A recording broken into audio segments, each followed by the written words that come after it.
Hello, everyone, and welcome to Vault Tour 2025 here in Roseville, Minnesota. I'm Jeremy Culver, Marketing Coordinator for Ghost Galaxy, and we are about to get things kicked off here for round one of the Archon tournament. With this tournament, we are seeing a total of 23 players, I believe, playing in the tournament today. Yes, 23 players playing in today's Archon tournament. And also because, of course, the low numbers that we have experienced here at Roseville, Minnesota's Vault Tour, we are going to be staggering the tournament. So the Alliance tournament is not starting yet. It will be starting a little bit later today. This way, it allows players to get the most experience that they can here with the numbers that we have. So it's important to keep that in mind. We'll be bringing you guys some of the Alliance tournament a little bit later today when things fire off. But as of today, we are starting things with the Archon tournament with 23 players. Here on table one, we're going to be seeing Dave Cordero take on Drazcor to get things kicked off. Dave Cordero is rocking a VM25 deck, while Drazcor is rocking an Amber Skies deck. As you can see there on the screen, the decks that are being played here. Dave's deck is, like I said, a VM25, an Equidon Geistoid Saurian set of houses, and then you have Drazcor with a Dis Equidon Logos. We'll take a look at their decks a little bit closer here in just a short bit, but of course we want to make sure that we get the game going here with the timer starting, and I'm going to just double check on seeing if the round itself has started. It has. So we are about a 20-second difference from the start time of the match and what you're seeing on screen, so do keep that in mind. But of course, we try to keep that as close to possible with the games unfolding. As always, everybody, thank you so much for joining me here on a Saturday here for the Vault Tour. I will do my best, as always, to give you guys the action of what is taking place here. But for our newer KeyForge viewers, make sure that you guys are sharing your information and knowledge in the chat. That is very appreciated for not only myself, but of course, those that are still learning the game, trying to check out and see if KeyForge is for them.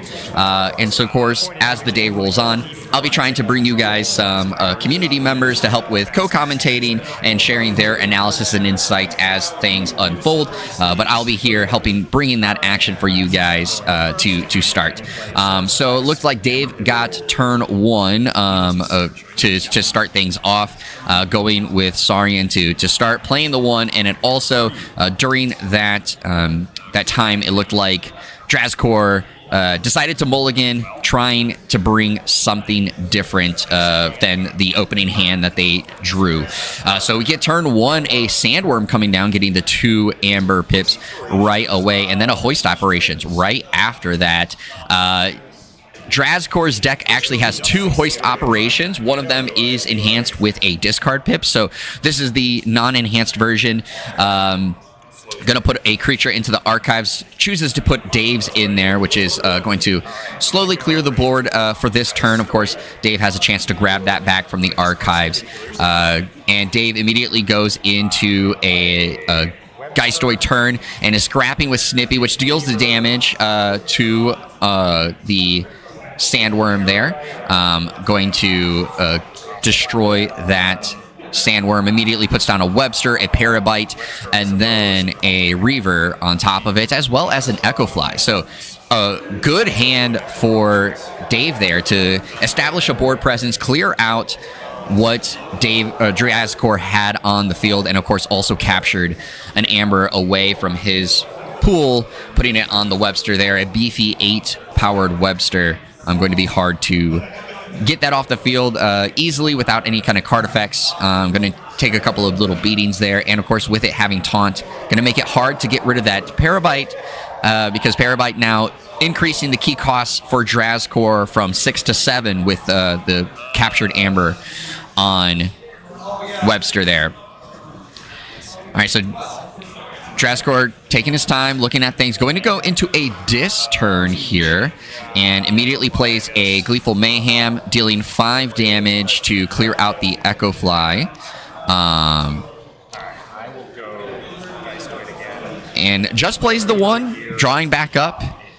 Dave throwing down. Wow, going another Geistoid turn, getting a lot of his creatures down in this turn. So it's important to note with Dave's deck, he has quite a bit of creatures. I believe, actually, outside of one card, his entire Geistoid pod in this VM deck is creatures. He has a Well of Memory in this Geistoid pod, so that, of course, will come down at some point here, but outside of that, has a ton of creatures to play down there, including that Grim Reaper that has a capture bonus icon on it, immediately ending his turn after playing those creatures. So a big board established on the side of Dave there, and Drazgor is going to have to figure out how to deal with this. As you did see there, a quick glimpse, Drazgor does have a blue Amber Drake in that Equidon pod,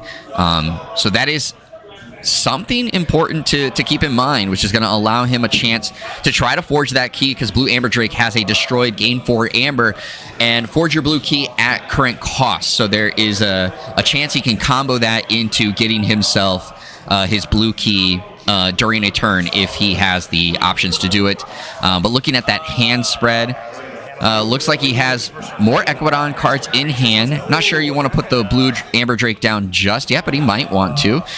Looking at the rest of that hand, trying to quickly see what else he's got. No, he's going to go into a Logos turn using the Connectome transfer, immediately into a remote access right after that. He's going to allow himself to get some Amber there, pushing himself not quite into check for his first key, again, because of the Parabyte's ability, where your key costs are increased for the Amber that is sitting on friendly creatures. Key cost right now for Drazgor is sitting at 7, so close to getting to a check for that first key, but is unable to do that right at this time. And it looks like Dave might be going to a Saurian turn, and indeed he's going to. Throwing down Citizen Shrix there.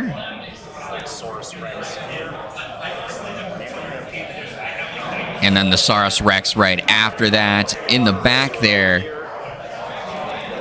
just trying to make sure that we bring you exactly what is being played into that. The Golden Spiral in the back there. Action Exalt, a friendly creature, ready and use that friendly creature. So again, a big board getting established, and Dave capturing quite a bit of Amber onto his various creatures because of capture and exalting. So really raising the key costs now on Drazgor there. We're seeing here 1, 2, 3, 4. So increasing key costs to 10 on the side of Draz there. So he's got to figure out a way to get rid of that Parabyte. But again, the Webster right next to it. He's got to deal with the Webster to get to the Parabyte, or somehow clear that Amber off of Dave's creatures to give himself a chance to get back down to a normal key cost of 6.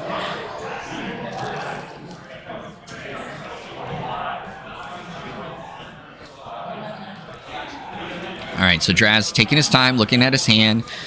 Looks like he is thinking about the disc turn, and he does. Gonna use... excuse me. Gonna use the Infinity Strop to take care of the Parabyte, so that is a way to get around the taunt.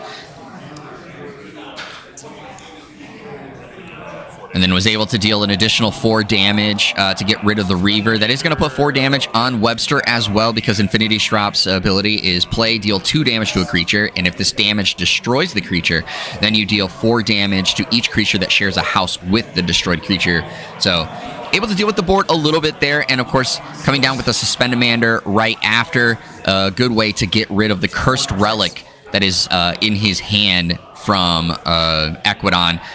Because of course, Cursed Relic has that constant ability of cannot be discarded from your hand except through card abilities. So that discard pip is going to get it out of his hand.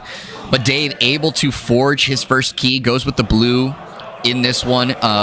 Even though Drazgor is rocking an Amber Skies deck, does not have a Skyborn pod in this one. So KeyForge forging colors not entirely a problem here. But good to keep in mind to see if that is the order that Dave would want to do his forging if he encounters a Skyborn house later in this tournament. And you see Dave really building up his amber pool there, back up to 6 for a second key. We'll see what goes from here. And, of course, as a reminder, all these decks that have entered the tournament here for this weekend will be receiving a Vault Tour Contender Badge, which they'll be able to use on a cloned deck if they ever so choose. But that is something that is going to be going on across the Vault Tour season.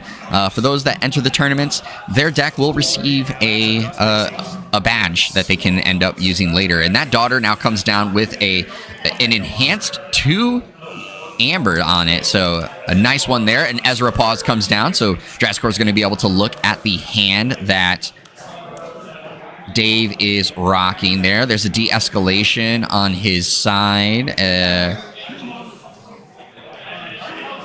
Also see a I think that's a market fluctuation there.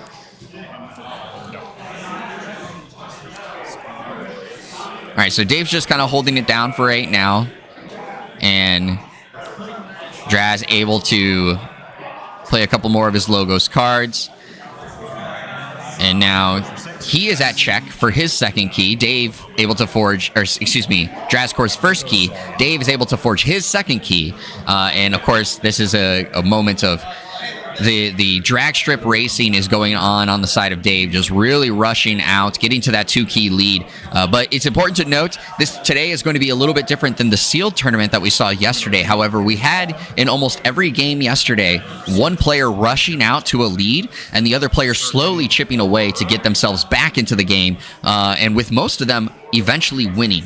So Dave getting that huge lead right now. We'll see if Drazcore can find a way to really start to crawl back into this. A lot of it's going to be dealing with amber control, though, on the side for Dave, or excuse me, Drazcore, because Dave has really been able to generate a lot of amber through these early few rounds, a few turns, excuse me, here in this matchup.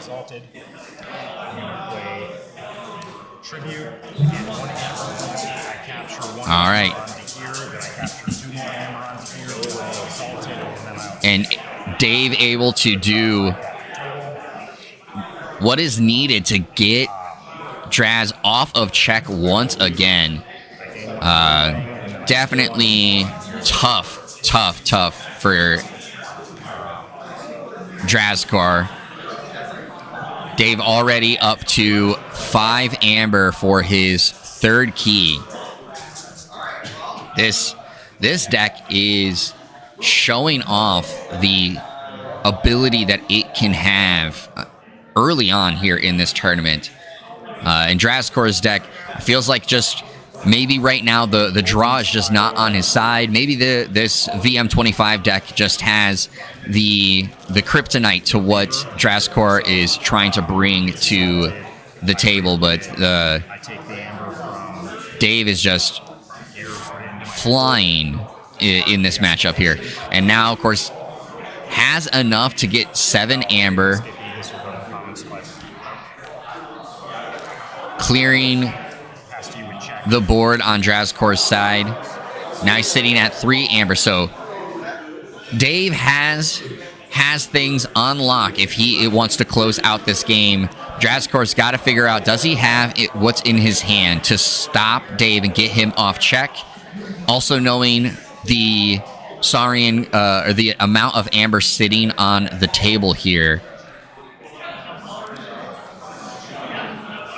This is a very tough spot for Drazcore to be in at this point in the game, and we're sitting at just under 32 minutes in the round. Again, there's about a 20-second difference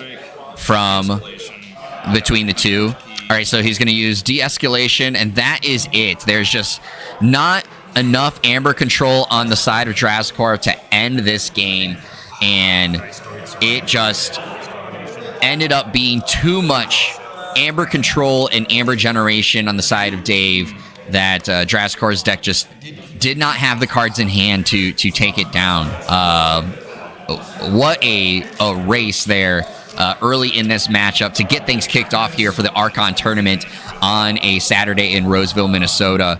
Both these players, very high caliber players, obviously doing their best to bring their best chances to get towards the final table here. And right now, that VM deck from Dave is pretty nasty. It generated so much amber so quickly and so fast, and again on top of it was able to do so much control on the side of Dave to really move Draskor off of his what his deck wanted to do in its game plan.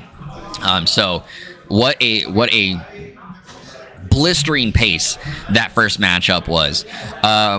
And again, just kind of looking at the deck sides, because we didn't get to see all of the deck. We got to see quite a bit of Dave's deck just because of how quickly it moved. But at the same time, we didn't get to see all of it just because of how, again, quickly it moved. But that Geistoid pod, again, for Dave, every card outside of the Well of Memory, so it has the Well of Memory in it, is all creatures.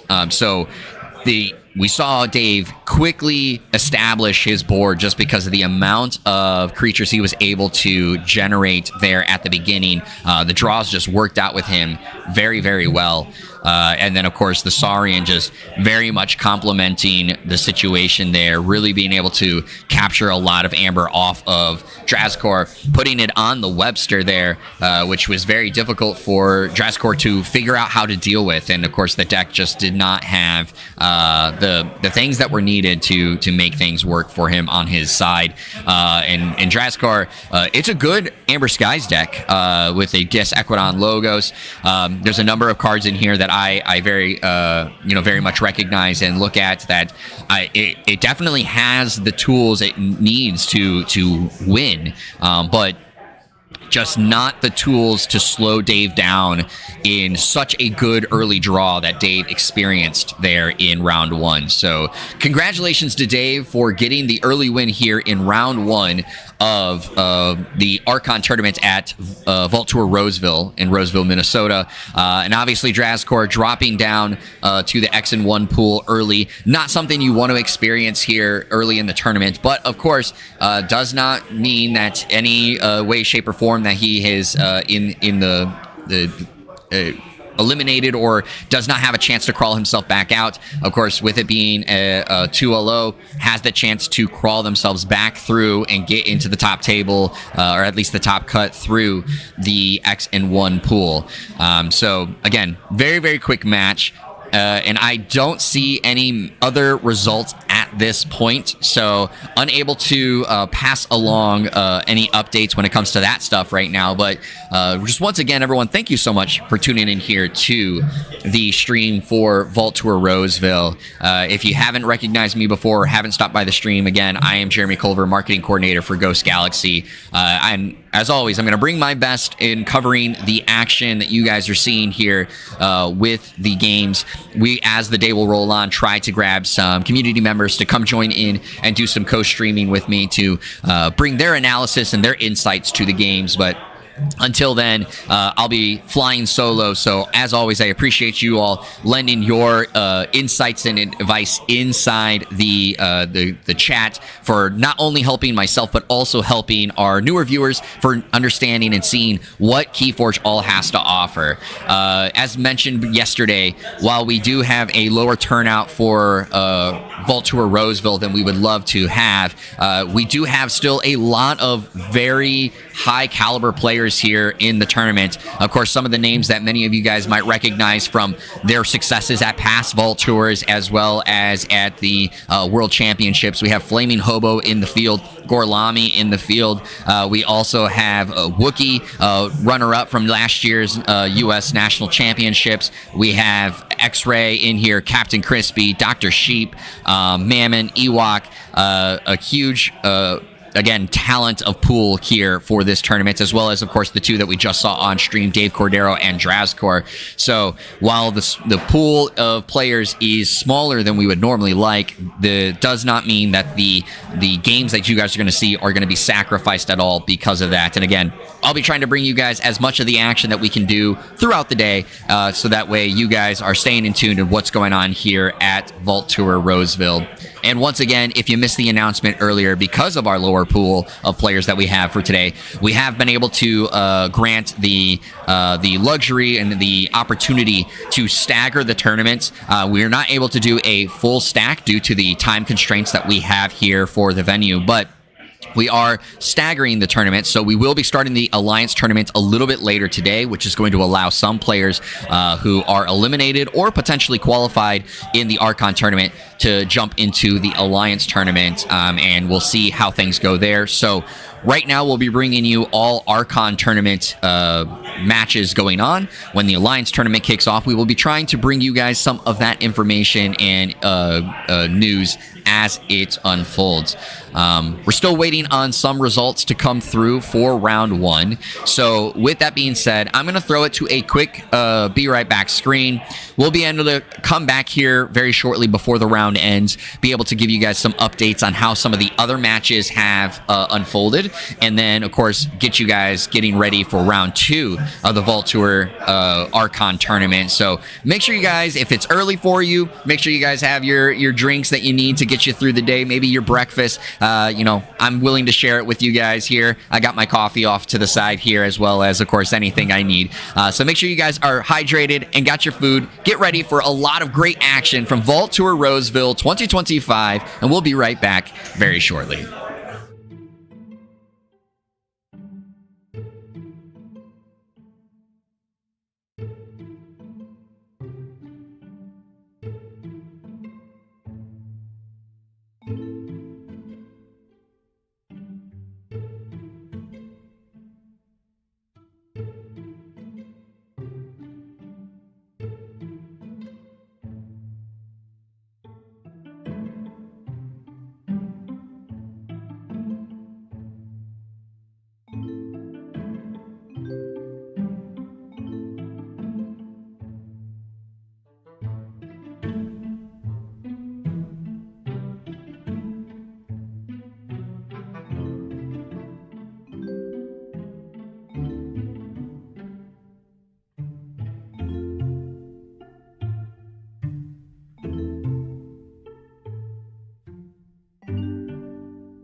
Hello everyone and welcome back to the stream. We are here for round 2 of the Archon tournament in Roseville, Minnesota.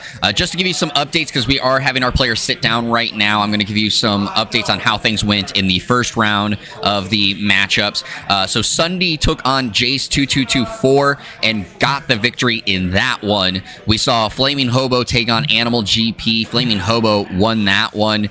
We had Mammon DG take on Ewok, and Mammon walked away with the win there. Dr. Sheep took on Hemlock, and Dr. Sheep got the win. X-Ray Creator took on Captain Crispy, with X-Ray Creator getting the win. Pete took on Scott Kelly, and Pete ended up winning that one. We had Unfathomable take on Gorlami, where Unfathomable won that one. Panic taking on the Wookiee. Panic won that one. Zenzi Zenik took on Proto Toast, and Zenzi Zenik won that one. We had Tobinator take on Mishfigs, with Tobinator winning, and we had SC Steel take on M Weiss 54, with SC Steel walking away with the win. With that being said, here on the stream table, we are seeing Dr. Sheep take on Mammon DG to get things going here for round 2. So this is going to be coming to you guys very shortly. Dr. Sheep needs no introduction, has been around the scene very, very much so, quite often, and of course bringing the deck that a lot of people understand and know, the Pink Fraud, taking on in this tournament. Sheep hoping that it can add another accolade to Pink Fraud's history of tournaments. And with that opponent, he's taking on Mammon with his Paranormal Adriel of the Gateway deck from Tokens of Change. So, of course, bringing in the Tokens of Change, we'll see. I'll bring you guys what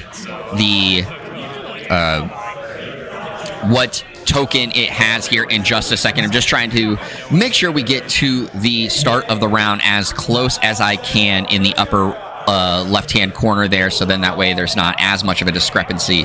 But we're going to be seeing 2 players with a lot of talent here on stream. Hopefully we see a lot of same excitement as we have seen here on the stream across the weekend thus far.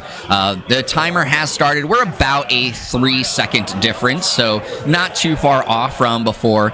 Again, Pink Fraud, been around the scene for many, many years. Of course, we're looking at a Logos Mars Shadows pods from Pink Fraud that Sheep is going to be bringing to the table. And on the side of Mammon, he is bringing a Shadows Skyborn Untamed with the Shadows token Prowler coming into play here. And of course, again, we're going to see how things go. So the Cauldron coming down, turn 1 for Mammon. And now Pink Fraud going in and already starting things off for the side of Sheep.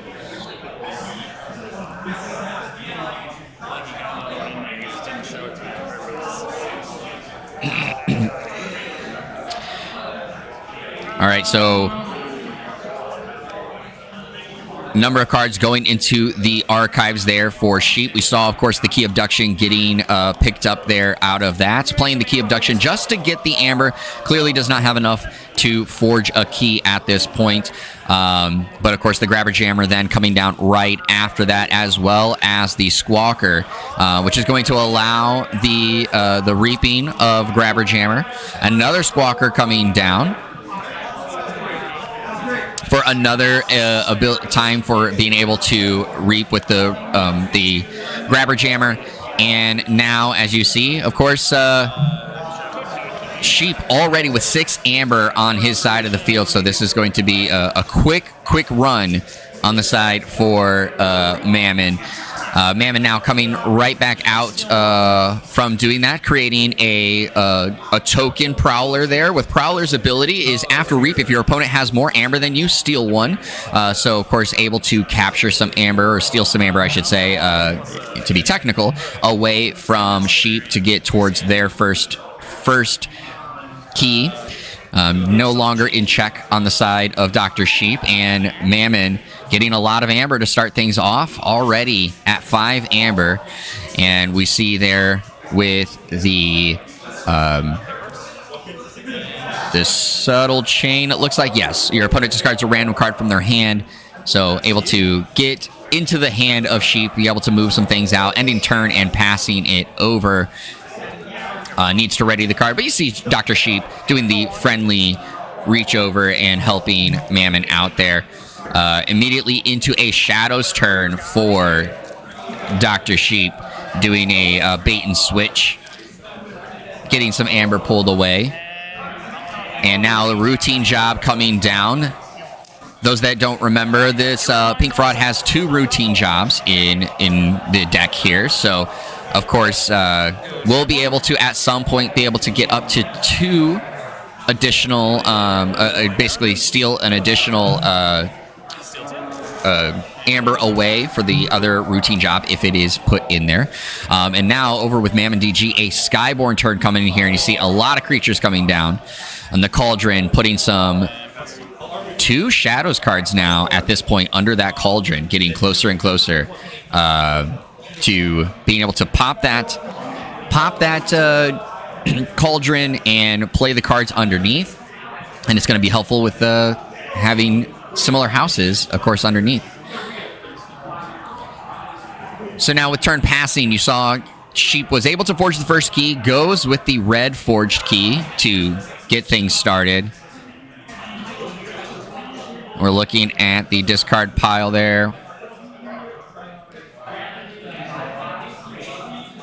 At 9 cards in the discard pile. I don't believe there are any cards that will matter on the side of Mammon if Sheep is haunted, but we'll see as the game moves forward if that is the case. I'm not 100% sure. Quickly looking at the cards in that Tokens of Change deck. All right, into a Logos turn for Sheep.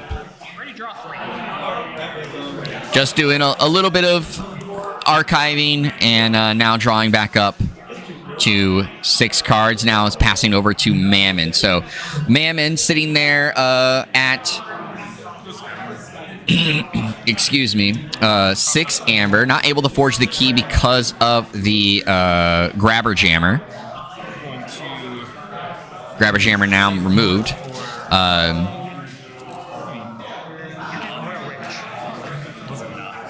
Going into the turn here, playing the safe port, getting a bunch of Amber generation. Ooh, and then another double pipped with a draw pip. Navigator Qatar on the side of Mammon, so really generating things very, very quickly when it comes to the amount of Amber built up. Now going to reap, and as you see there, lots of Amber on the side of Mammon. Again, removing that Grabber Jammer, going to bring the key cost back down to 6, so able to generate enough Amber currently at the moment to be able to forge 2 keys. So Mammon racing out. Both these players have decks that you can tell really able to generate Amber quickly and move things along. And the Cauldron was used there, so of course all those Shadows cards came out. The routine job as well on the side of Mammon, which is why a lot of that Amber was brought over on the side of Mammon. And again, ending turn with a total of 15 Amber.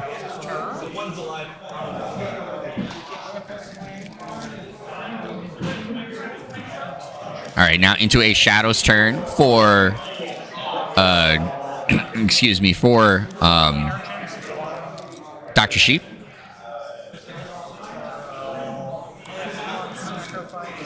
All right, Pawn Sacrifice being used here. It's going to sacrifice a friendly creature, and if you do deal 3 damage each to 2 creatures, it's going to clear a little bit of the board that Mammon was able to build up there. All right, and ends with putting the Dodger down, and now Mammon able to forge the first key, which is going to go into the yellow key.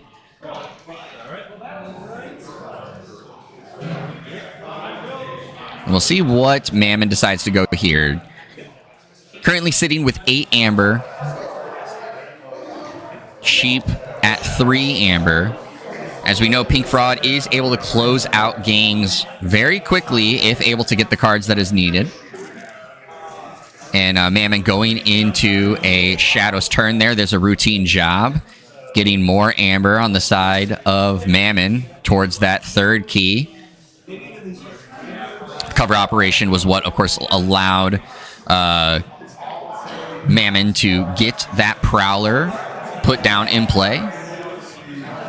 Routine job coming underneath. So we know that there is, at minimum right now, 2 routine jobs in Mammon's discard pile. Mammon's deck actually has 4 total routine jobs. So I know there's at least 2 of them right now in the discard pile. And another one, of course, under that cauldron. And you saw just doing a quick logos turn. Mammon was preemptively getting himself ready to forge a key. Forges his red key next.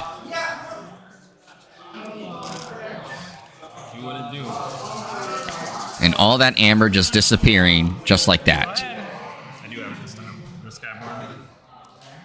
Okay, going into a red line rotation. Just immediately getting all that amber back for himself. Raiding party then coming down underneath. He currently has 5 amber.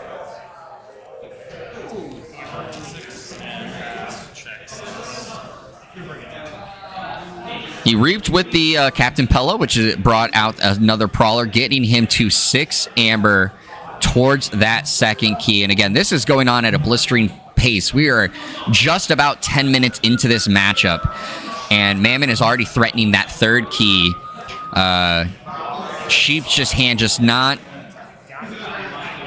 His deck just not being able to keep up the pace at the moment that Mammon has. Going into a Logos turn here for... excuse me. Sheep.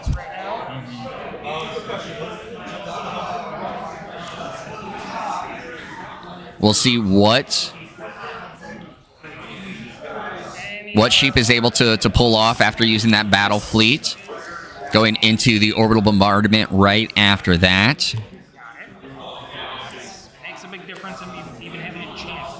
And for those that don't know, it is reveal any number of Mars cards from your hand. For each card revealed, this way deal 2 damage to a creature.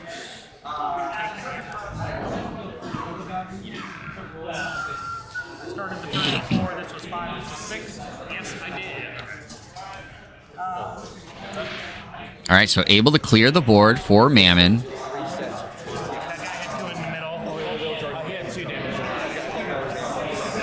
All right, and an EMP blast then now being put down.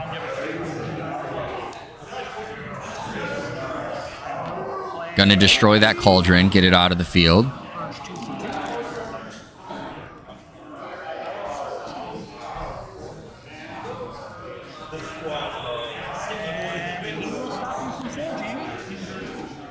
And the Grabber Jammer coming down, which is going to stop the forging of that 3rd key right now. The Grabber Jammer increasing key cost to 7. So Mammon not quite able to close it out just yet.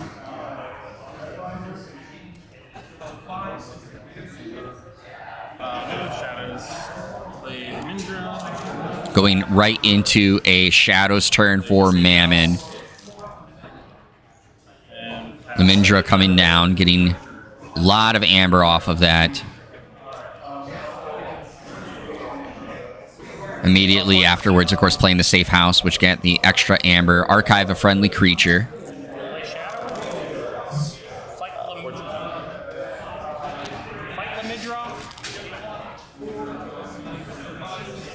All right, so Sheep trying to steal enough away, get it down to where the Grabber Jammer can avoid the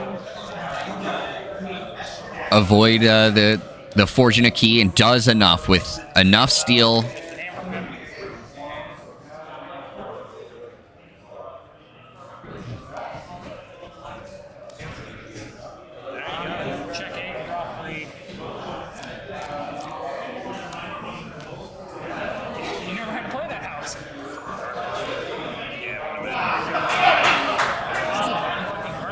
right.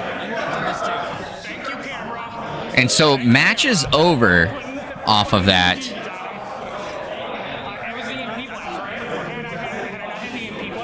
And it looks like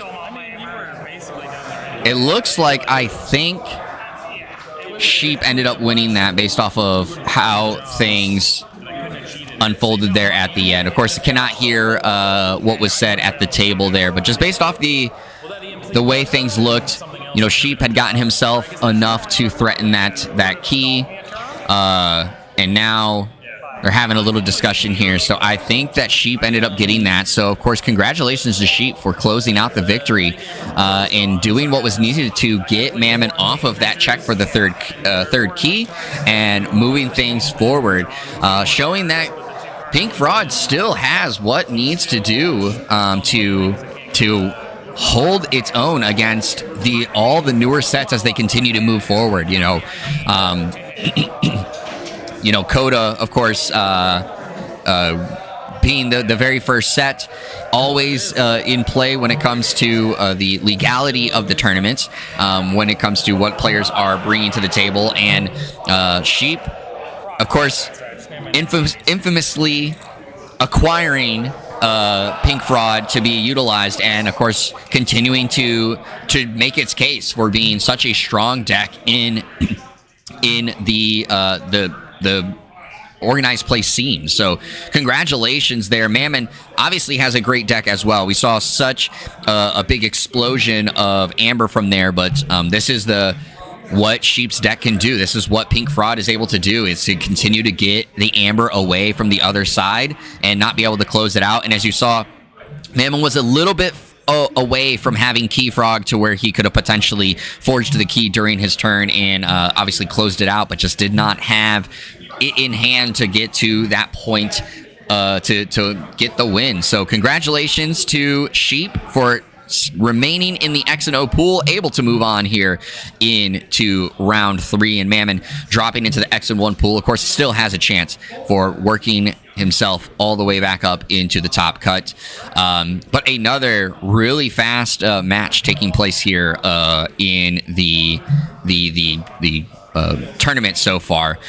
So at this point, just kind of looking at some of the other matches and how things are unfolding, we do have one other result that I can pass along at this moment, and that is Sunday took down Tobinator in an X and O matchup there. So Sunday staying in the undefeated group pairings. Tobinator getting his first loss, but again, still has that chance to kind of move things forward. And so, so far on stream, we have already seen an Amber Skies deck, a Tokens of Change deck, a Vault Masters 25 deck, and now Coda. So we're seeing a wide breadth of decks being utilized here in the tournament at Roseville Vault Tour. And of course, we'll see what else is coming on the way. Obviously, I would imagine we're going to see someone bringing a Grim Reminders deck at some point. Will we see any other sets from how the rest of the releases? I do know we have, a VM24 deck as well in the pool. So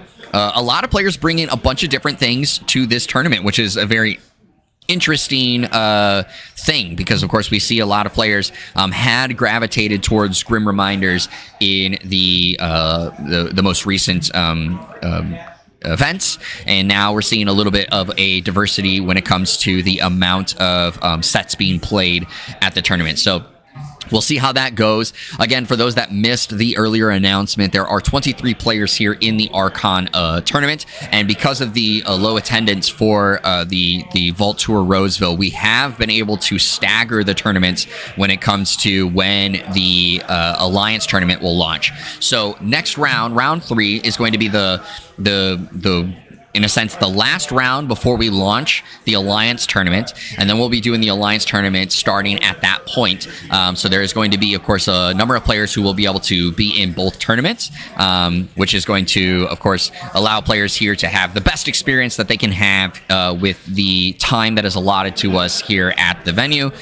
So with that being said, we are going to be taking a small break to stretch our legs, get some water, and then I will come back with trying to give you guys some updates on how some of the other matches took place here in round 2.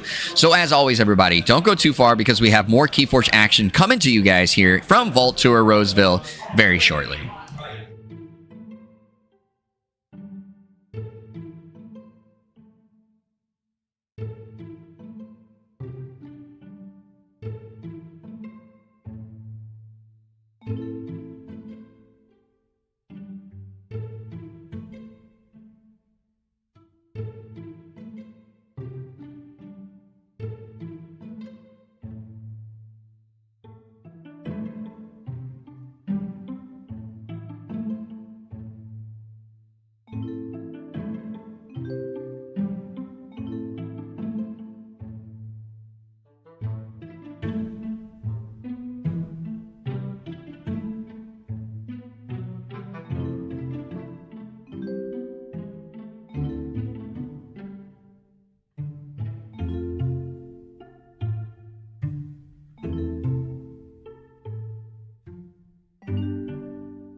Hello, everyone, and welcome back to the stream. Wanted to come back and give you guys an update on how things are going when it comes to the rest of the round.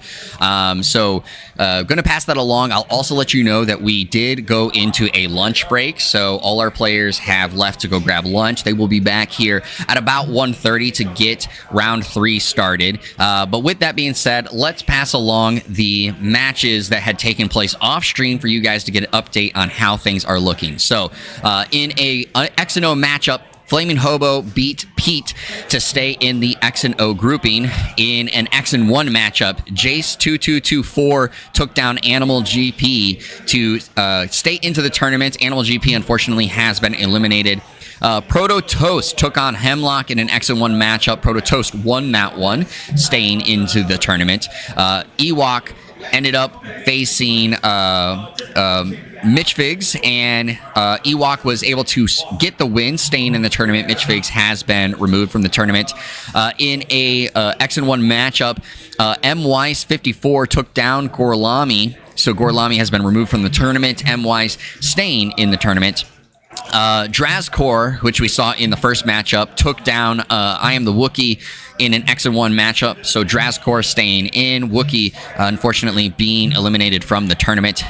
In an X and O matchup, we had X-Ray Creator taking down Unfathomable, so X-Ray staying in the undefeated pool, Unfathomable dropping down into the X and 1 pool.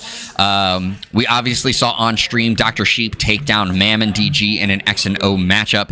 I passed along right before we went into that little break. Sunday took down Tobinator in an X and O matchup. In another X and O matchup, we had Dave Cordero, the winner of our round 1 matchup, take down Panic. So Dave staying X and O, Panic dropping to X and 1. And then it looks like in an X and O matchup, Zenzi Zenik took down SC Steel. So SC Steel dropping to X and 1, Zenzi Zenik staying undefeated. And we are waiting on a confirmation for one other matchup.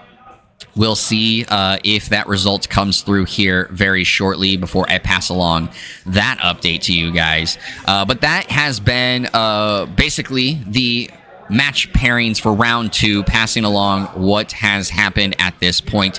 So we are very close to finishing out round 2. There's just a little bit of time left in the round, and of course, again, just waiting for that official confirmation on that final matchup before I officially pass along the winner of the pairing.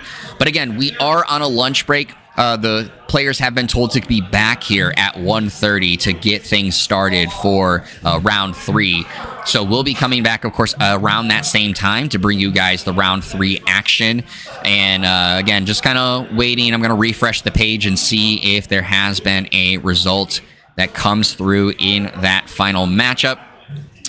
And it does not look like we have that report just yet. So we'll be back here after the lunch break to pass along that result and, of course, bring you guys round 3. So hopefully you guys are ready to see some more action from the Vault Tour Roseville. Actually, that result did just come through, and Captain Crispy in an X and 1 matchup took down Scott Kelly to stay in the tournament. So that is all the results there for round 2. So some players, of course, unfortunately have been eliminated from the tournament. The rest of them still vying to try to make the top cut here. And again, we'll be right back with that after the lunch break ends, bringing you round 3 coverage. And then after that, we'll be bringing you also some updates on the Alliance tournament and how things are going to be going on here for Vault Tour Roseville. So with that being said, go grab your lunch or go grab your food that you guys are going to be having for yourselves. Stretch your legs. And of course, we'll be back with some more Vault Tour action very shortly. So don't go too far.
Hello, everyone, and welcome back to Vault Tour Roseville here in Roseville, Minnesota, and we are about to get ready for round 3 of the Archon tournament. As I made mention in the past round, we are now at the point where after this round we will be starting the Alliance tournament. So a number of these players in this tournament, of course, are going to be getting themselves ready to qualify for the Archon tournament, and we will, of course, be able to go from there. So with that being said, one of the things that it's important to pass along as an update is that those that qualify for the Archon top 8 from this round won't be joining the Alliance tournament, but of course still have that chance if they want to go and qualify into the Archon tournament or join into the Alliance tournament. The other players are that have been eliminated are preparing themselves either for joining some of our side events or going to be joining the Alliance tournament. And as I made mention, we will make sure that once we get to that point, we'll be passing along updates on how the Alliance tournament is going here at Roseville. So with that being said, here for round 3 at the table in an X and O matchup, we have Zenzi Zenik taking on X-Ray Creator. Zenzi Zenik is rocking a custom personalized deck from Grim Reminders, the Grim Reminders campaign called Ethically Renowned Zenzi Zenik. And then X-Ray Creator is rocking an Amber Skies deck for this matchup. And so taking a look at the two decks, X-Ray Creator is rocking a Dis, Geistoid, and Mars Pods. This is a deck that actually won a store championship for itself, I should say, and as, of course, contended at the other Vault Tours. And with Zenzi Zenik's deck, a Grim Reminders, a Geistoid Mars Star Alliance grouping. Taking a quick look at some of the pods here. The Geistoid has 2 Junk Restorations and a Winds of Death. Of course, a Boo and a BR Geist as part of it. Also has the rare A Strong Feeling in that Geistoid pod. The Mars has Key Abduction, 2 Distant Void Probers, a Grabber Jammer, Ironix Rebel, a Target, has a Replay pod, and the Star Alliance has Psionic Officer Lang, a Near Future Lens, 2 Into the Warps, and some Perimeter Alarms as well. So that's some of the cards that are going to be coming to the table from Zenzi Zenik here. Looking at the deck for X-Ray Creator in Dist, he has a Clipped Wings as part of those pods. 2 Dust Imps, one of them enhanced with a Mars House enhancement. Mindfire does have 1 Arise in there. That Geistoid pod has 3 Tribute Collectors. One of them is enhanced with Mars. A Wellstring also with Mars. 2 Parabytes, an In Here Somewhere, and 2 Haunting Decks in that one. Also has a PKE Siphonator as its rare in there. And in the Mars pod has 3 Dr. X's as part of that grouping, and has a Nice to Greet You. So actually has some decent number of creatures in the Mars pod there. So the Nice to Greet You could end up being something that could ready a lot of creatures all at once. We're waiting for the round to start. The players are getting themselves ready. It looks like Zenzi Zenik is having to re-sleeve the deck. So you see them quickly trying to get through the shuffling or the sleeving there. The round has officially started. I would imagine at this point the judge has probably given a little bit of a time extension to the players at the table. I don't know that for sure because, of course, I'm not able to hear the conversations going on at the table, but typically something like this is where a player can ask for a time extension so that the players are not being impacted by the start of the round. But don't know that for sure. And of course, it's also a judge's discretion on if they are going to allow a time extension during this time frame. So we'll see how things go from there. And also, just to pass along, we have about a 6-second difference from the actual start of the timer to the timer that you see on screen. So again, always trying to get those timers as close as I possibly can to the actual timer, but again, not being able to hear the start timer, we do our best. So we'll see how things go. Zenzi Zenik is a local to Roseville, X-Ray creator coming all the way from Texas to take part in this tournament. And not sure who's going first just yet. It looked like X-Ray just drew 6 cards. I don't know if they predetermined beforehand if X-Ray or Zenzi Zenik was going to go first.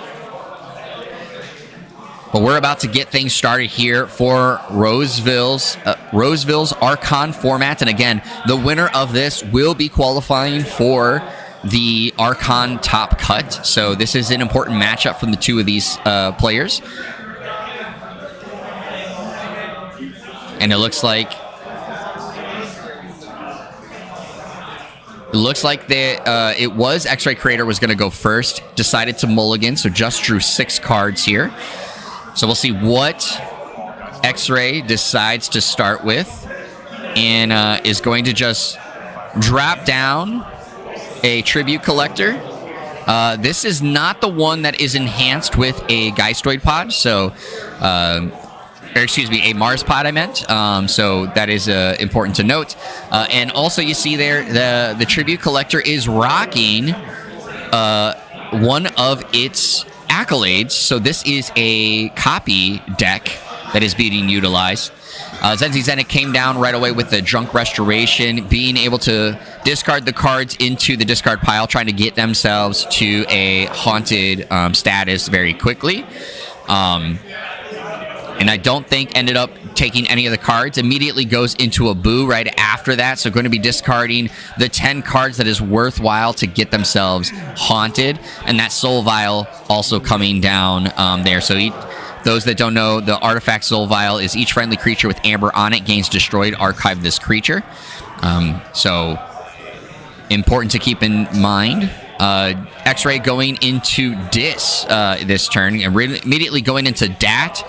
So that is an alpha has to play it first, and that house becomes, choose a house, that house becomes active house. Switching immediately then into Mars, playing the Mars Enhanced Dust Imp, which then puts the Doc X there, and then the intentional discharge, excuse me, getting rid of the Dust Imp, gaining 2 Amber, then able to bring it back out and do a lot to get things started here. So both players immediately after their first full turn, outside of the opening turn from X-Ray, getting themselves to 3 Amber.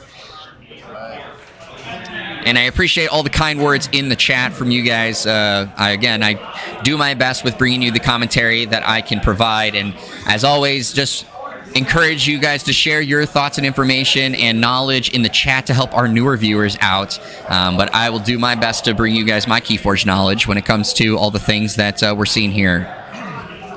So Zenzi getting a fistful of Mars here in this turn. So this is going to be a pretty big turn here. All right, the replay pod getting laid down now. Going into the target. So I'm going to archive a card from the discard pile. Which one will he go with? I think taking a look to see what was in there. The Near Future Lens is in the discard pile. Not sure if that's the one that he's going to want to target, but of course the card that many players, when they have it in their deck, are looking forward to getting to use, and it is going to be the one that he grabs with the target, so setting himself up down the line so that he can, of course, have that card in there, be able to see what's coming up next. It does allow information to X-Ray during that, but of course can be very important. Now the Grabber Jammer coming down, increasing the key cost to 7, then using the Ironix Rebel to ready both the target and the Grabber Jammer. So he's reaping, gaining 1, should be capturing 1 off of that. Plays the Key Abduction. So he's going to be able to move, and maybe that was why didn't bother capturing off of it because he knew that he was going to use the key abduction to bring the cards back into hand. And so the captured amber would have went right back to X-Ray. But we see right here, of course, again, being able to play that same combo. Going to Reap with the target, which is going to archive itself. Going to Reap now with the Grabber Jammer, and this time, of course, the capture is going to stay because he's not going to be able to bounce that back into his hand at this point. And Zenzi already at 8 amber. The Distant Void Prober coming down. Now, that one has a discard pip, and I haven't seen him. He didn't discard anything.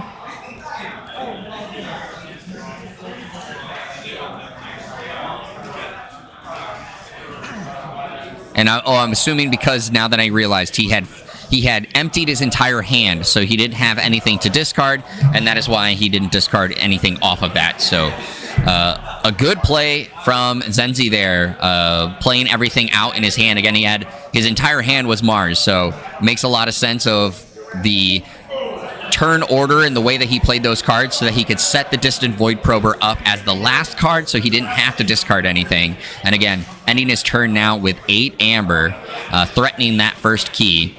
X-Ray has, of course, a lot of creatures on the field right now, so we'll see how he plans to try to stop Zenzi. There's a chance he might let the first key go through if he doesn't have enough to stop him. Of course, Zenzi still needs 2 more keys after that to try to win the game, but a really great opening from Zenzi here to get things started.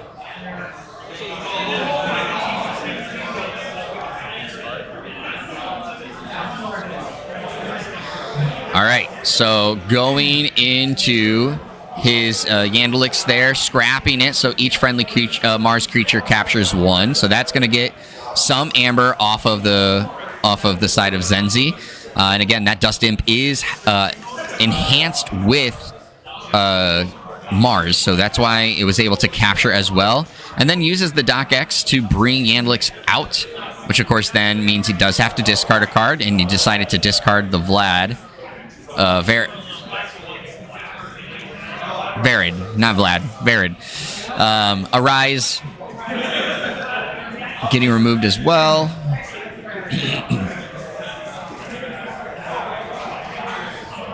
All right, and so he was able to do enough now to get Zenzi off of check for that first key. All right, using the intentional discharge to get the Doc X out. Gonna use the Doc again.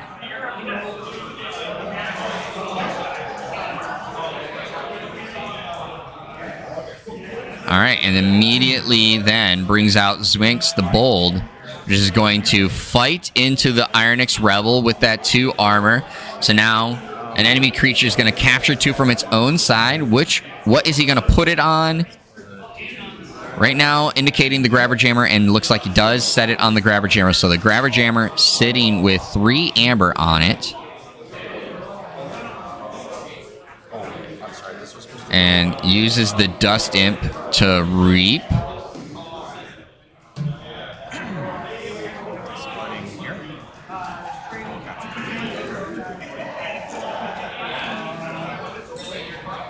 All right. And with that, has already cleared out all the amber that Zenzi had on their side. And now X-Ray with 6 amber. Now, because of that Grabber Jammer is not threatening the first key. Important to keep in mind. So key costs have been raised because of the Grabber Jammer. It is now at 7, but removed Zenzi's threat of forging that first key. So a really good response from X-Ray to slow Zenzi down, and now Zenzi has to figure out what he wants to do here.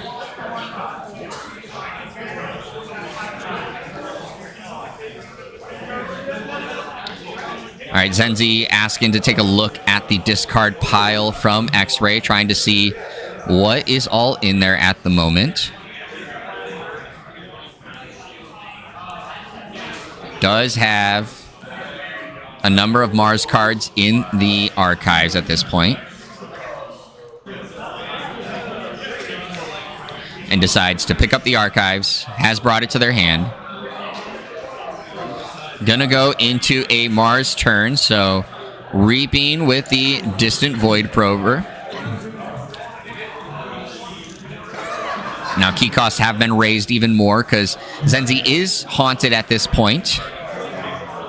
Then throws down the target. So what is he gonna archive at this point? It's going to grab the other Distant Void Prober and put it in the archive, setting himself up for a later turn with it. All right, and then here's the Key Abduction. Gonna bounce creatures back. Gets all that amber back. And he's gonna get that amber, and then, of course, because Zenzi's creature had captured 2 on its own side. As you saw there, X-Ray had to just grab 2 amber to put it back on his side. So now key costs are back to normal currently for X-Ray. Sitting at 9 amber.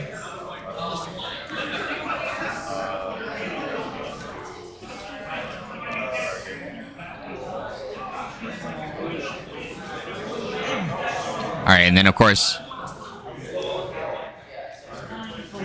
getting to archive the Key Abduction. Grabber Jammer coming back out, raising the key cost. There's the Distant Void Prober. Has to discard, so goes ahead and discards Stronger Together.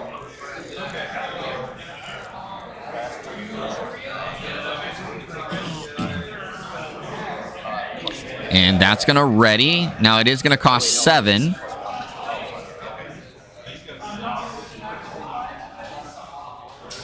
Or actually, no, because of the Distant Void Prober reaped at the beginning, key cost had been +3 plus the additional one, so they were at 10. So that's why is not able to forge there. So good thing. And you saw there, X-Ray thought that he was going to get to forge, and Zenzi had reminded that because he was haunted and reaped with Distant Void Prober, it was +3 plus the additional 1 from the Grabber Jammer there.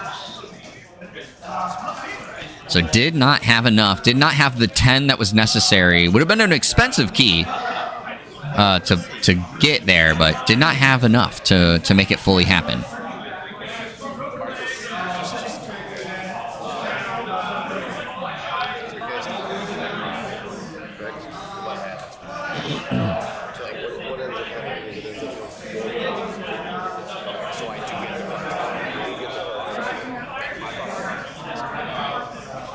I think they're having a discussion here because I would assume what is being discussed right now is with the replay pod, he can action to put the cards that were under there in his hand. I think they might be discussing right now of, did Zenzi end his turn and not action the replay pod?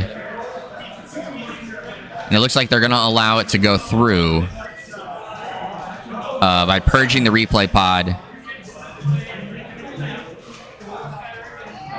I don't know, there was definitely a discussion going on around that at this point, so I'm not quite sure exactly what they were saying, but that's kind of my guess of what we saw there. So X-Ray going into a dis turn with the Dust Imp being played down, the Mosquito being played down, as well as the Vapor Imp. And now doing the Mind Fire. And hits the Winds of Death there. There was no bonus icon, so was not able to grab anything off of that.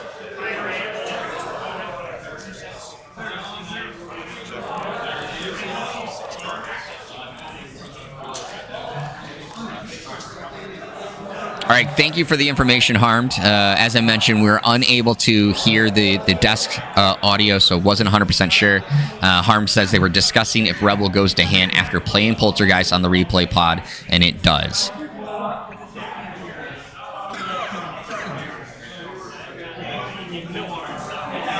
So thank you again for sharing that information.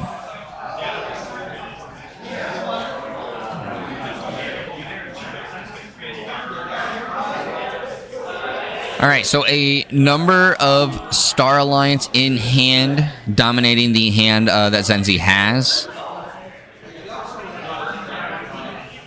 Now just taking a look at the discard pile. Now taking a look at the discard pile from X-Ray. So, as mentioned before, we're about a 6-second difference from the actual round clock to what we see here on stream. And we don't know if a time extension was given to the table off of Zenzi needing to re-sleeve his deck. So we'll see how things go. All right, so interesting enough,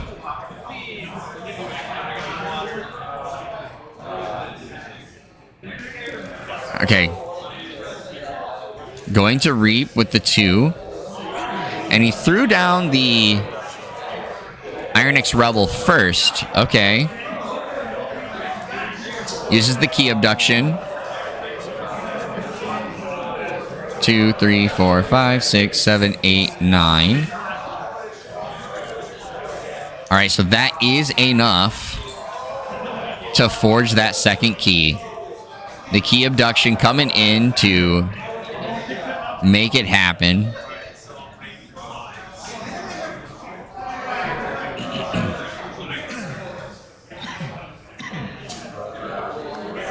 All right, throwing down both, again, the Grabber Jammer and the Distant Void Prober, which is going to allow, because he does have the Ironix Rebel in hand, likely going to throw it down in between so that he can ready them and use their Reaps, but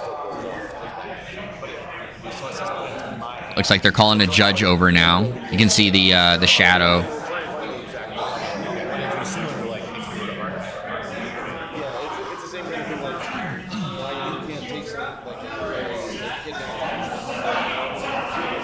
So I'm not quite sure where they're at. Maybe they called the judge over, maybe they didn't, because now they're looking at their card hands. But right now, Zenzi has a really strong footing in this game.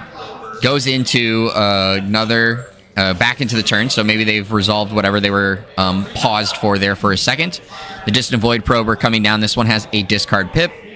I think Zenzi's, of course, trying to decide what he's going to want to throw out. It's going to be the Near Future Lens, which he has not had to use so far this game. So throws the Ironix Rebel down in between, as I had imagined. So likely at this point, gonna Reap, which of course raises the key cost now +3. And then with the Grab Jammer, that's an additional +1. So sitting at 10. So with the capture off of the Reap, does enough to get X-Ray away from check on forging that first key once again. So Zenzi just doing just enough to continue to keep X-Ray off of that first key, and also doing enough to make X-Ray, if he were to forge that key, spend a lot of amber to do so. So Zenzi now sitting with 2 amber towards his third and last key, and X-Ray is still trying to find an answer for what Zenzi is looking to do. So the Parabyte comes down. That's going to raise the key costs on the side of Zenzi for the time being, but he does have ways to dealing with the Parabyte. There's a second Parabyte coming down. Then gonna throw down the Colonel Slime and a Wellstring right after that. All right, using the Tribute Collector to get rid of one of the Distant Void Probers. All right, and the In Here Somewhere coming down now. So getting some amber, but of course, again, still has to find a way to deal with what Zenzi has. Because Zenzi does have ways to, of course, cheat that third key if he's able to generate the amber necessary and get the key abduction back in hand. All right, so going to end the turn there. And drawing back up. So right now, at this point, if Zenzi doesn't go Mars, key costs are looking like it's going to be 7 for X-Ray next turn. Currently sitting with a cool 10 amber.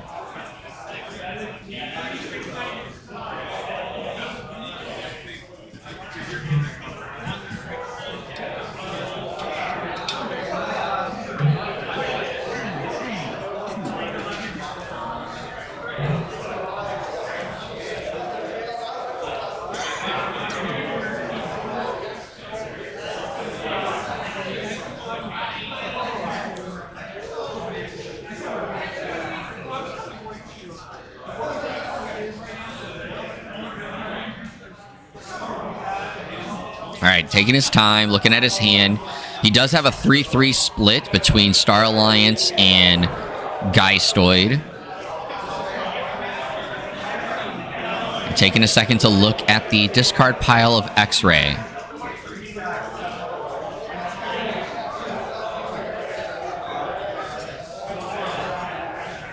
What is Zenzi looking to do this turn?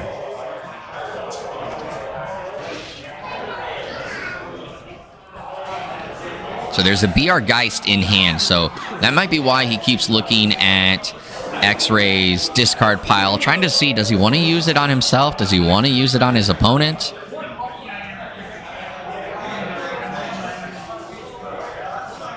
Does X-Ray have something in his discard pile that Zenzi is considering using?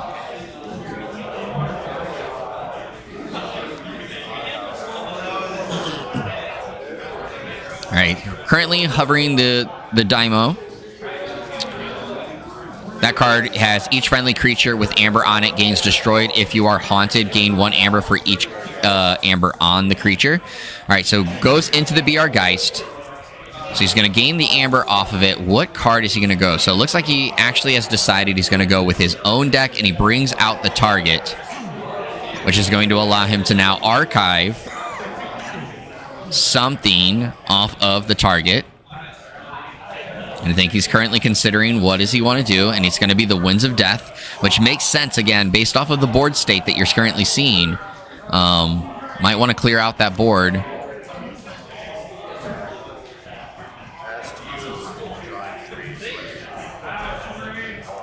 All right, and then just off of that, ends the turn after putting down Demo, which is again with the target.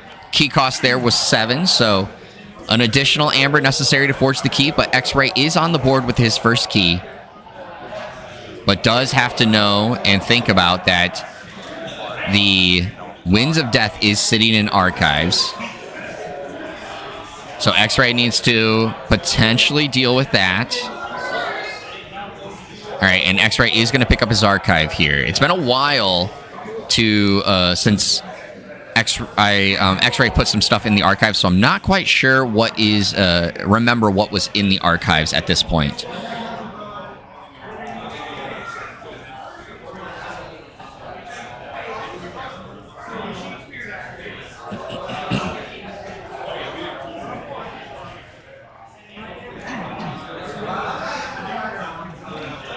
All right, so if he goes into Dis, he can use the Vapor Imp to try to lock Zenzi out of playing a certain type of card next turn. Picking up the archives, though, means that he has more cards in hand. So he needs to kind of figure out exactly the turn order on what he wants to do, and he is going to go into... Maybe it is a Geistoid, maybe it's a Mars turn, because that Wellstring does have a Mars house enhancement on it. So I would assume we're in a Mars turn. There's the Tribute Collector with another Mars enhancement. So I'm assuming that we're in a Mars turn, even though 2 Geistoid cards were played so far. And I think that the cards in the archive were Mars, so that would make a lot of sense. And yep, here we are. We are in a Mars turn, so he plays the Doctor. Does have to discard a card with that discard pip. Decides to discard his other tribute collector at this point. All right, intentional discharge.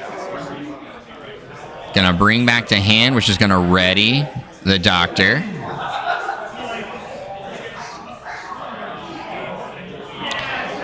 All right, so already starting off with a really good turn so far.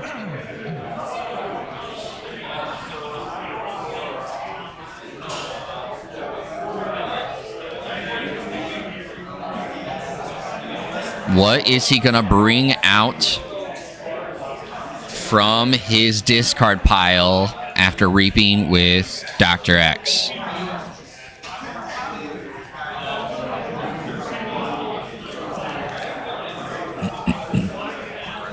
All right, it's the other Dr. X that was in there.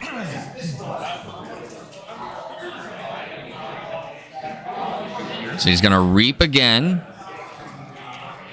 What is the other one that he was looking at? Clearly, he had to think about 2 moves ahead. If he was going to grab the Dr. X to bring that out, he had to think about what is going to be that other one I'm grabbing. Oh, and it's going to be the Dust Imp that is Mars enhanced. All right, and so he chooses to reap with it.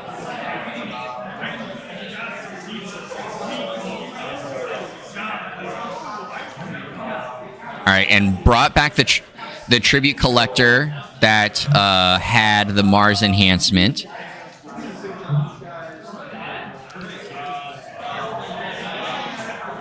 Does intentional discharge again.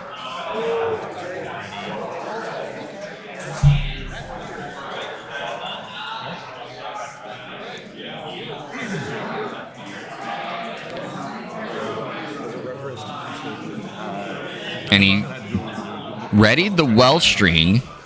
It's in the moving from one play zone to another play zone. It states specifically that if you are moving from one play zone to another, And he's trying to figure out what he wants to do here. Clearly at a point where each move is a big decision. Okay, so he's going to reap, deal the 3 damage to the demo.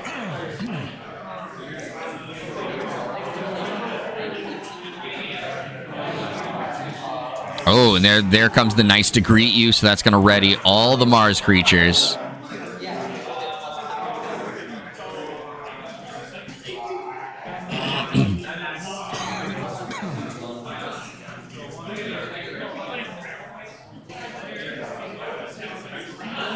All right, so that makes sense now why he chose potentially just reap with the Dust Imp to start, knowing that he would get another opportunity or a chance with it here in a bit. So he's gonna... Now here's, again, very important on the order that he chooses to do this. So he's gonna reap with the well string. He actually destroyed the Parabyte, it looks like, off of that.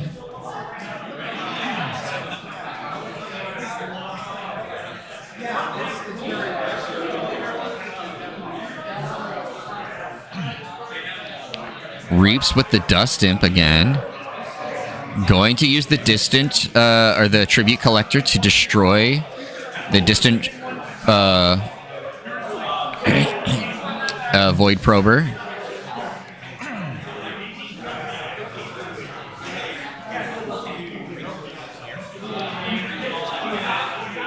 All right, another Reap.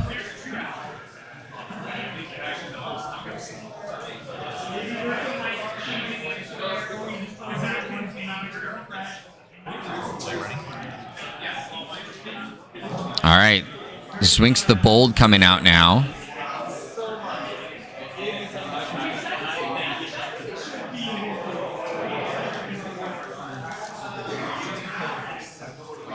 Chooses to reap. Reaps again. This is a huge swing of Amber during this turn.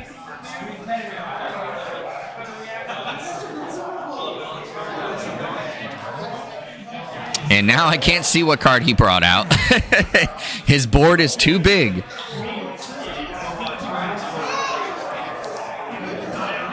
We've zoomed out as much as we can, but the board has continued to grow to the point where we cannot see what he's got.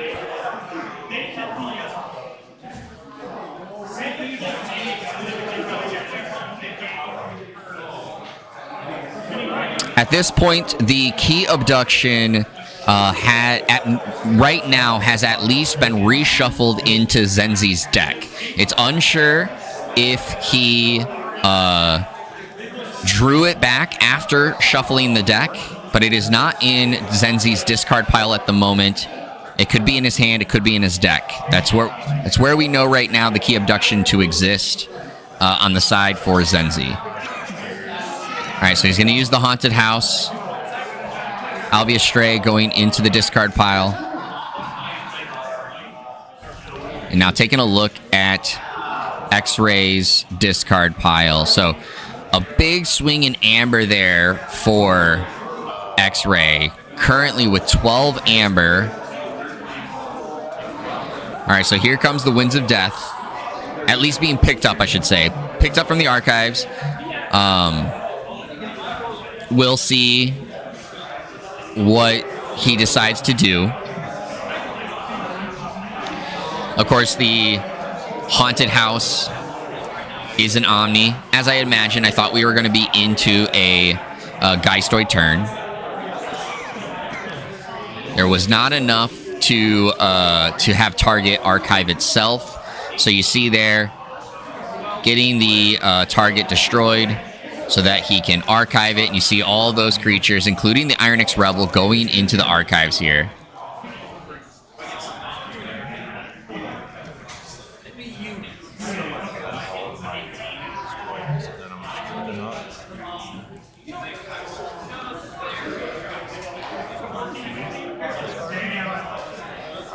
All right, and then now we get to see how many creatures does X-Ray get to archive, because he did have a huge board of creatures.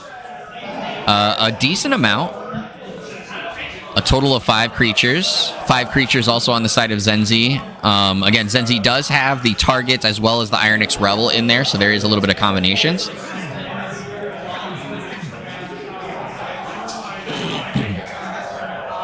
And currently sitting with 3 amber in the pool. Uses the the Dusk Lamp, or Dark Lamp, excuse me, going to be able to capture,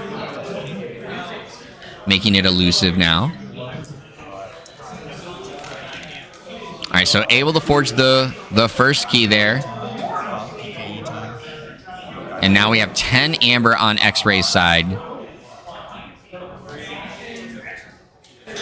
And X-Ray immediately picking up the archives here. So this is a very important turn for both players.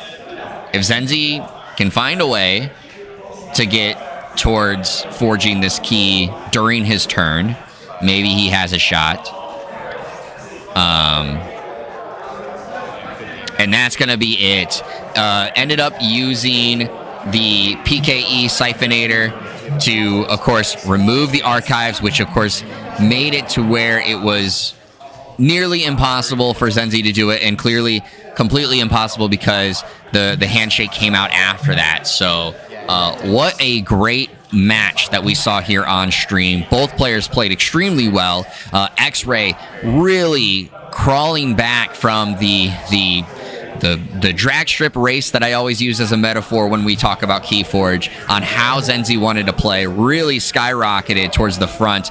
2 keys, X-Ray having no keys and very little amber, and then just continuously chipping away until he was able to come out on top. And now X-Ray has qualified himself for the top cut, getting himself into the Archon top 8 here for the Roseville Vault Tour Archon tournament.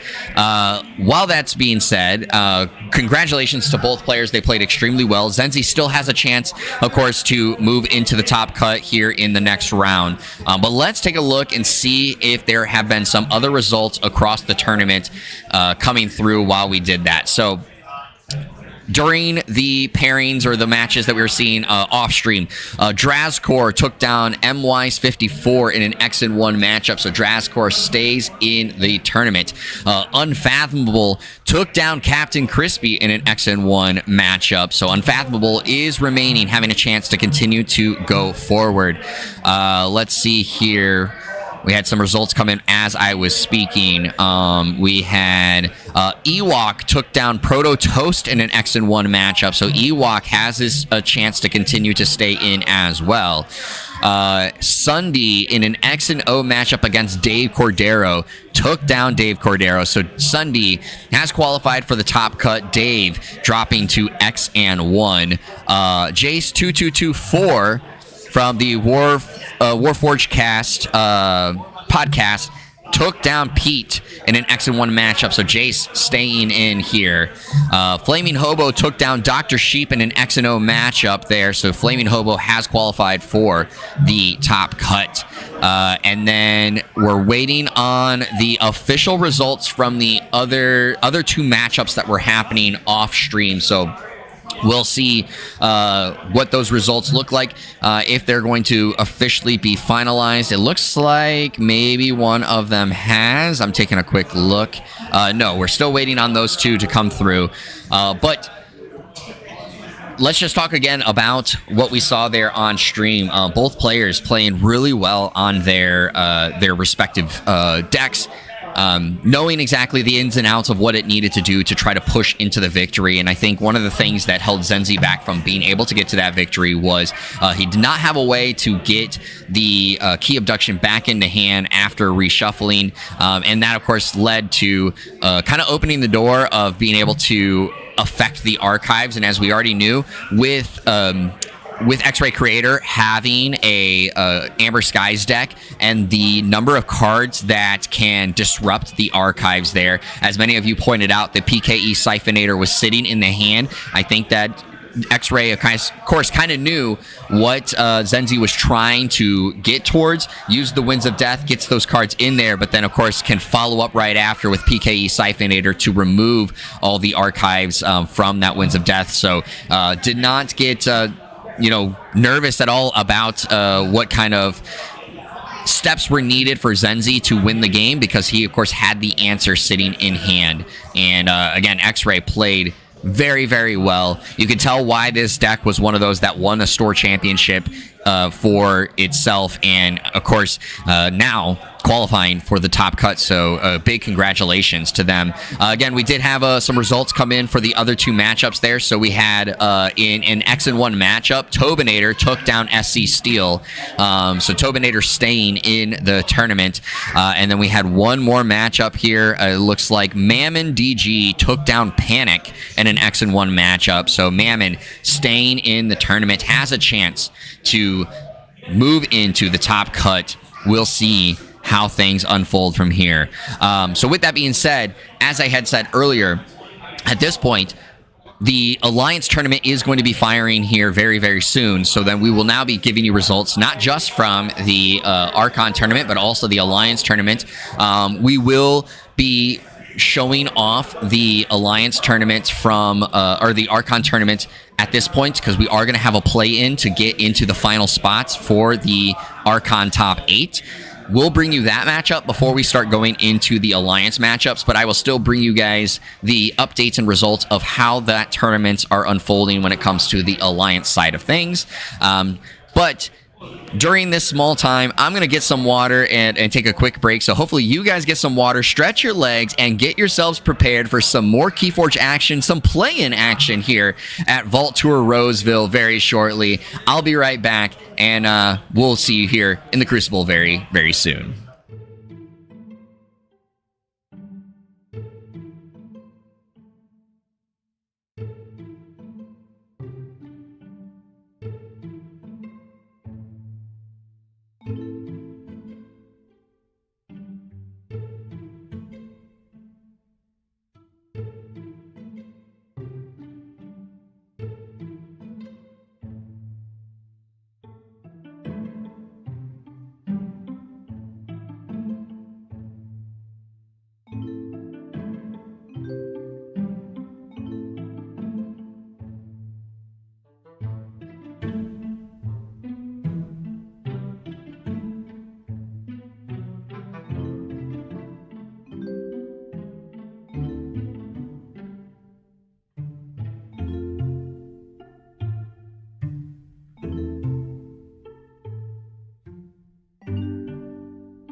Hello, everyone, and welcome back to Vault Tour Roseville 2025. We are here for the play-in match for the top cut, and in this matchup, we have Unfathomable taking on Ewok. So, Unfathomable is rocking Grim Reminders, the Clawed Elder Nanny of Earthhurst, and Ewok is bringing Tang, the Harrier of Fertoni.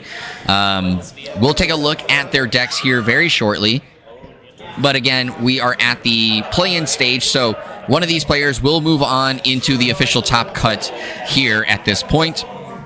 The other player, unfortunately, being eliminated. As I mentioned, the Alliance tournament is also starting at this point, so I will bring you some results of round one of Alliance. We're waiting on this round to start, and I think it'll be starting here fairly soon. We have two play-ins going on. We have Unfathomable and Ewok, as you see here, and then on the other side we have Mammon and Drazkor taking doing their play-in here as well, I believe. So we're kind of just waiting on full results or getting everything situated here for this play-in, and then we will get that going. But I want to say congratulations to all of those that have moved on into the tournament. As I did make mention, I believe here in the last round, just to pass along those that have qualified in the top cut, we had Sunday making it in there. We had X-Ray Creator, Flaming Hobo, and then Jace2224 making it in as well. And I'm not 100% sure on the rest of this. I think that right now, of course, again, they're trying to get things situated when it comes to the bracket itself, and we'll see how that all shapes out. I think, again, that they were having some discussions on the other side of things, but we will see where situations lie when it comes to the actual matches. Just kind of waiting on some, again, official word or view when it comes to when this round is starting, I should say. I think that that's going to be coming very soon. And just taking a quick look at the table here, we have Tang is a one of the store championship decks from the Grim Reminder store championship kit. So that's cool to see. And then, of course, we see on the side of Unfathomable, he is rocking an Awakenings deck. And so both of them having some flashy border treatment here on their decks to bring us here in this play-in matchup. So we'll see how things go. Just, again, continuously waiting on this round to start. It looked like when we were walking over to get things ready that it was about to start. And I am waiting. It looks like there was the shake of hands. So I'm going to start the timer at this point.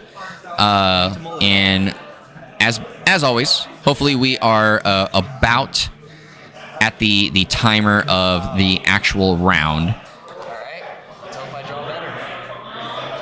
And it looks like, based off of what we saw there, that Unfathomable decided to keep their hand to start this matchup. And Ewok didn't like what they saw, so you see them shuffling off on the side right now. And now getting things going. So like 4 or 5 solid first turns. let's take a look at their decks while they are getting all officially set up. So again, both of them playing Grim Reminders. Looking at Ewok's deck here. And looks like Ewok is going first turn after the mulligan, drawing 6 cards. They got Geistoid, Mars, Star Alliance in their respective deck. And immediately on the first turn,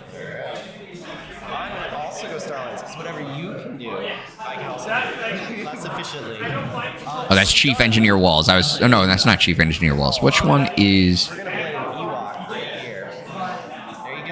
Am I? Prototype harness. It's whenever you attach an upgrade to it, it gets an amber. Or you get an amber. It basically costs 6. Yeah, and then I'm gaining the 1 here. Discard. I'm not quite sure which one that was. I can't read that card. Never come back. But all right, we're going to go into the rest of this. So all of a sudden, Unfathomable also in a Star Alliance turn there. Looks like actually maybe they switched decks. Or not switched decks. Maybe I have these backwards. I think I'm going to double check on who has what deck here. I hope that it's all untamed. Come on, hunting witches. Come on, hunting witches. Alright, do Star Alliance again. I'm going to reek with the Palic, so I'll gain an amber, capture an amber, play it unprepared to stun Star Alliance. Woo! I'm actually okay with this. Play a survey, gain an amber. Okay, I'm being told I have them right. So okay, good to know. I'm just trying to stay in check with what I am seeing here, because I'm seeing maybe I have the players flipped. That's what it is. I have the players flipped. So my apologies there.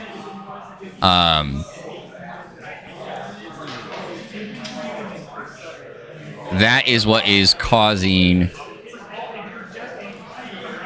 my confusion, I believe.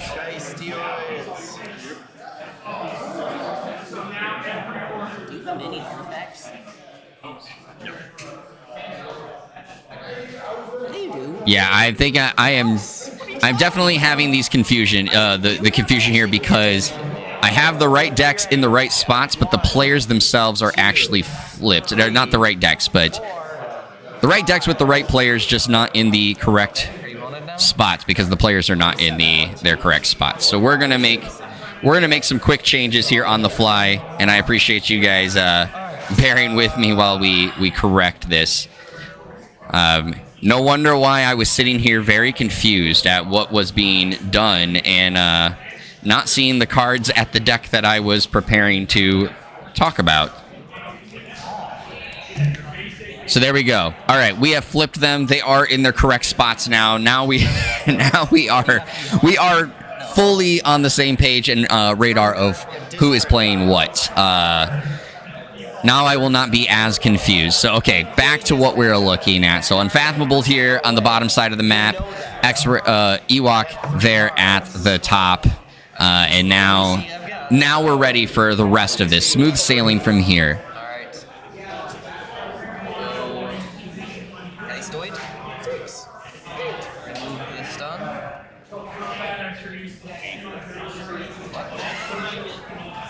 Geistoid. What do you want? All right, so looks like Unfathomable's turn now. Gonna go with the boo off of this, and now getting the capture pip off of there, discarding the top 10 cards. So now Unfathomable will be haunted here. 9, 10. That's a whole lot of Starlights. Yes, Ketchum, they are, one of them is a Store Championship battle-tested deck, as the community likes to call them, and the other one is an Awakenings deck. So both of them Grim Reminders, but both of them sporting some flashy border treatments for us here in this stream. The Albia Stray, of course, coming out ready because of Unfathomable being haunted, and going to Reap there, which is going to capture some Amber on the side of Ewok, and then, ooh, the Hallowed Eve Festival coming out right after that. All right, Hallowed Eve Festival, for those that don't know, discard the top 5 cards of your deck. For each Geistoid card discarded this way, a friendly creature captures 1. So going to get rid of all of the Amber that Ewok had built up during that turn, and now they're all sitting on Unfathomable's creatures. So Ewok now has to just figure out a way to get that back into his pool. But with Grim Reminders, both of these players have many different ways to deal with the creatures on the field. Taking a look at on the side of Ewok, trying to see what he might have when it comes to dealing with the creatures, any kind of board state that is currently available.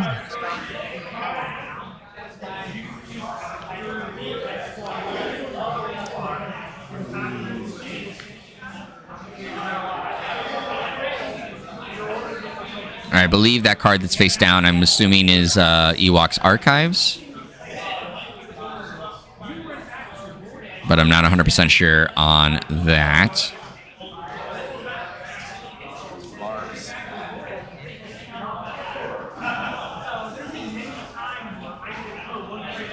All right, so what is Ewok going to do here?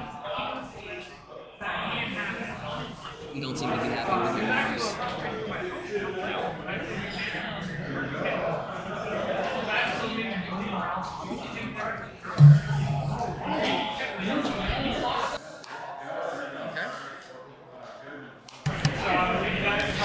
All right, so Ewok going into a Mars turn here.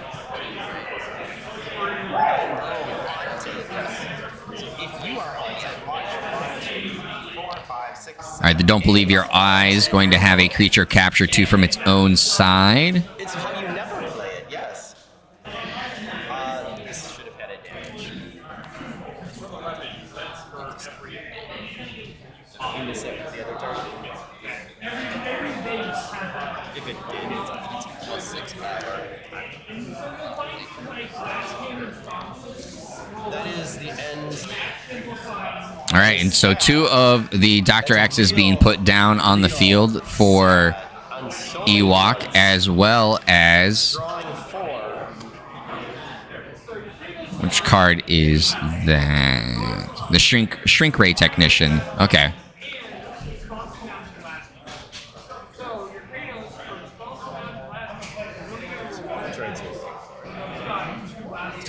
All right, so Ewok currently looking to build a board state. Unfathomable sitting with 5 amber on their side. All right, going with the regrowth after this. So what is he going to bring back? This deck actually has 3 different regrowths. And he grabs the Haunting Witch. Order returning. Deal 1 damage there. All right, Word of Retreating coming out. Deal 1 damage to each enemy creature for each amber on it. And move each from those amber from those creatures to your pool, which is dealt the damage there. Now the Haunting Witch is going to be gaining Unfathomable lots of amber, and it gets itself amber. All right, and there's the Skeletal Murmook. Going to increase key costs. And Way of the Porcupine also coming down. This is definitely a really good start to the match for Unfathomable. Lost in the Wild also coming down here. Should be 2, and then the inside 2, correct? Yes.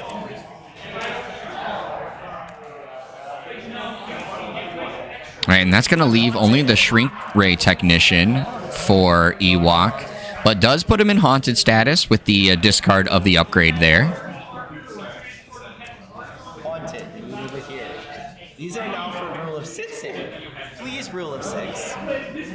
All right, looks like he was indicating that that's what the dice is for, is to indicate the haunted stuff, but then, of course, has the haunted token there that was created by our lovely judge, who is also here this at this event, Marcus D'Amelio, who created those for KFC 2023.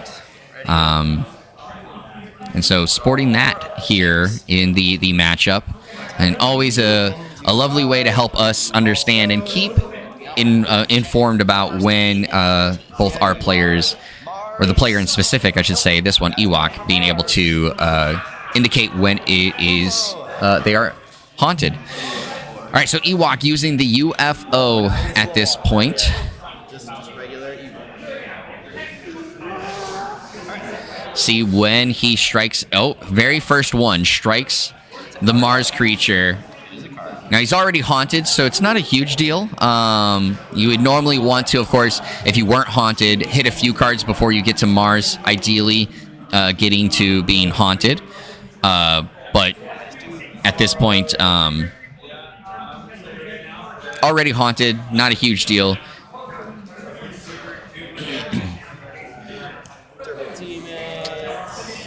All right, Terrible Teammates. So what is going to be discarded here? The Badge of Unity. All right, so these dice are also going to be utilized for rules of 6s. So we already saw them coming out, so there we go.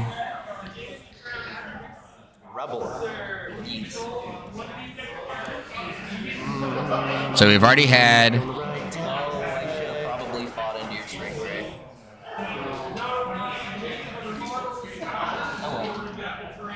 a little bit of the action go on so far. Looks like he is highlighting the Zip the Implanter here.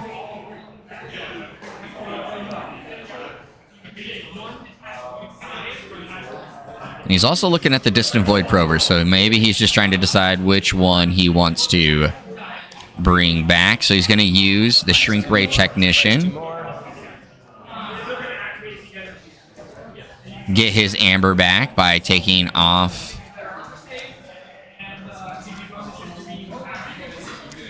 the Officer Palak.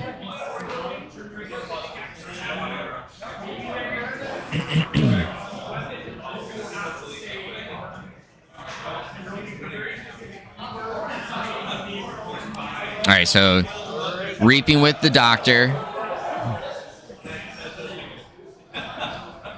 Going to bring out the Distant Void Prober.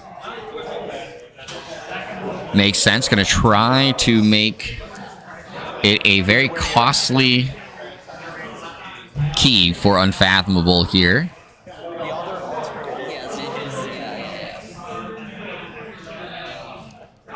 And trying to indicate he is still haunted there, so he's going to reap. And that now, of course, means that key costs have increased for the next turn. And we're not at a full chance of Rule 6, so you see that 10 amber being spent to get that first key. So a 9 amber being spent to get that first key. So a very costly first key for Unfathomable. And on the side of Ewok, it looks like he currently is sitting at 10 amber himself. Having all of those traits, you don't have the one I want. And you did well, Shrink the Technician. Time for Dexter. So you're at 10? I'm at 10. Making me fight for it? I mean, you gave me a 35. All right, looks like Unfathomable trying to decide what he wants to go into. Gonna go into a Geistoid turn, throwing down the Haunted House here, and get in the Spontaneous Awakening right after that. I'll be a Stray now. Coming down. Did you just draw off of that? Is coming out ready because, of course, being haunted. And then in here somewhere now coming down. So what does he plan to archive? Giving him a fist bump. I think he's trying to just encourage Unfathomable here. Both these players know each other very well. Very friendly with one another. So I imagine just trying to keep both players light. Ewok been in these kind of stakes many a times. Unfathomable continuously showing up to Vault Tours and steadily improving performances. Not for sure if this is one of their few play-in experiences, or maybe they've done a number of them, but again, a familiar face around the Vault Tour scene, as well as, of course, the KeyForge communities. All right, so going to grab one of the Lost in the Wild there.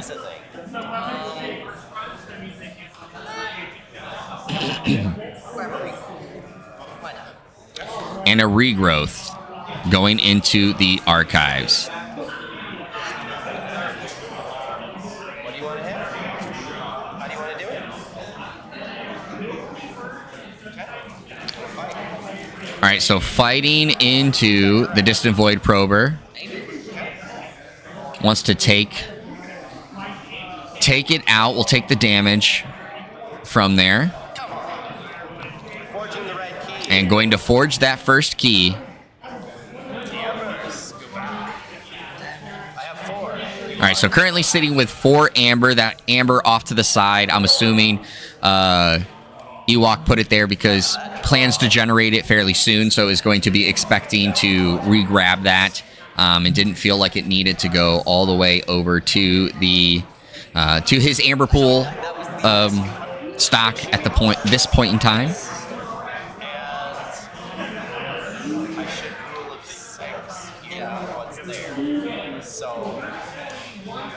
All right, so the rule of 6 dice coming back out again. And a third die, so we expect some shenanigans at this point, some Mars shenanigans. Now let's see what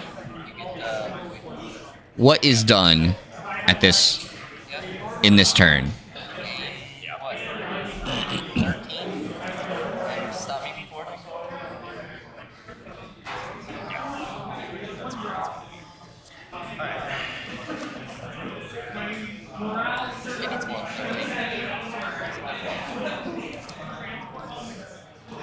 All right, so the Flotsam Spewer coming down first.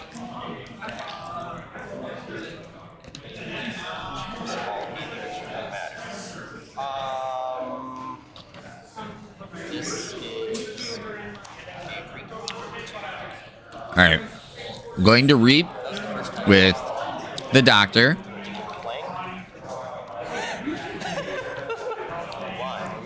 And that was important there. Ewok put it at 2, but he actually hadn't used Doctor yet. So remembering to re-put it to 1 because that would have potentially thrown off the plans if he had accidentally used, thought that he used the doctor 1 extra time because of the dice. And of course, after using the doctor, puts down, zip the implanter.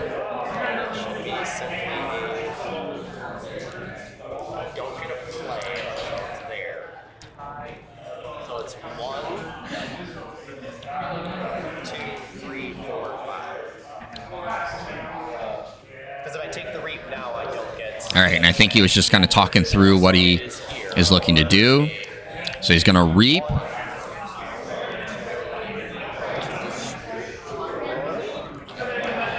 We zip the implanter,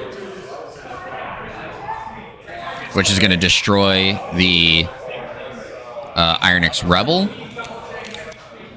So he's going to use a different Ironix Rebel to ready the 2.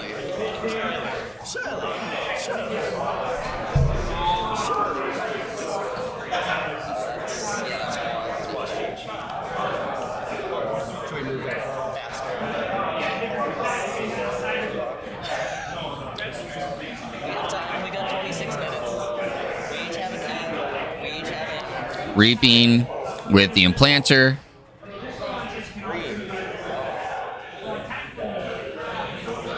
So that's the second time he's used implanter. Destroying Ironix Rebel because of it. Reaping with Doctor. Gonna bring out Ironix Rebel, which is a second use of it.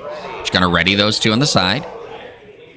Gonna reap with the implanter once again for the 3rd time. Gonna destroy the Ironix Rebel. Reap with Doc X. And you can see Ewok is choosing not to reap with Ironix Rebel because that would, of course, do additional uses, getting towards the rule of 6. So in KeyForge, you can only play or use a card 6 times, with the same name. So the Ironix Rebel is only being used to play to use its effect, which readies its neighboring Mars creatures. So he's purposely not using reaping with the Ironix Rebel so that he can get more uses out of it.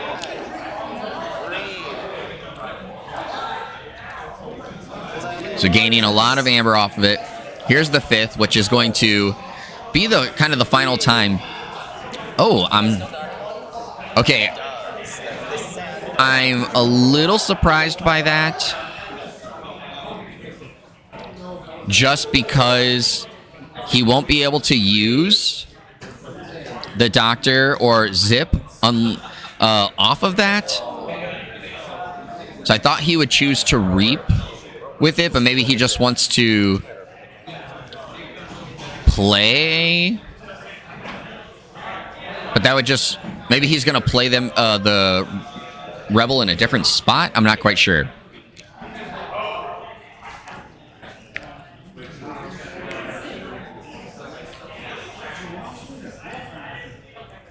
I kind of assumed he would reap at this point. Oh, but he's going to bring out the Distant Void Prober. Okay. Still a little surprised that he didn't reap with the Rebel there to get the rule of 6 with the Rebel, but totally a understandable move. I kind of figured the Distant Void Prober would be coming next to try to increase the key cost, which I think is why he was not worried about Unfathomable being in check for his second key, knowing that he would be able to raise the key costs to now 9. The Unfathomable just didn't have enough to forge a key. But now Unfathomable going into his next turn. So Haunted House has an Omni ability, so he utilized it to get an Amber off of that, and now throwing down the Regrowth, so getting another Amber, bringing down the Haunting Witch. So you can imagine that is going to be coming down here very soon. Going to help try to generate more Amber for Unfathomable. But does still have to, now is slightly behind Ewok because of the half turn ahead Ewok is at this point.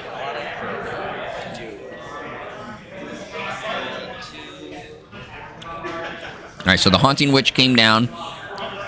Was able to draw a card because of the bonus draw pip there. Is it really in the that final card? That is funny. That's actually really funny. All right, so then there's second Haunting Witch. So now he's going to be generating 2 every time, or 3 every time. Able to get all his Haunting Witches out there. So a big pool of amber could be coming if he has more untamed creatures to be able to play at this point.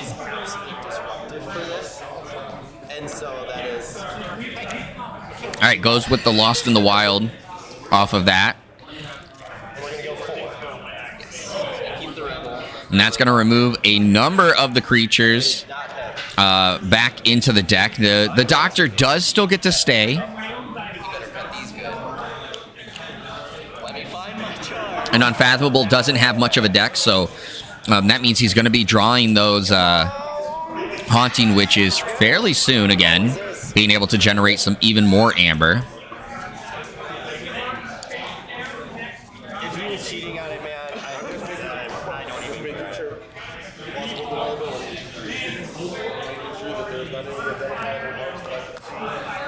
At this point, we have not seen Spooky Charge from Unfathomable being played. Now, there's the Skeletal Murmook coming down. Of course, raising the key cost now on the side of Ewok. So Ewok is going to have to spend 8 amber to try to get his second key. With the sweet Lokakarian. Now, Doctor is still there. Leaving me 10. Currently at 10 amber towards that third key.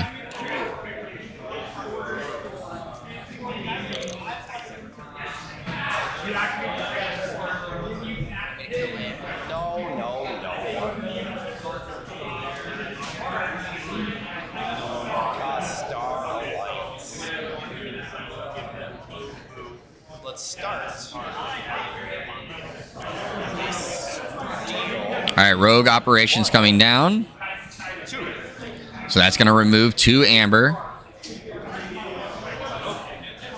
Gaining 2 amber for Ewok. Let's go ahead. Trick Scar. Tangler. All right, gaining an amber because of the commander. I never know how to pronounce this one, but commander, I'll just say, with the upgrade piece coming on top of it. Let's say multi-dimensional rescue coming down next.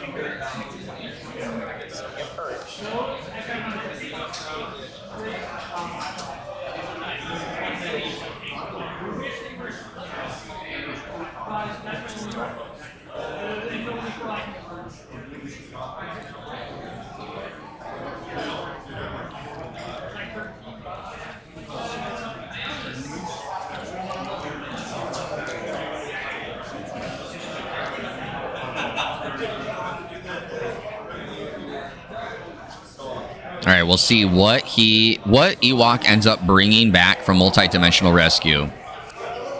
Badge of Unity, Rogue Operations,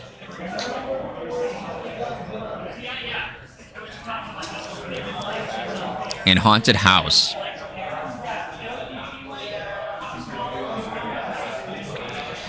What is the creature Ewok plans to grab?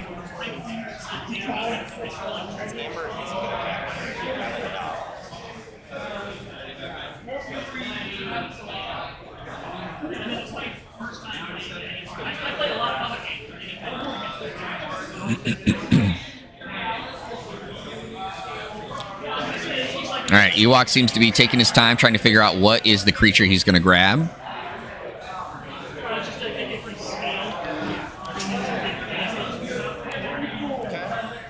All right, so Chief Engineer Walls is the one that he decides to grab.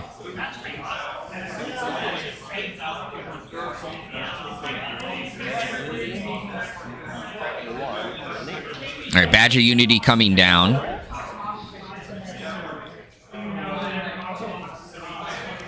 Going to allow to be able to use Dr. X for this. Rogue operations coming. Going to steal one away.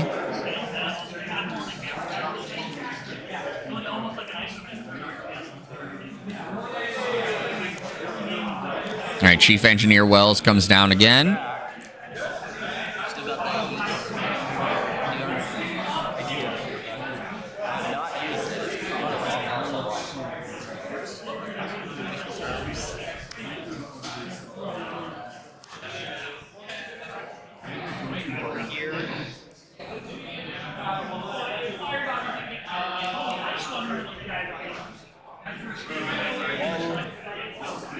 All right, grab the prototype harness, bringing that and putting that down, so increasing the amount of amber gained by Ewok here.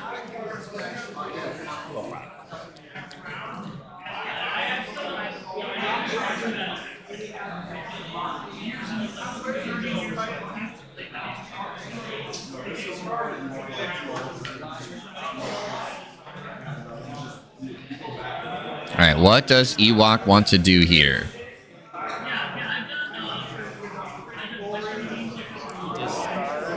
All right. Gets rid of the Mehmet because of the discard pip on prototype harness. All right. Gets rid of Lieutenant Halesta, which is going to stun the Skeletal Mermook. Uses the Doc X here.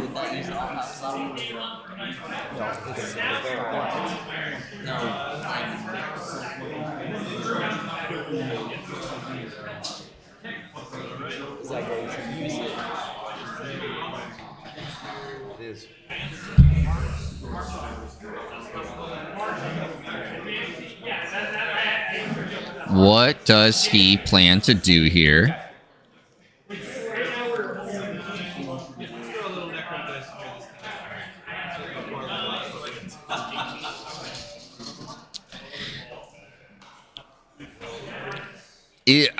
Ashton says that the use of Dr. X will use up the MDMR. I don't know if that is the case because of the Badge of Unity being on them, where this creature belongs to Star Alliance in addition to its other houses. But that is probably something that, of course, they will settle with the judge in this matchup.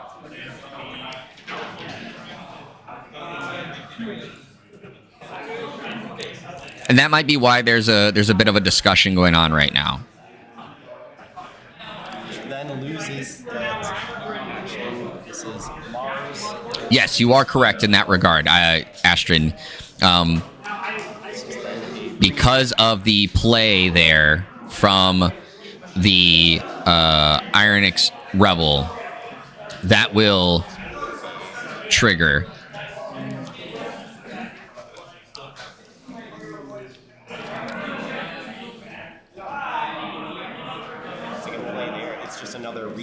Right. Again, a similar one of, I'm going to let the judge decides that.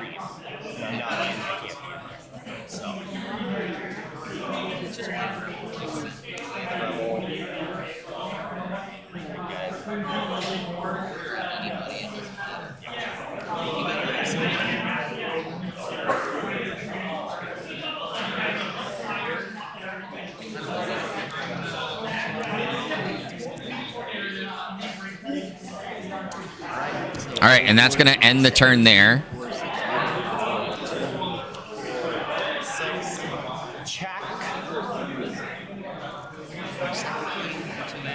All right, second key forged.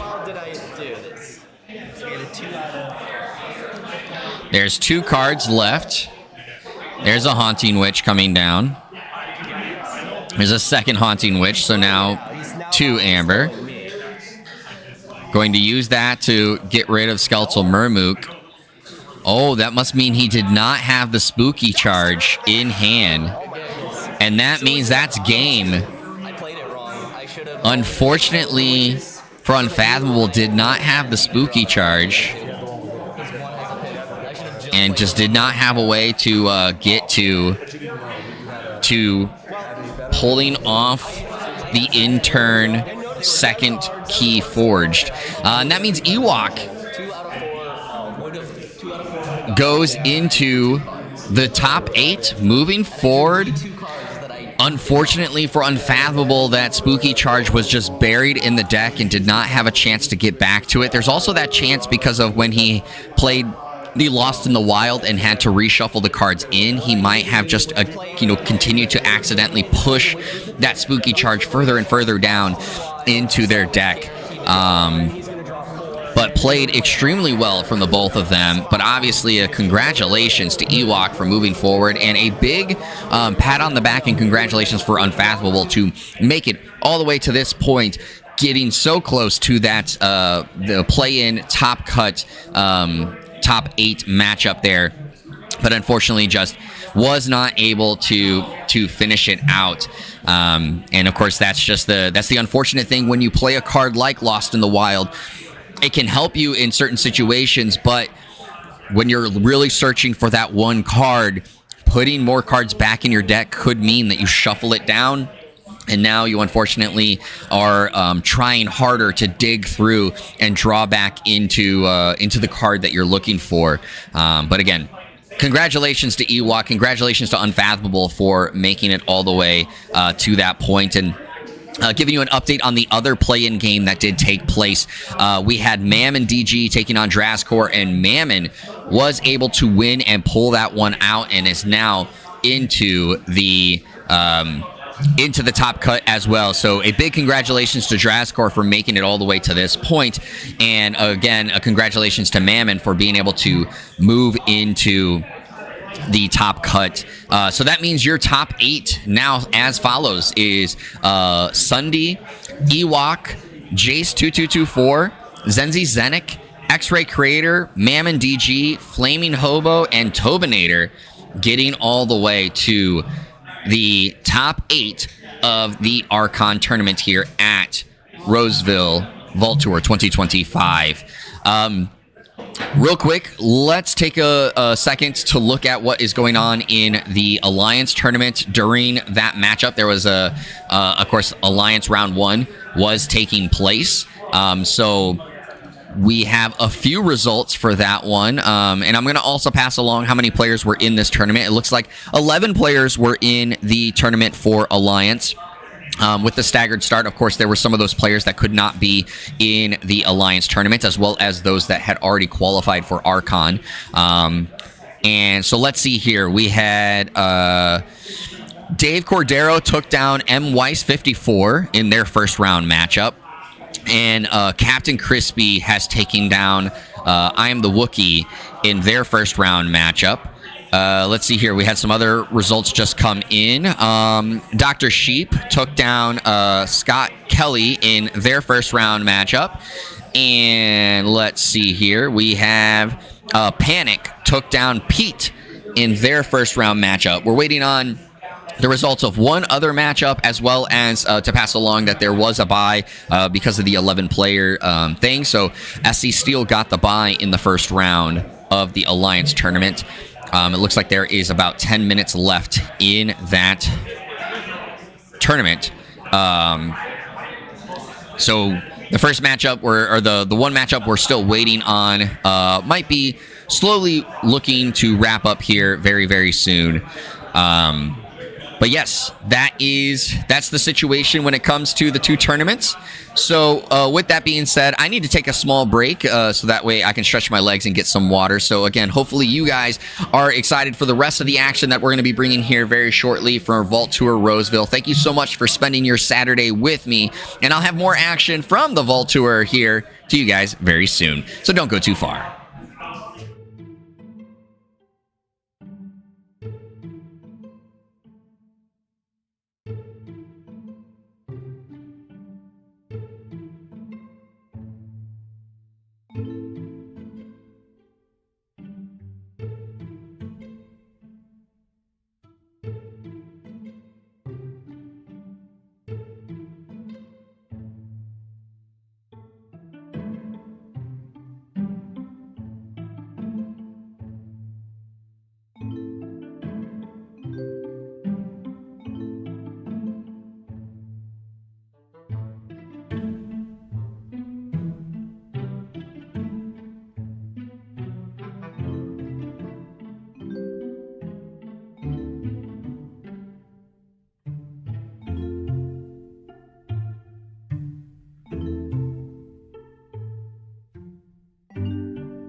Welcome back here to the stream. We're here in round 2 of the Alliance tournament, and here on stream we have SE Steel taking on Panic, and joining me for this one is Drazcor, unfortunately falling in the play-in round, but thank you so much for joining me here for this stream. Yeah.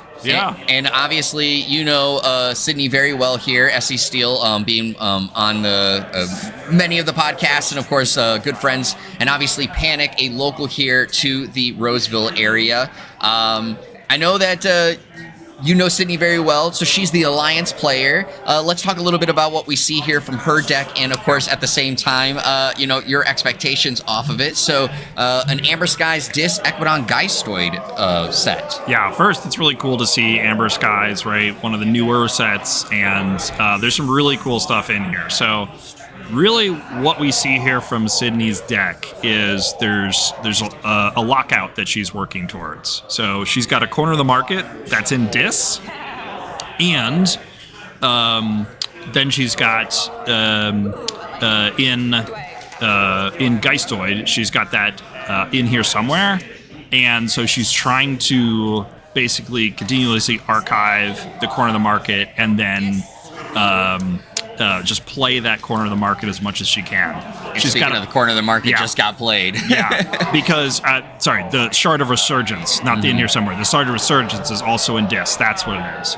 And so she is starting out playing those Dis cards very quickly. So I think we're going to see her attempt to move this game to where her opponent really can't do anything. Yeah, so let's talk about her opponent. So Panic is rocking a Grim Reminder set with Geistoid, Unfathomable, Untamed. What are you seeing from this, and what do you think is the style that Panic is looking for? So I've not looked at this deck list up until like 30 seconds ago. Of course. So unlike Sydney's, I had seen what she was doing prior, but a couple things jump out, right? So we've got a Dark Discovery deck here, so we've got the ability to key cheat with a few cards, a couple of Beams of Forgetting, various ways to put cards in the bottom of the opponent's deck, so hoping to get some free keys there probably. The Penthe Seed, so perhaps trying to do that multiple times very quickly. I also see in here somewhere is Junk Restorations, Winds of Death, and a Cursed Tomb, so lots of ways to cause problems for the opponent. And Forgotten Guardian to do a little purging to try to take away the key piece, right? If Panic can purge one of those key pieces that Sydney's trying to use for the lockout, that could be huge. Yeah, so of course we see here the action taking place. So then that way Panic has his Ghost Tree out, the Haunting Witch, as well as the Warfaline. Sydney's board just recently got cleared, so we'll see what else goes from there. But of course the Shard already being out on the table, as you had imagined or had said. Mm-hmm. So we know the corner of the market was in the discard pile. I'm not quite sure if there was anything while we were looking at those decks utilized to potentially remove that from the discard pile, possibly put it in the deck. But we'll see what goes from here. So we're kind of getting a small glimpse of the hand that Sydney has. I like that she got sleeves with herself on it. That's fun. Of course, gotta show herself off. You know, fun to have fun sleeves. We see a lot of those across the weekend. So looking like. See if she's gonna try to clear some creatures here, take away some Ember Generation from her opponent. Phineas Drop's a great card. It's one of my favorite cards from new set. Very useful, very versatile. And then Clipped Wings, another really strong card against GR. Right, you've got in Grim Reminders, you've got a ton of archiving with things like Winds of Death and big archivers like that, and so. Being able to get rid of that archives is huge. Yeah, and in this case, I think she just purged from hand, but it is a definitely a useful tool. Yeah, so got some stuff out of hand. Now purging some cards over from Panic. Yep. We saw it hit It was very quickly. I can't remember exactly. It looked like a circle, the circle speak. Yes, you're right. It was the circle speak that got hit. Or was it the... It could have been a beam of forgetting.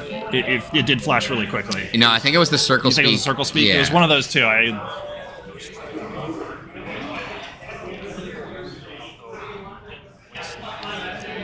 we go. All right. Yeah, waste not. Yeah.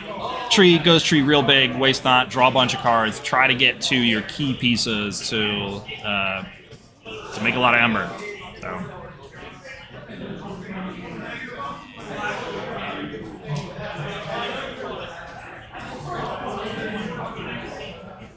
Alright. So thinking about what he's gonna do here. All right, so was just double checking that they were haunted, which is the case. So Panic now in haunted, obviously a key important factor for Grim Reminders. Yep. Bring back probably the Haunting Witch is my guess. Depends on how many creatures Panic has in hand. I didn't really catch that, so let's see. Yes, bringing back the Haunting Witch.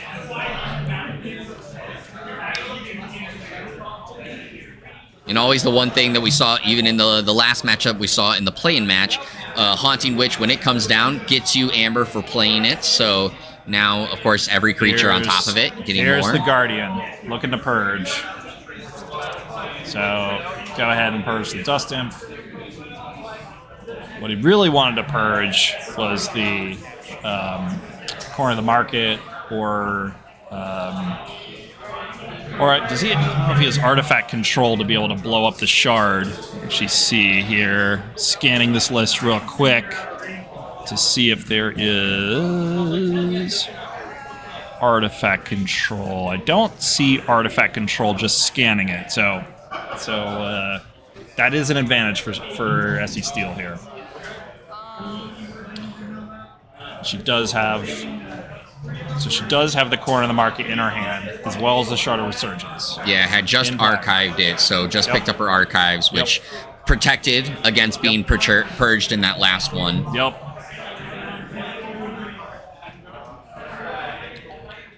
And she's taking her time, thinking through what she wants to do, and this is always really important in Alliance, especially, we see it with high-level play to begin with, but with Alliance, a lot of your card combos are very dependent on certain card orders. And of course, Sydney, a big Alliance fan, doesn't want to rush through and make a mistake that costs her. Yep, so she's going to take the archive. Yep, she's going to go into it. So she's going to go archive it. So she's potentially starting the loop here. And maybe Gabe's going to try to steal the... ooh, look at that. Look at all those pips on that clipped wings. Yeah. So get some Ember, capture some Ember, discard 2 cards. That's going to help Sydney get more discards to play on future turns so that it's not really, really slow. Really slow win. She can try to get her lock and win more quickly by cycling to more discards. So it's basically going to get rid of anything that isn't dis, I think. I don't know if she has a particular priority when she's discarding cards in this way. And just purged the Hallowed Eve Festival from Panic there. Yep.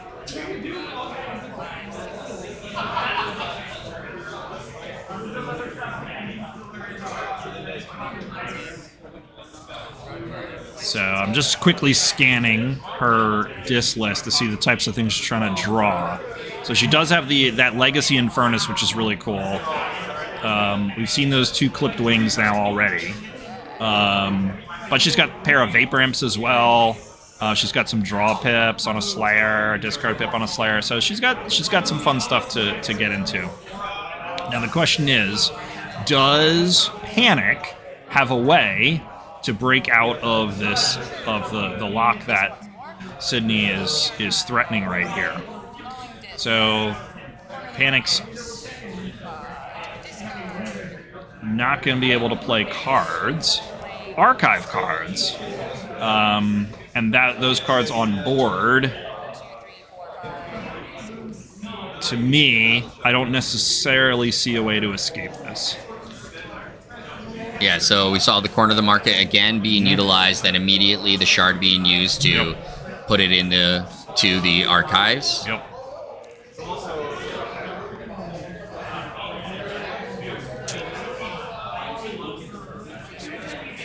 So in theory, could reap a couple times.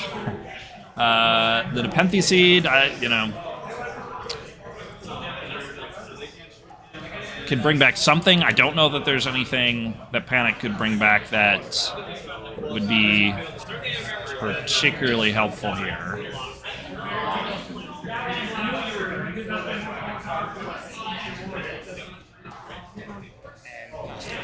So discarding and archiving a bunch of unfathomable cards, and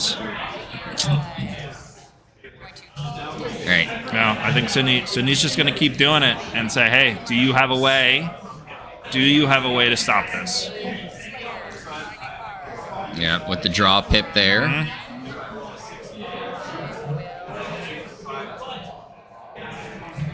And to your point, the fact that this Court of the Market has that dis on it makes this, very easy to continue doing exactly what she wants to cycle into, knowing that she has, in a sense, two options to utilize it. Yep. But of course, to make the shard work, going into dis every time is going to be the main way she's trying to, of course, keep this going. So it was an interesting decision there. She's trying to decide, do I just reap for one each turn, or do I fight, blow it up, load that Dust Imp for two, one time only, but take the Forgotten Guardian off the board? She opts for the Ember now to get to check. And just further remove any options from Panic's. So Panic's going to empty the board. So what this does mean is that Sydney will need to play cards in order to gain Ember. Right? She doesn't make Ember off of her lock loop. Mm-hmm. So I think Panic is trying to set up a situation where he's ahead on Ember, and if they just keep bouncing back and forth, Sydney will be forced to basically lose on time or to call something else other than dis. There's that's fun. Little shot glass keys there. It's pretty fun. So the blue shot glass has been forged. That is a lot of fun. Yep. And that's one of the fun things about this game. Like, you've got, yes, you have official keys, but so many people just bring their own, whether it's something they've purchased, or it's something they've made or has some special significance. So that looks like a Help from Future Self shot glass there. That's her podcast that she's on. So Sydney does opt here to back out of the loop because she's afraid that she'll lose on time effectively, that she won't have Ember. In fact, I guess they had the same going into the same amount of Ember. So if it got all the way to the end, all the tiebreakers would be the same, and it'd be whoever went first. Yeah. So perhaps Panic went first in that tiebreak rule. So she has to do something else, perhaps. So now she's going to try to make a ton of Ember, set things back up, and Panic's got a chance here to board up, to set up a situation where Panic can gain the advantage, and even if Sydney's able to do a lock again, that Panic will be ahead. So we'll see. We'll see what's going to happen here. Yeah, and because of, the corner of the market, we saw that Panic archived a lot of Unfathomable. So as you said, it's like he does have a chance now that he can play some cards to grab that and build a state, a board state that could try to keep him ahead off of it. Yep. So Sydney is trying to decide what she's going to archive, put these in here somewheres to give her opportunities to make Ember when she goes back into her looping lock. Yeah, and so, of course, cleared out the hand, so going to draw a full 6. Yep. But now, for the first time in a little while, Panic is going to be able to play some cards. I think we're going to see Panic pull the archives here and either play a huge board Or perhaps there's a way to do a Dark Discovery here, which. So my guess it's going to be one of the two. Well, let's see what happens. All right, and as you said, though, picked up the archives immediately going into the Unfathomable pod, as we figured out. Yep. So, plays down that big boy. So that's going to be a good way to... So let's see. I wonder if we see a Beam of Forgetting. Okay, we're starting into the drawdown. Okay, so so for those that don't know, there's 3 linked cards: Dive Deep, Drawdown, and Dark Discovery. And these have ways to effectively put cards on the bottom of your opponent's deck. And then when you play the Dark Discovery, if you're able to name the bottom 2 cards of your opponent's deck, you forge a key for free. So it definitely takes some setup, and it's a little situational, right? So with that, what was that? The Dive Deep or the Dark Discovery? That was the Dive Deep. That was the Dive Deep. That is basically, she flipped a card. If one of her creatures matched that card, she would put that under the deck, but she flipped this, so there was not a match. But here you can see Beam of Forgetting, so Panic is going to put one of Sydney's cards under, so it is a Vapor Imp.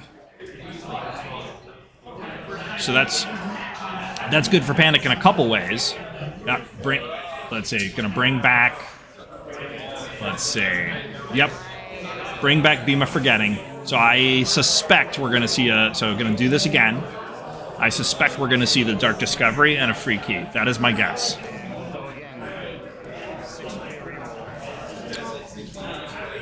So, all right. So Vapor Imp and the Flumph Guard. That's not the name of it. That's not the actual name of the card, but that's what you see in the picture. Security detail. Thank you. The Flumph Guard. It's the one that captures that Equidon. So, we did not see this turn. Okay. So must not have had it in hand. Didn't have it in hand. So that actually is really big for Sydney, for SE Steel, because now she can go back into her lock, even if Panic has drawn that Dark Discovery. Sydney has an opportunity to basically either draw through before she has to go back out of her lock again, or basically position herself for the win before that Dark Discovery can go off. So the fact that Panic didn't have it, that was big. Yeah, and so she goes into Geistoid here, puts the Destabilizer on Thing from the Deep, which makes sense, trying to really get through the Amber that Panic has. And then, of course, in here somewhere, just really trying to build up that archive. And so we'll see what gets put in there next. Yeah, so not going back into Dis here is interesting. So she decides that her lock won't be strong enough and that she needs to do other things in order for her lock to be successful. Perhaps draw to some more discards. Perhaps she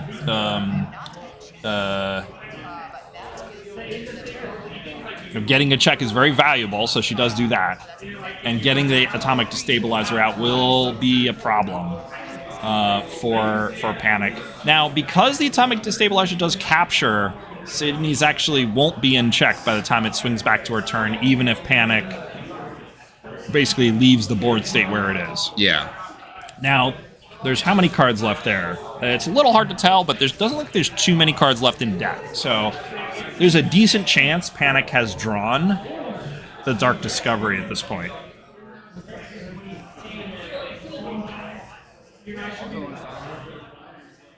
Certainly not guaranteed.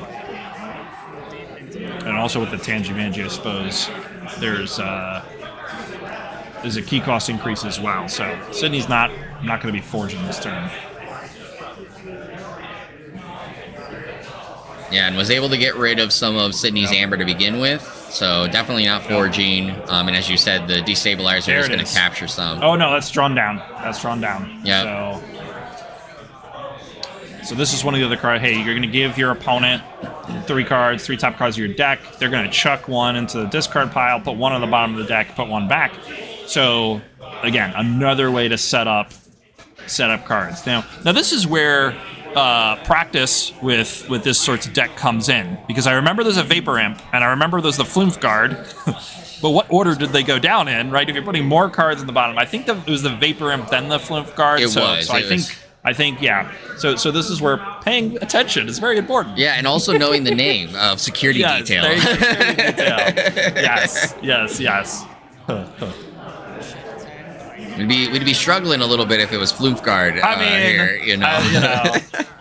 I would call Mark. I would call the judge over me. Judge, this is the exact card I want. This is the one, you know.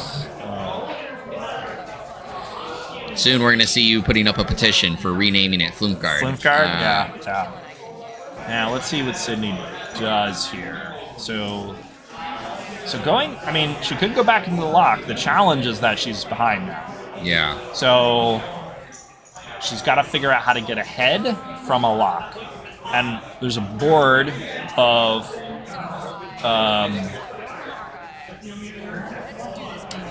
4 opponents' creatures. Now, it's going to start, that Atomic Destabilizer is going to start burning off more. But, so I'm imagining, she's going to be hesitant to play creatures, because between the Paddlefish, which is going to discard cards out of her hand, and the Thing from the Deep being able to steal on fight, I think she might be hesitant to play creatures. Yeah. She's got to figure out how to slow Panic down a little bit, gain some Ember. She's got a decent amount of pips in Dis, so she looks like she is going into Dis and archiving, so activating a lock. So again, holding off the Dark Discovery. Unless the Dark Discovery is very early on put in the discard pile before we noticed. There's a chance. I doubt it. I think the Nepenthe Seed would have. I think Panic would have brought it back with a Nepenthe Seed at that point. Yeah. So, all right. So gonna probably kill either the Tanjimanji or the Adolf. Well, I would prioritize the Tanjimanji. Oh, she has the Infinity Strip, so she's going to try to spread around. Yeah, that's why. So that's why she's spreading damage around like this, so that the Infinity Strip will kill a bunch of stuff. Yeah. Okay, this makes sense. I assume she has that in hand. Now that I've just said all that, I assume that's why she's spreading around this damage. All right, so using that to draw another card. Mm-hmm.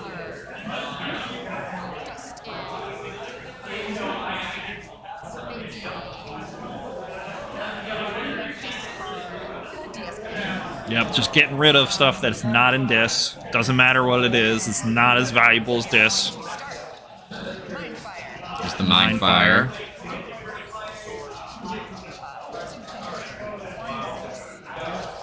So let's see what she hits here. The Waste Not. That's a big hit. Because you got the Thing from the Deep is draw 15. And it's a way to get rid of the Atomic Destabilizer. There's the Infinity Strike. Okay. So she's going to capture one, and she's going to blow up all but the Thing from the Deep. And get herself to check, I believe. Or maybe not. Maybe sure to gain the Ember from the Infinity Strike. We'll see, because she hasn't captured. Yeah, she hasn't captured yet. The Amber yet. Yeah. So there's the Ember. Yep. And decided to. Okay, there we go. Yeah, the Gatekeeper blew up the flanks. So, yeah.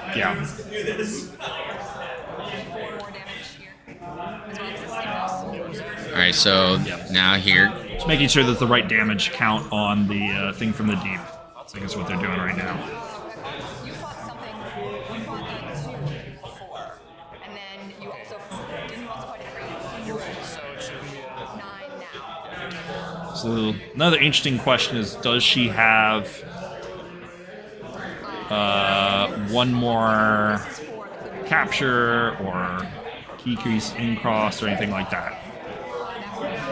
All right, so going to capture one off of this. Yeah, she does. Oh, she does with the clip wings. Yes, right there. So actually, that's interesting. So she's chucking her what is it? Future past. What's the actual name of it? It's Future is Future's past. Past. Yes. So I was right. So the that is one counter to Dark Discovery, because you're going to end up flipping and shuffling your deck. So now your opponent doesn't know where those cards are anymore. So this was big for Sydney because she held off her opponent from forging Key 2, and she is, and so now because of that steal End of your turn, capture 1 and lose 3. and the capture, we know that, hey, Sydney's not going to forge. But now we're getting to territory where it's getting really hard with the amount of Ember on Thing from the Deep with that destabilizer. Just going to start burning.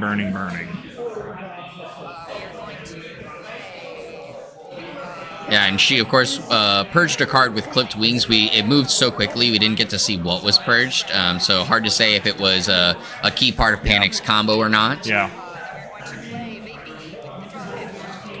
Lots of draw. Now drawing it too. Okay, so drawing. Now she doesn't have 2 cards on the bottom anymore, as we saw the Vapor M, right?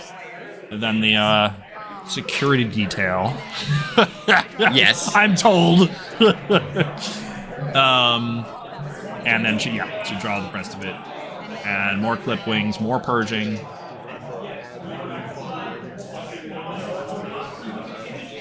Looks like they're, again, trying to clarify something. Probably the correct amount of damage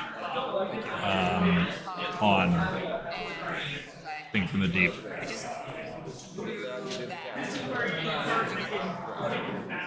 All right, so another card being purged here. Something. Somebody screen this shot. Moves real fast. If you can tell from the top of the art there. That All right, so he's going to flip the deck at this point. But again, the corner of the market was used there. So Panic's still not going to be able to play the cards that they might be looking to play.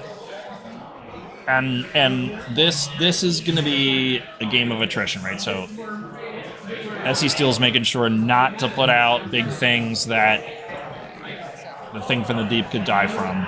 The Vapor Imp could be Panic's next target. But again, that's not going to be damaged fast enough. So Sydney just needs to make a little Ember each turn as Panic is burning through Ember. And at the moment, Sydney looks like she's in a relatively good spot. But we saw before that Panic was able to get into a scenario where a stall worked in Panic's favor. So the question is, can Panic figure out how to do that again and get a momentary unlock? We'll see. Yeah, and I want to pass along, we're at 14 minutes in the round left, so there's about a 25-second difference than the clock that you see on screen. So as you said, the war of nutrition, coming down here. War of nutrition? Yeah, That's what it sounded like. we come out healthy snacks here. Hey, you know what? Stream. Sydney Yeah. might want some healthy snacks. All right. She could. Yeah. Wow. I saw the Dunkin' Donuts on the counter before. That's not exactly not the best. Yeah, but yeah, come to a Voltor because one of the was it just one of the players that? Yes, it was Tobinator. That was the Tobin one that came brought was like, some. here's a whole bunch of donuts. Everybody's like, sweet.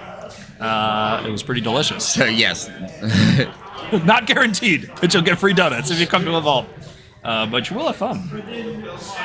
All right, so the time slowly ticking in this part. I don't think we're gonna get a time here. I think that in the next few turns we're gonna know if the lock's gonna hold. But I could be wrong. All right. Corner of the market being used again. Yep. And I'm going to play Fire. Mind Fire here.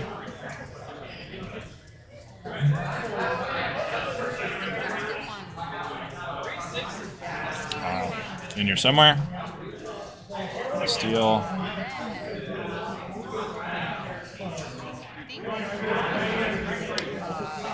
So interesting. She's considering the Infinity Strop. So now that her opponent's pool's empty, now that she's gained the advantage on Ember, putting a bunch of damage onto Thing from the Deep and getting to a spot where it might be able to kill itself is potentially fine. Because when Panic was ahead, it was problematic because you need to keep burning Ember with that Atomic Destabilizer. But now it could be okay. Because remember, the Slayer would also die because it's Slayer against an open board will also die. So that's one reap that Cindy also doesn't get. So she does need to be ahead by a decent enough margin before she lets the Thing from the Deep go. So fights off. Guess only one action. Getting a little lazy with turning the card sideways, exhausting it, but that's what's happening there. So we see the steal and see the damage count up. So where are we at now? 23. So getting close-ish.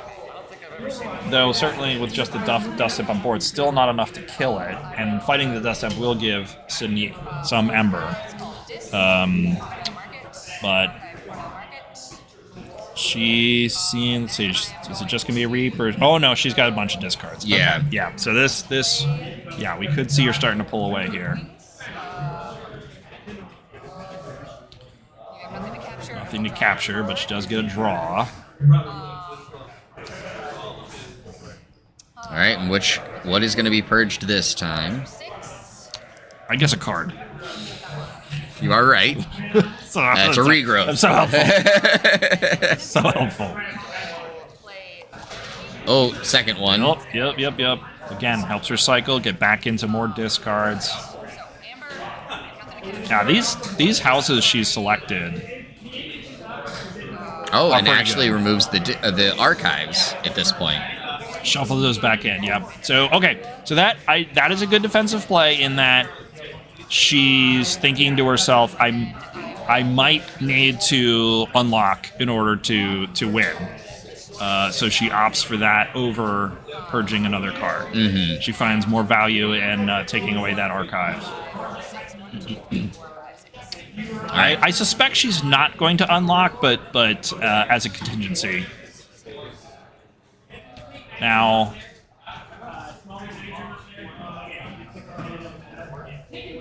Panic's in a tough spot now. Panic has been in a tough spot, trying to figure out how to escape here. Yeah. And just keeping an eye on the time here, we're nearing 9 minutes and 10 seconds left in the round. So, of course, again, that is important to keep in mind as we keep seeing these slowly dwindling. And, of course, again, timing of if he is going to allow the Thing from the Deep to get destroyed, because that Amber will go back to her. You know, keeping that in mind with where the potential tiebreaker would be coming into play. Still needs 7 more damage, which I'm not going to get to this turn. You fight the Dust Imp, that's 5 left. Is there even a 5-power creature in... don't remember seeing one Let's yet. see, looking here. No, because it's just the Slayers and the Vapor Imps. So, in the Infernus. In the Infernus. So, 4 power is the most. So, it... Corner of the markets, archive fly. So we're seeing a bunch of archiving. So opts just to archive instead of fighting with Thing from the Deep. All right, does capture another one. Mm-hmm. So there is a key's worth of amber sitting on Thing from the Deep. Yep. And as we expected, quarter of the market coming out. Yep. Back. Get an Ember from Vapor Imp, and the question is how many discards did she draw elsewise?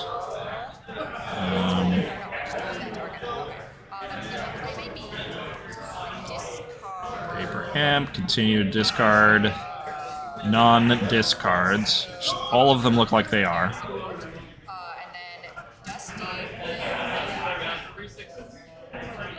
And Reaping. She is hesitating a little bit. Should I fight? But she's got an advantage. That was a neutral Ember turn, right? Because it was capture one, make one. Yeah. But she drew a bunch of cards, so it's still momentum positive. Yeah, I think part of the thing she might have been thinking about is that exactly as you said, there's 5 damage left, so even if she fought, she wouldn't technically be able to take it completely out. Yep. Yeah. So, looks like we do see fight here. I think. Yeah, there was the fight that took out the Vapor in. Yep.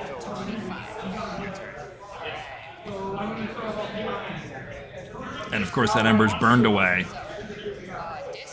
So Panic may be trying to figure out, is there a way to basically get Sydney to 0 Ember?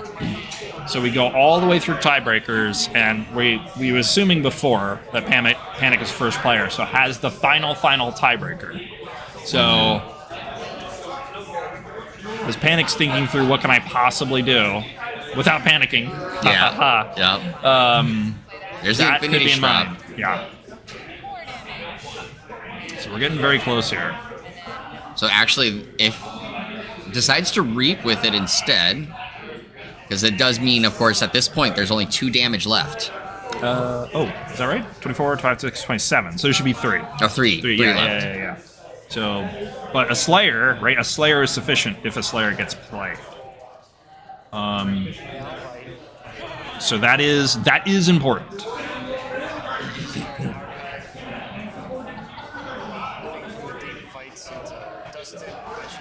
And fights the Dust Imp.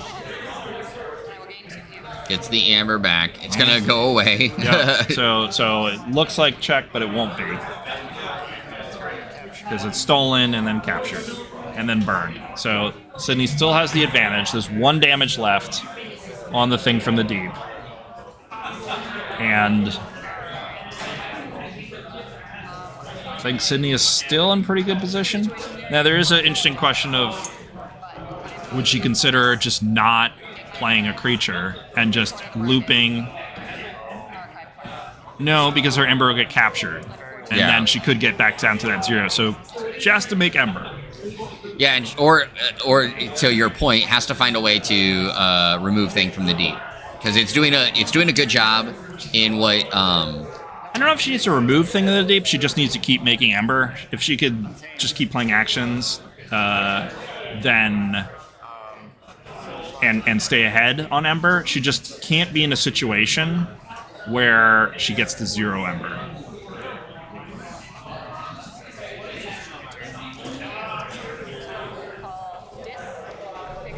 And really, doesn't want to be less... She can't end her turn with 1 Ember either because it'll get captured. So she's got to end her turn with at least 2 Ember.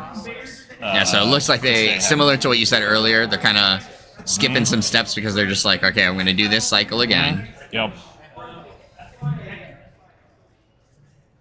All right, and it looks like Sydney's not playing cards really at this point. Yeah, she may be out of... She may not have discards left. So...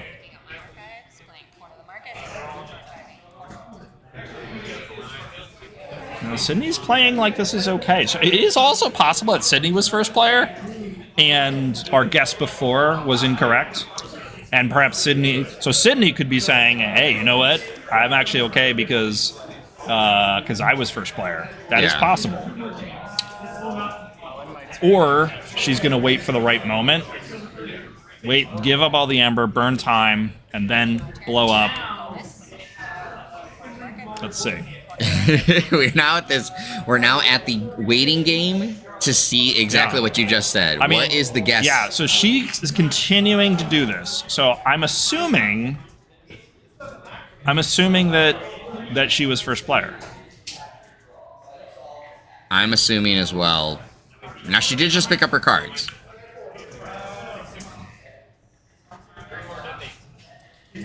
Just to validate. Because she could get one turn out of calling Equidon.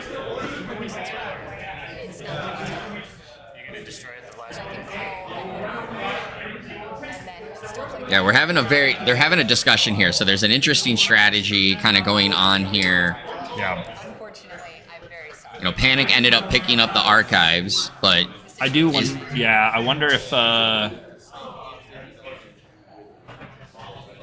if they were conversing with the judge, Marcus, just about end of time rules or something like that. Mm-hmm.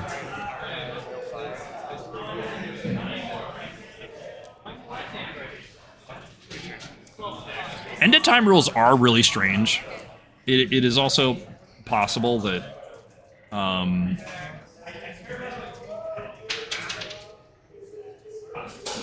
that there's a thing I'm forgetting in there that could advantage one of the players. I don't think so though, because you're gonna, whoever's turn it ends on, they get a full turn. Yes. Right? Then the other player gets a full turn. Yes. So in either of those scenarios, Panic captures and burns all their ember. So, End of game rule. and then the whoever's turn to pass on, they get one chance to forge, and then the game goes to tiebreaker. So I don't, unless I'm mistaken, I don't think there's a scenario under which Underlock Panic gains an advantage. So, so I think it goes back to who started first. Yeah, it will, because I always am a little fishy on these two, but I've seen enough of them that it is, of course, as you said. Should I bring it up? The end of time rules is that player will get to finish their turn. The other player gets a full turn, then they get a forge a key step. Yep. So, it will depend on in that situation, and then it kind of starts to go from there about creatures on the field and amber and all that jazz that starts to go down the line that we are working down in a sense. And so the timing would kind of need to be turn ends on Panic's side. Essie Steele gets her full turn, removes the thing from the deep on the field, and then when it passes back over, it's just the forge a key step. There's no additional cards being able to be played. Yep. So I think Sydney thinks she has the advantage.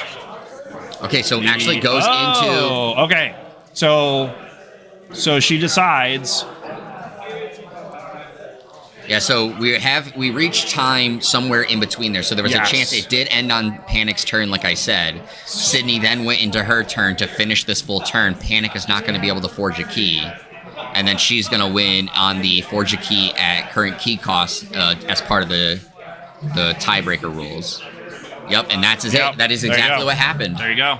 Very nice. So timed it out perfectly to end her turn right as the timer was about to do it, so it ended on Panic's turn. Yep. Panic had the full turn, but of course couldn't play a card because of corner of the market. Yep. Once it went to Sydney, she finally left Dis to go into an Equidon Very nice. to get the full turn, get the amber on her side, so then there was no way Panic could answer and just forges that second key. I do wonder who went first. Like, was all that just a flourish? Yeah, and it looks like Snoopy has said going back, Sydney was first. So Okay, so Sydney there could've was done still anyway. Yeah. that. So that was a advantage. flourish, right? So Sydney, if it doesn't end on Sydney's turn, she wins. If she ends on her turn, she's able to do this. Either way, she wins. This is just a fancier way to do it. Yeah. So very nice. Very nice. interesting Yeah. approach there, especially at the end, because it got to that point where Yes, it was kind of a stall and a stalemate, Yeah. but it was still a mind game that was going on the entire time between Sydney and Panic, and we kept talking about, did Panic have something to try to break this lockout, and unfortunately his alliance did not. Yes. It's hard, right? That corner of the market lock is very strong. It is a hard thing to break out of. Basically, you need something that's already in play, right? You can't play additional cards, so you need something that's already in play to help you out. And there are scenarios under which they can, but it's not, especially in Alliance. Decks tend to not be overly board dependent, not always, but tend not to be board heavy decks where they're counting on their board winning them the game. So pretty strong in the current meta. Yeah, very much so. So, of course, great showing from both players there. Obviously, congratulations to Sydney for the win. Panic still has another chance to still move on into the tournament. Real quick, before we throw it to a Be Right Back, I'm going to give you guys some quick updates on the other matches. So we had Dave Cordero win in his matchup against Captain Crispy in an X and O matchup. Wookie took down Pete in an X and 1 matchup. Oh, team-on-team fight there. Team on team fight. Both team Archons corner. MWise 54 won or lost against Scott Kelly in an X and 1 matchup. Sheep ended up beating Gorlami in an X and O matchup, and then Mitch Figs had a bye during that because of the odd number that we have for the Alliance tournament. Yep. So with that being said, we're going to take a very, very quick small break. So don't go too far because we have more KeyForge action coming to you right after this.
All right, we are back, We are. and I brought a friend. Hey, how's it going?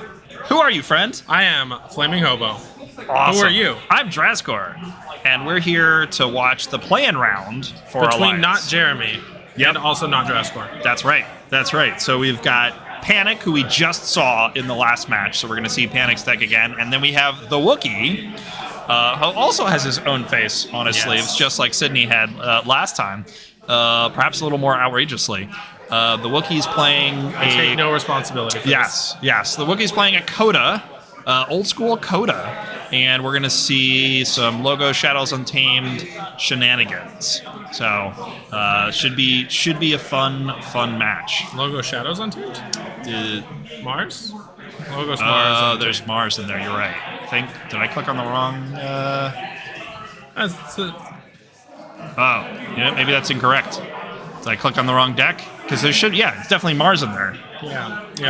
All right. That's not the right deck. Yep. So we will. Okay.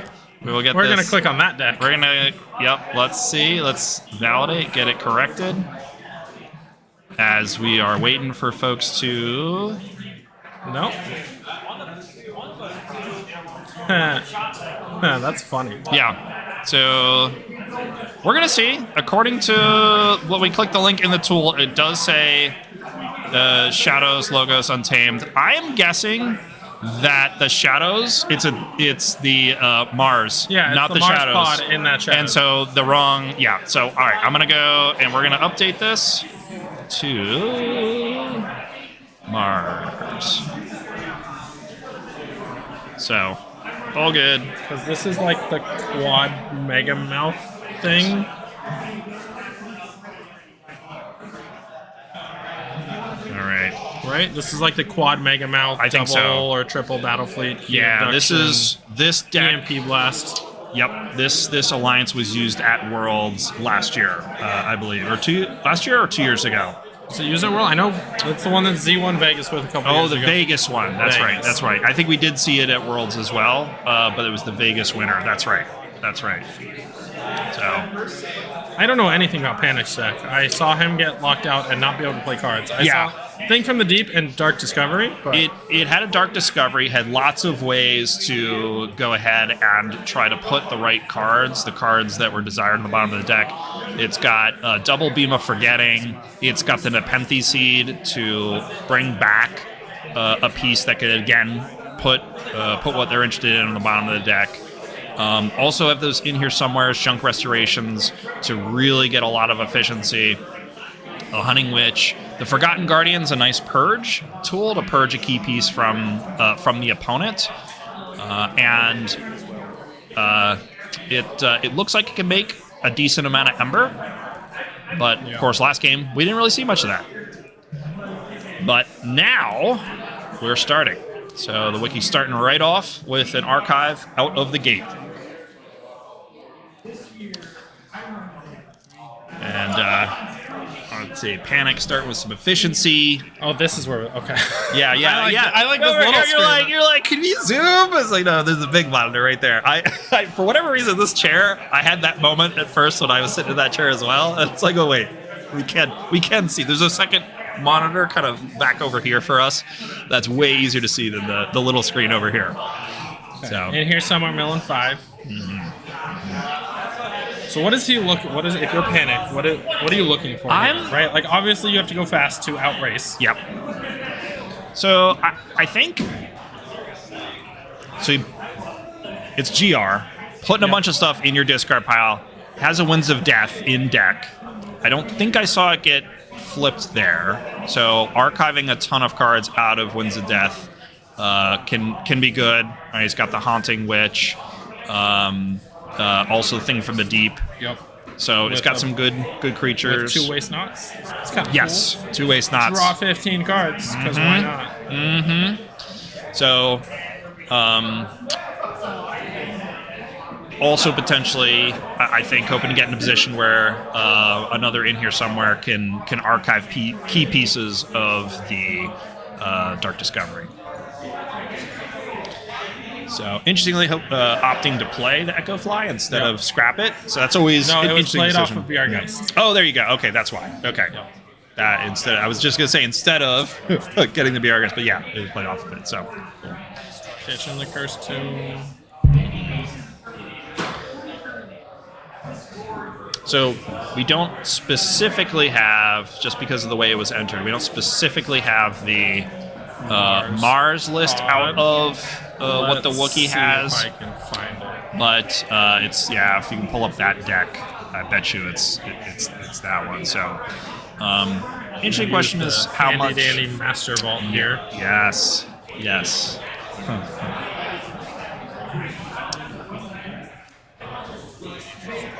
So Wookiee, yep, classic Coda going ahead and just making a bunch of Ember in Untamed.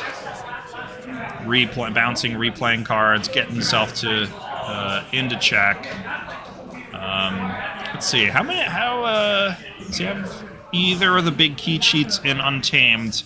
I do not see a key cheat in Untamed. It is a triple Nepenthe Seed deck though, so pulling back the key pieces. I'm assuming there's a key abduction in at least one in the Mars, and so the Nepenthe Seeds working off the key abduction, I assume, is the move here that this deck wants to go for. All right, let's see. So we got triple Battlefleet, Okay. EMP Blast, Key Abduction, Squawker, Tonk, Vesma Think Drone, and 4 Mega Mounts. 4 Mega Mounts. So yeah, three Battlefleet, Key Abduction, and EMP Blast. That's kind of all you care about. Yep. And then you have 7 other cards that do things sometimes. Like get revealed from a Battlefleet. Yes. Their primary purpose in life. All right, so there's the Winds of Death going ahead. Notably, Didn't Wookiee see is too checking many. its 7 Amber. Was there only one creature in all that? Interesting. Okay. Discards the Echo Fly. Re-archives that. Winds of Death. Yep. That's it, man. He really did not want that Witch of the Eye to live. Wookiee getting a normal key. It's unusual sometimes in Alliance. Just with this deck specifically, I think. Wow. Needs to I buy a little time till he gets to that. assume it's the logo's turn here. Just try and lab work some stuff away and Gets it up. 3 lab works, 2 sloppy lab works. You're just trying to churn through your cards.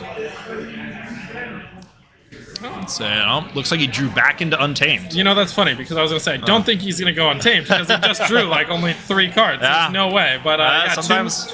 2 Nepenthe Seeds. Yeah. Sometimes that happens, right? So Those are key pieces you want to set up.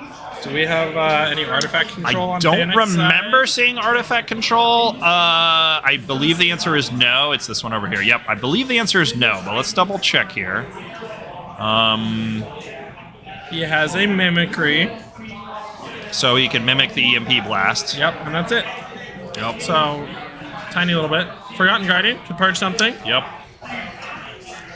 I had a KeyForge Alliance at one point, which was a lot of fun. And it was I cool. remember. I rember you showing me that deck. That Double was cool. Forgotten Guardian Yeah. is like surprisingly clutch. Like it's kind of just one of those cards that exists, but it's kind of sneaky at times. Yeah, people forget about it.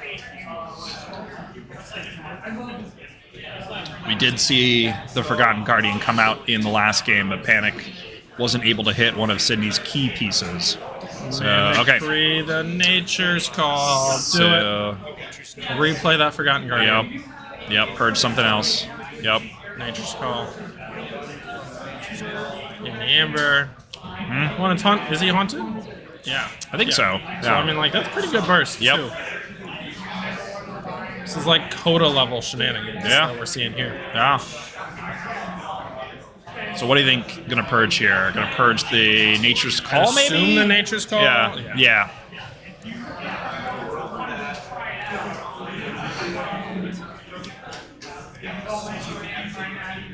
I still don't hate this spot for Wookiee, though. I mean, you got 2 Nepenthe Seeds down, and he has time, right? Like, that's, I think, the other big thing is because this GR deck, I mean, you're going to get... You can get a Dark Discovery off, but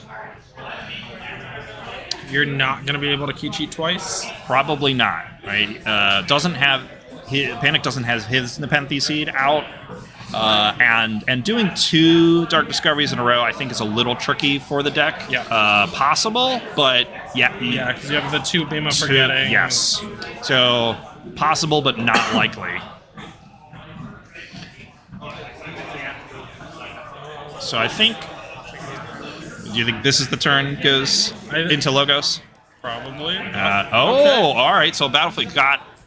So, all right. It's got the Key Abduction, it's got the EMP Blast, and a Squawker. So. So do you pop a seed for the Battlefleet if you don't draw one? Yep. Yep. Ideally, you don't want to have to pop the other one. Yeah. That's not the cards that you want to see, though. Yep. So he drew 7 cards. So he has what? 5, 12, 6. No. He's doing it. He's doing it. Yep. He's got to hit the other battle fleets, otherwise. Has to get to it. So, all right. Got a Battlefleet there.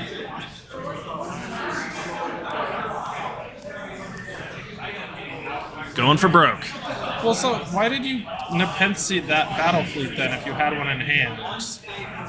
Save it for the Key Abduction is Yeah. what you, right, so that you can play it twice. Yeah. Yeah. Maybe didn't have enough to do it all at once, and But I think the other thing that you could just do here, right, is even if you don't draw into that third, never mind. nope. Maybe it could, yeah. So Maybe what is- count what it is this in battle fleet height. number 5? Yeah. So it's going to Key Abduction, Play Key Abduction, yeah. counting cards. We can see for the shadow, counting cards in hand. Yep. So Getting definitely it not for for the free. next key, but Then you battle fleet. Yep. But even like if you don't redraw, so that's 5th battle fleet. But like even if you don't draw it, you're putting him in a real awkward spot to answer that 3rd key. Yes. Because now we got to go into Ember Control, right? So, so what does Wait, Panic hold on. have? He's Yeah. All right. shuffling Yeah. in- Let's see. Let's see what Hold on. happens before we get hold there. on. Yeah. This is not because he's shuffling in that battle fleet that is not in the Oh. discard pile yet. Oh. Uh-oh.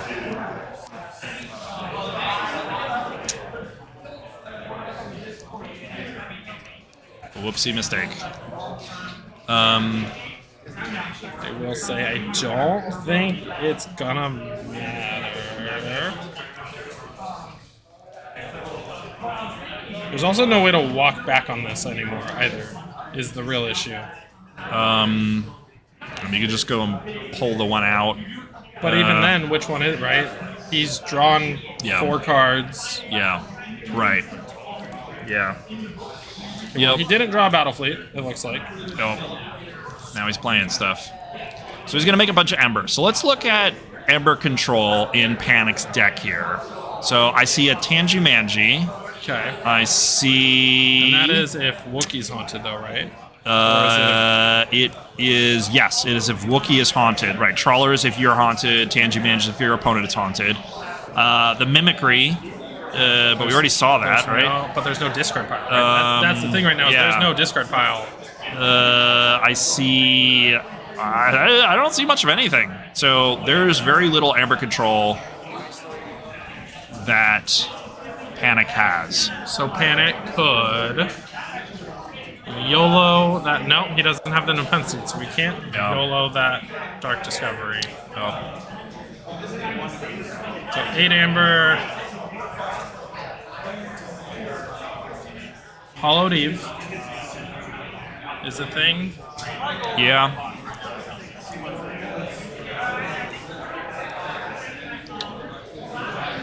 Winds of Death, so he could still be playing, assuming the Hollowed Eve isn't in there, which I didn't see it. He has to have a creature to follow up. Which he only has 2 other creatures. Mm-hmm. Okay. It's got it. Yep. Okay. Play it at your house. Yep. hit 3 GR or Geist Striker. One. Nope.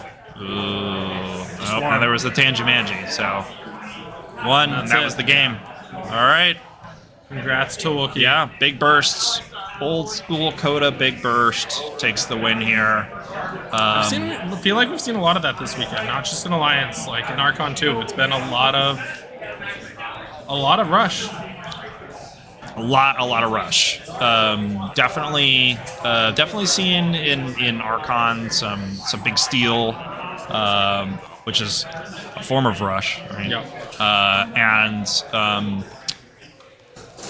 I think in the current situation, especially in Alliance, right, going fast is really what you want to do, unless you've got a big lock. Yeah. And there's not too many lock decks running around. I know that we saw Sydney Sydney's, yeah. when I play a lock on stream last round, but I don't know that there's too many others. Have you noticed any other lock decks out there this time? Not this weekend, no. Yeah. Sometimes we've been seeing things like the Restigantus Morpheus lock, but I don't think we had that. I didn't notice anybody playing that. Maybe they were though. No, because Dave's... So, top 8, right, we have Wookie playing combo. We have Sheep Yep. playing combo. Yep. You have Sydney on her lock. You have Captain Crispy, who's just on a value Coda deck. You have Dave, who's in a Here, let's see if we can bring up. stealth mode spam, I think. Where Dave is either stealth mode spam. I think or he told me contest. he was going to do stealth mode spam unless he changed his mind. When I was don't know chatting what with him. Pete is playing. I believe Pete got knocked out. Or no, Pete might still be able to play in. Let's see. So yeah, Dave is Dave playing is stealth mode. Edai, double punk, Yep. punctuated equilibrium. So So then, I mean that's kind of a lock in a sense, Right. But not crazy. not continuous lock necessarily. Sydney, So let's see Pete. Pete. So if Pete's in, let's see what we got from Pete. So Pete here, hold on. We can also do this. Oh, we're big now. We're about to be. There we are. Look at Hey. us. Hi, internet. Okay. So let's see here. We're gonna. All right. So this is Pete's deck, I believe. This So is Amber Skies and one Amber Drake. I see. Yes. Empyrean chart. Is he's just playing Archon. He's just playing an Archon. An deck. Archon deck. So because they staggered these, probably didn't have in his head that he was going to play Yep. Alliance in advance. That decided, hey, I like my deck. I'm just going to rock and roll, have some fun. Yep. So yeah, it's a Drake deck. It's got the Gift Amber in dis with the Drake to kill on play. And Chauncey. and Chauncey. I played against Yeah. and 2 Cauterize. I did play against him in Archon. It's a pretty solid deck. Yeah. Oh yeah, Cauterize is nice. Yep. Triple clipped wings Yeah. and then Empyrean charge. And double haunting deck. So lots of purge. So lots of ability to purge your opponent's key pieces. Empyrean charge. The Eureka's nice. But again, so EV. that's not a lockout deck. So I think it's Yeah. just Sydney and then kind of Dave. Yeah. Cool. So do we know if they are playing I the? believe they're They're gonna play the next round. Okay.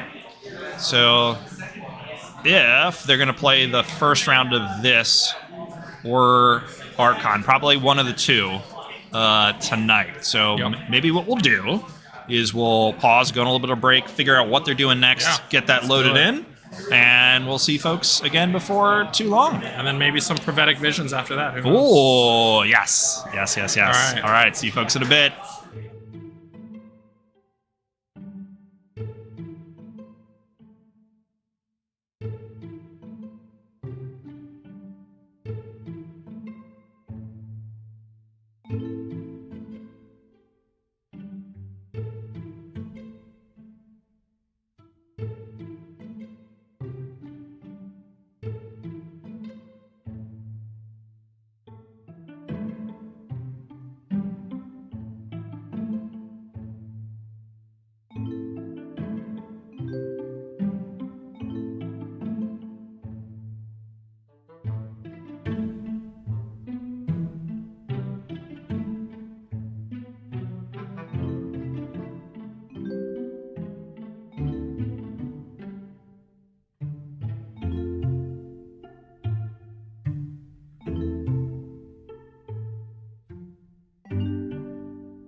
Hello, everyone, and welcome back to Vault Tour Roseville. I got Drazcor with me once again, helping out here with the streams, and we got the sealed finals going on here. Game 1 is about to start for us. We have Morgan and Dr. Sheep making it all the way here. As a reminder, the sealed tournament was Amber Skies, so both these decks rocking Amber Skies. Both players, while they are teammates, may not know. Team AC. Yep.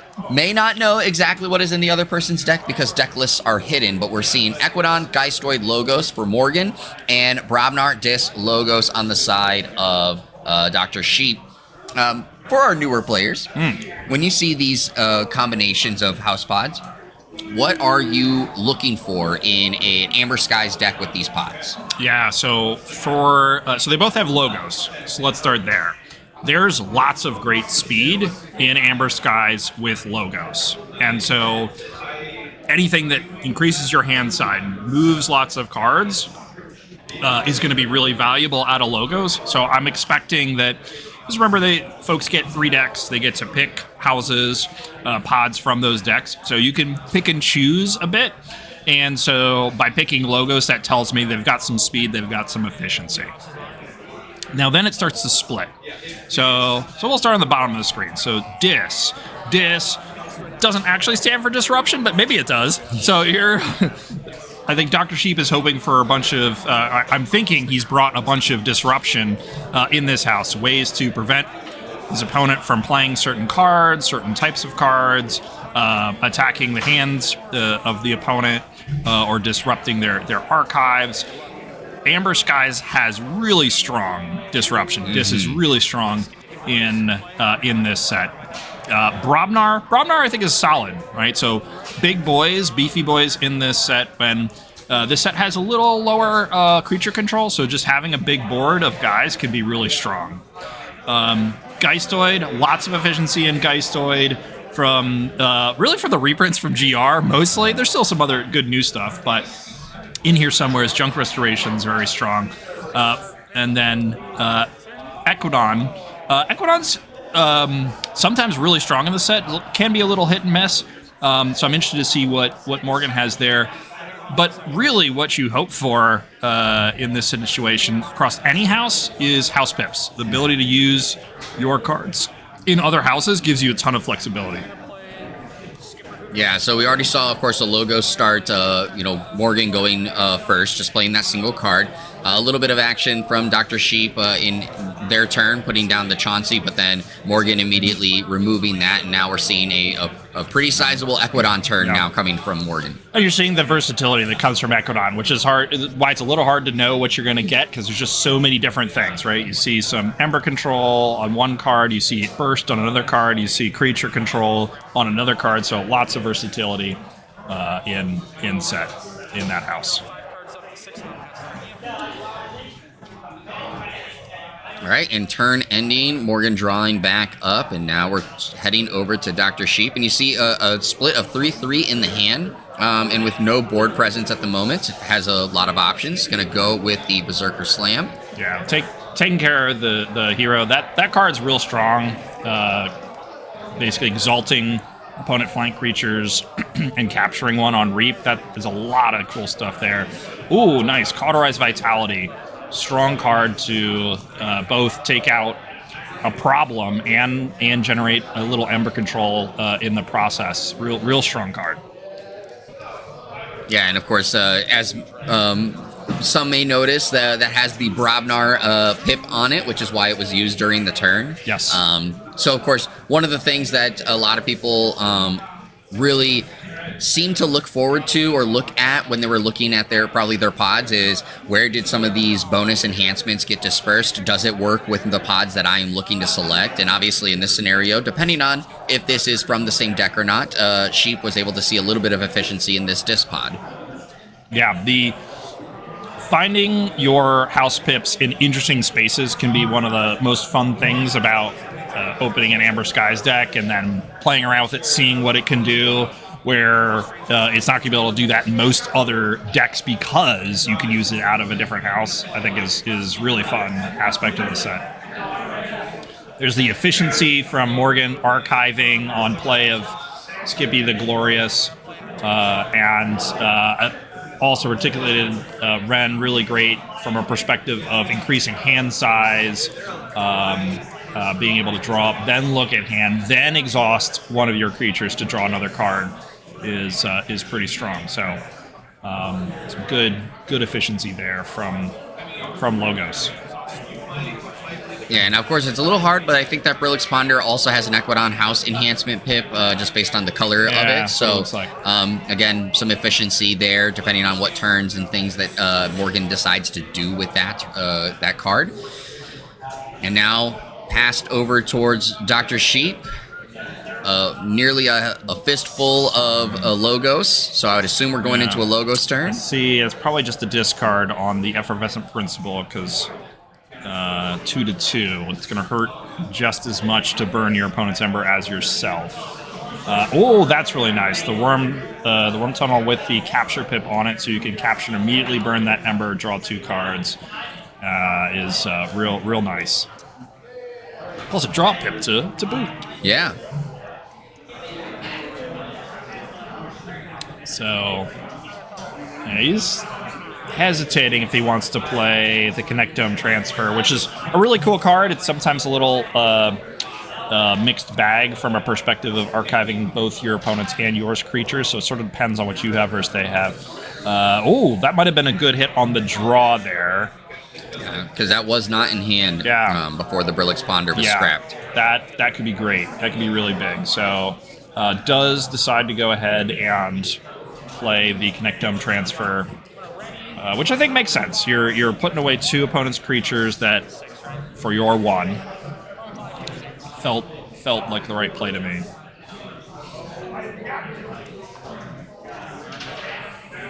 So, can't remember if it was when you and I were talking or if it was when I was on the Flaming Hobo, but we were talking about the keys. Mm-hmm. Is that something? Okay, that was you and I. So, what's interesting here, you'll see Chicago 2025 on these keys. And both players went to kind of a meetup for KeyForge players that took place in Chicago in 2025. And these keys were fun little gifts that everybody got. And I think it just speaks to how awesome the KeyForge community is. People hanging out, even outside of big events like this, and then sharing cool stuff that one of the folks made, these cool keys, and now they've both decided to use them. So yeah, the community who makes a lot of really cool things to show off their own little flourish and flair across the community. And of course, the game KeyForge has a lot of different ways for you to be able to do that with the various tokens and of course the keys here. And so I believe, if I remember correctly, this is one that a community member, which we did get to see on stream, SC Steel, is the one who helped with making these. Yeah, I believe it was her husband, if I remember correctly. I could be misremembered, but it was her husband that made it. So really cool. Really cool.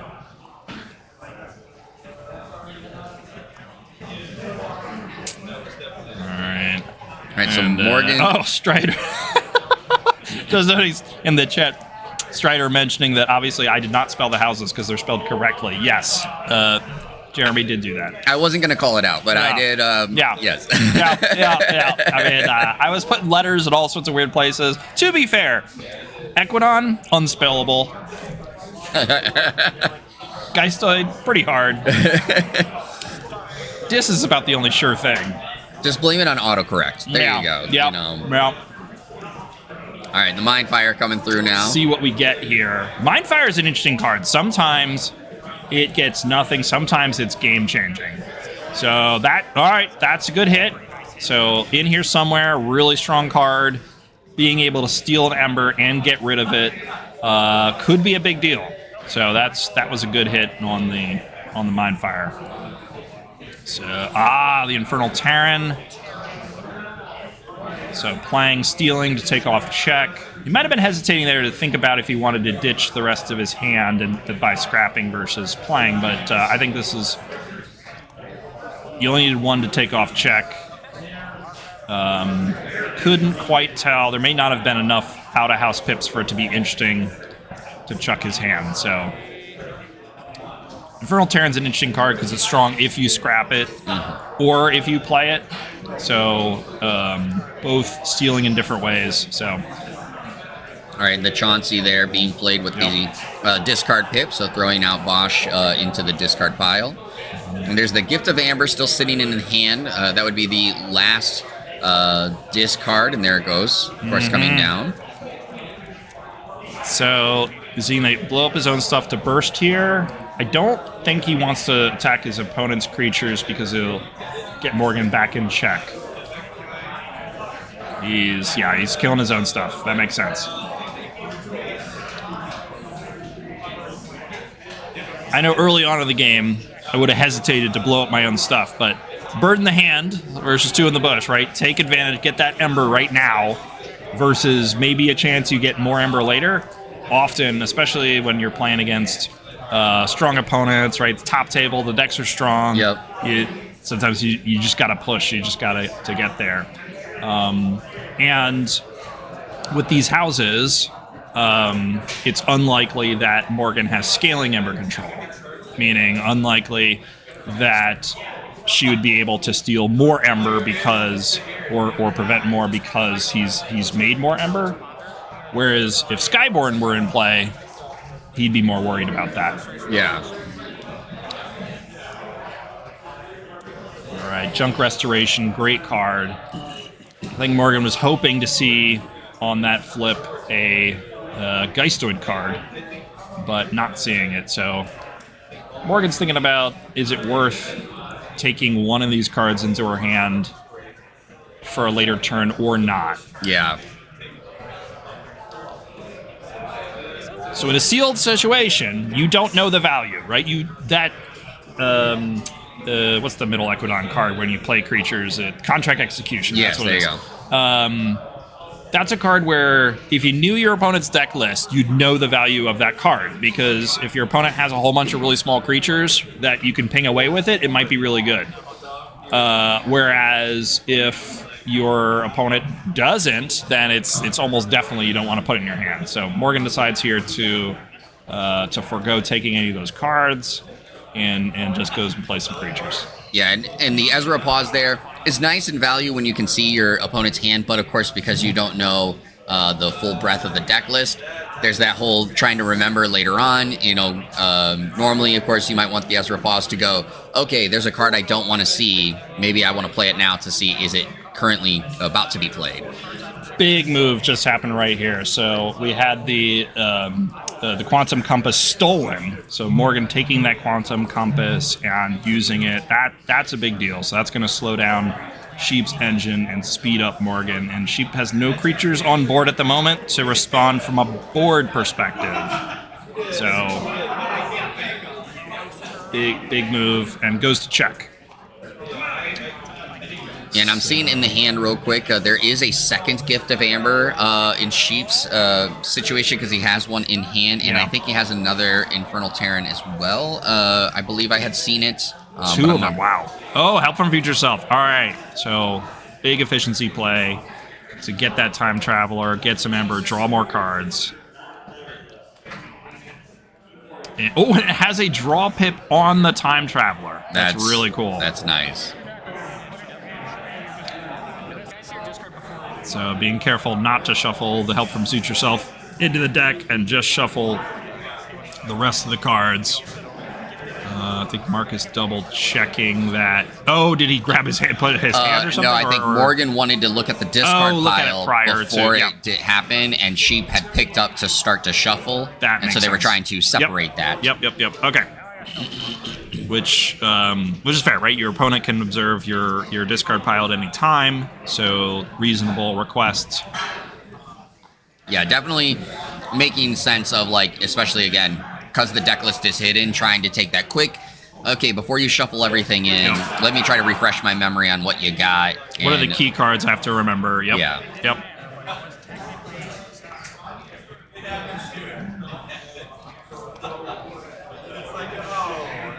All right, so current board state right now, of course, is Morgan sitting on 5 amber, no keys. Sheep, 6 amber, yes. Yep. Sorry, the pyramid there. Yep. The pyramid there threw me off a little bit. 6 amber, no keys. Sheep did forge that one key. He's currently with 3 amber towards the second key. And again, just before then, played the Help from Future Self to get the Time Traveler. So I wonder if Sheep is debating between taking Morgan off check or playing a stronger turn for himself. So looking at the hand to see... Oh, we see the trade secrets in there. So that's really good to know. And a DDoS. Yeah, DDoS there. So DDoS is... All right, so Sheep learned quite a bit about that. Go ahead. Draw on some cards. Trying to get some more logos, probably.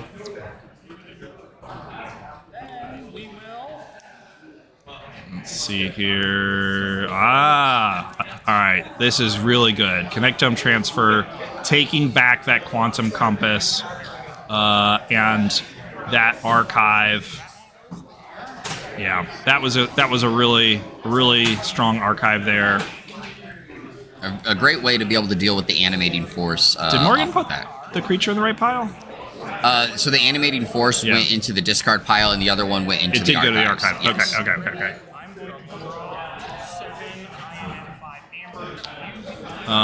Doesn't get to check, but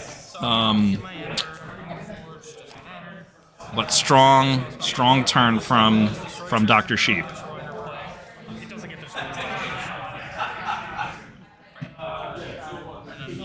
Talking about something here. I'm not 100% sure.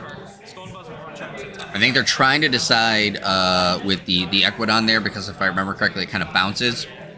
I think they were trying to decide how does things work.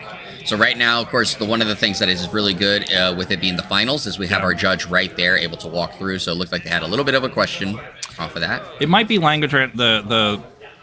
I think it's put into play instead of play. Therefore, the capture doesn't occur. It's maybe what they were getting at. Okay. I don't know. Not sure. So he does get to check then.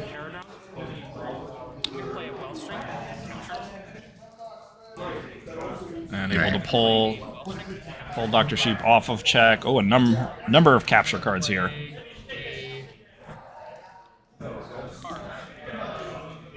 Morgan boarding back up. Oh yeah, gives one go. Yeah. Okay, so that's. I think he's entered the discard pile since the blowout. Yeah, and I did talk to Morgan a little bit before this took place, kind of about making the finals, and she had said that one of the things she really likes about the deck is the amount of pips that it has. So it was the strange gizmo. That was what was they were making sure they're doing the strange gizmo correct. That's why they were waiting there for. Okay, and then they just forgot to put it in the. Got it. Okay, that makes more sense. So manifestation, cool card. Looked like maybe copied the double pip off the strange gizmo. I think is what just happened. So Morgan pushing the check, and Sheep. Let's see. I see a bunch of Dis and Brobnar. There's a Mindfire. Might as well. see. Yeah. I mean, Steel, both the Mindfire and the Infernal Terran can take off check. I'm wondering if that's what we'll see. We haven't seen a lot of Brobnar yet, which in some ways might be good for Sheep because you might get a whole batch of them later on. So let's see. Got a contract execution, so did get a steal. So it takes off check from that alone. Yep. I wonder. Let's see. Trying to decide if he's going to play or discard the Infernal Terran. Starts here. Take away some creatures. Take away the Thought Catcher. I'm gonna guess he's gonna play the Terran and then blow up the Terran and the Chansey, but he is thinking about, should I try not to play Brobnar again and chuck those Brobnar cards? Would that be worth it? Is, as I think, what he's calculating. And we don't really know what's in his Brobnar, so we're not sure. So he decides to play it. Okay. Decides it's okay to keep that Brobnar in hand. And discard.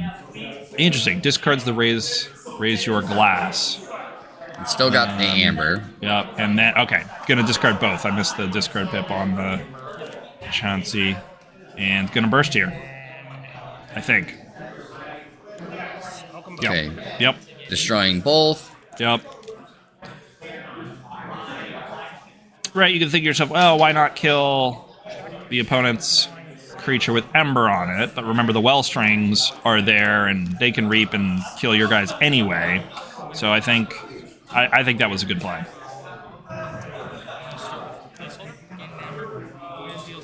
Alright, so Morgan going into Logos and making Ember, so probably doesn't have an EP. A DDoS. DDoS. Okay, so the DDoS we saw before. So I think Morgan's probably going to let Dr. Sheep have this key and is saying, hey, I need to set up. Yep, draw more cards. I need to set up for stopping the third key. Just move cards, get cards in the hand, regroup. After Sheep forges here.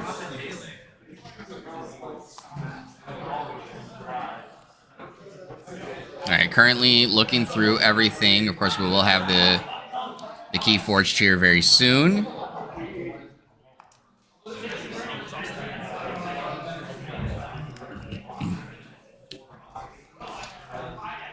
Alright, drawn more cards. And so Sheep already at 4 Ember. So even with that DDoS, only needs to make 2 Ember in order to be on check for final key.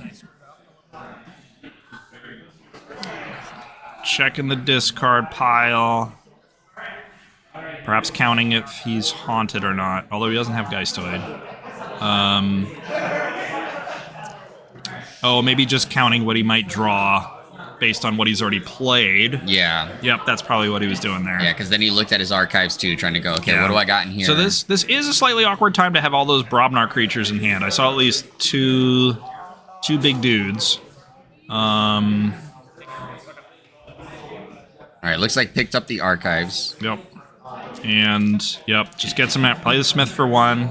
It's fine.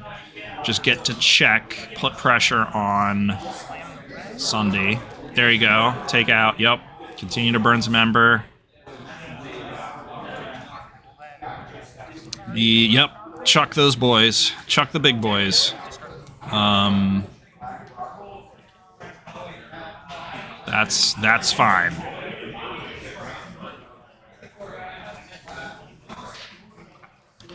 It's really putting pressure on Sunday here. Sunday has to respond. Yep.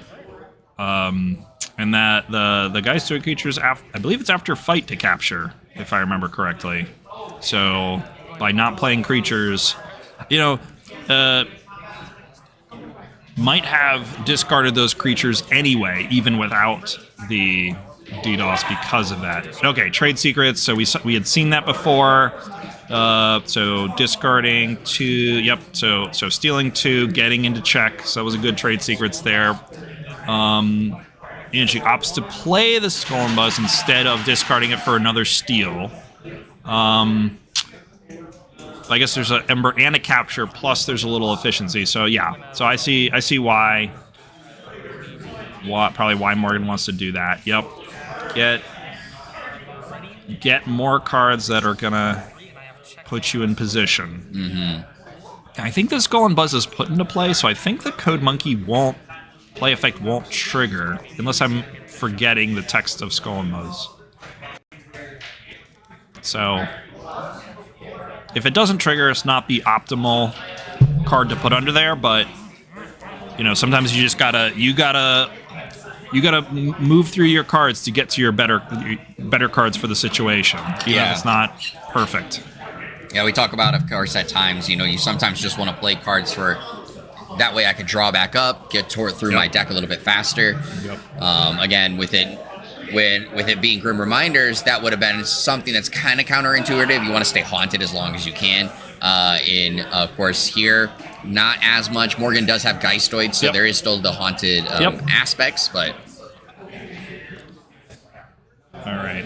So Morgan is on check, so it'll be interesting here to see how much Dr. Sheep decides to play Ember Control versus just Burst on his side. So still able to play the Time Traveler because this is the same power as the, what is it, Para something or other? Is it just Parabite? I forget the name of it. no, that's not the Parabite. No, it's not the Para, it's something else. Yeah. I forget its name. Let's see. So a bunch of other little creatures, looks like, and does decide. All right, so drew the EP, decides to play it to take opponent off check, spending 2 Ember and gaining a chain. So Dr. Sheep decides. It did have a discard pip, right? So got that advantage as well. And did have a Besides draw that was pip on it, worth too. So that helped out, Oh, potentially. yep. Oh, interesting. And discarded the mouse. Again, maybe again because of the fight effect.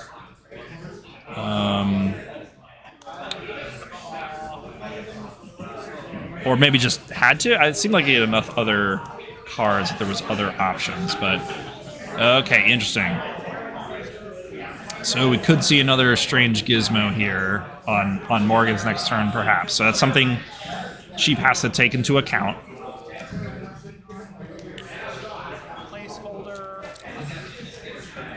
All right, so getting So, the Amber there. Yep, take out the one. All right, yep. It's basically evening the house count out a little bit. Less opportunity to call Geistoid and Burst.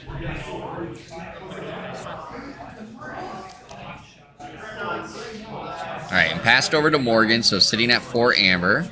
Colonel Slime coming down, has a capture pip on it. Yep. Another well string. Yep. Lots of well strings on that side. So is there a fight? Yep, there's a fight here for capture.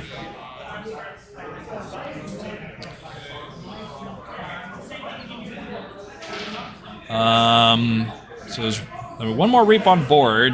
Question is, does Morgan have ability to go to check from hand?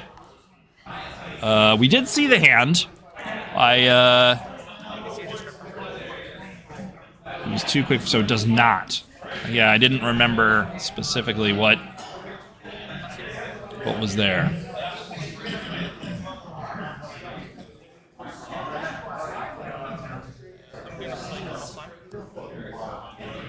Oh, it does still have. All right, so it still has more cards, but yeah, okay. Didn't have the ability to go to check there.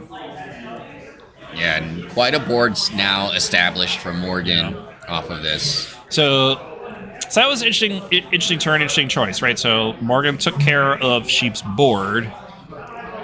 Felt that was a higher priority over. If I saw the hand correctly, could have gone to check in Logos. But if you're putting down the strange gizmo, it's going to wipe your board advantage. So decided having my board advantage, she felt was more important than getting to check this turn. And Sheep kind of in a tough position there because of the chain only at 5 cards, has a 2/2/1 hand. Yep. So he knows the strange gizmo is there. Although, I mean, saving the poltergeist doesn't. I don't know that in this scenario. I don't know that Sheep really cares to stop the strange gizmo. Honestly, so it actually might be advantageous to play it now instead of later. The Chauncey would just be a discard. Mm-hmm. So this is going to be a little bit of a slower turn one way or another, it looks like to me. Can't tell the card in the middle there.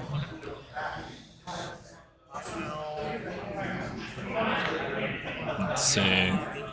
Yep. Make that archive. Yep. Yep. Just play the pull trigger. Oh, because it does sack. Yep. Yep. So that's why he was. Yes. That's why he was hesitating. So he can't play that. which quickly was identified. And so Morgan now in a spot with board advantage. And now is going to go into that Logos turn.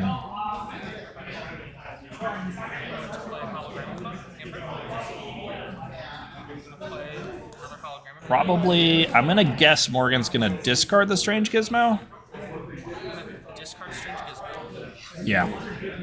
Not worth the 2 Ember to give up your board advantage here. And then scraps Brillix Ponder to draw a card. Yep. And gets a card off of it, probably.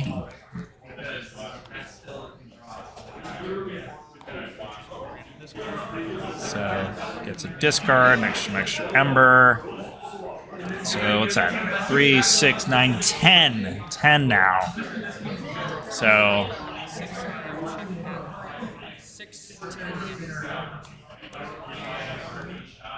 Sheep used this Effervescent Principle before, so already spent that big Ember Control card.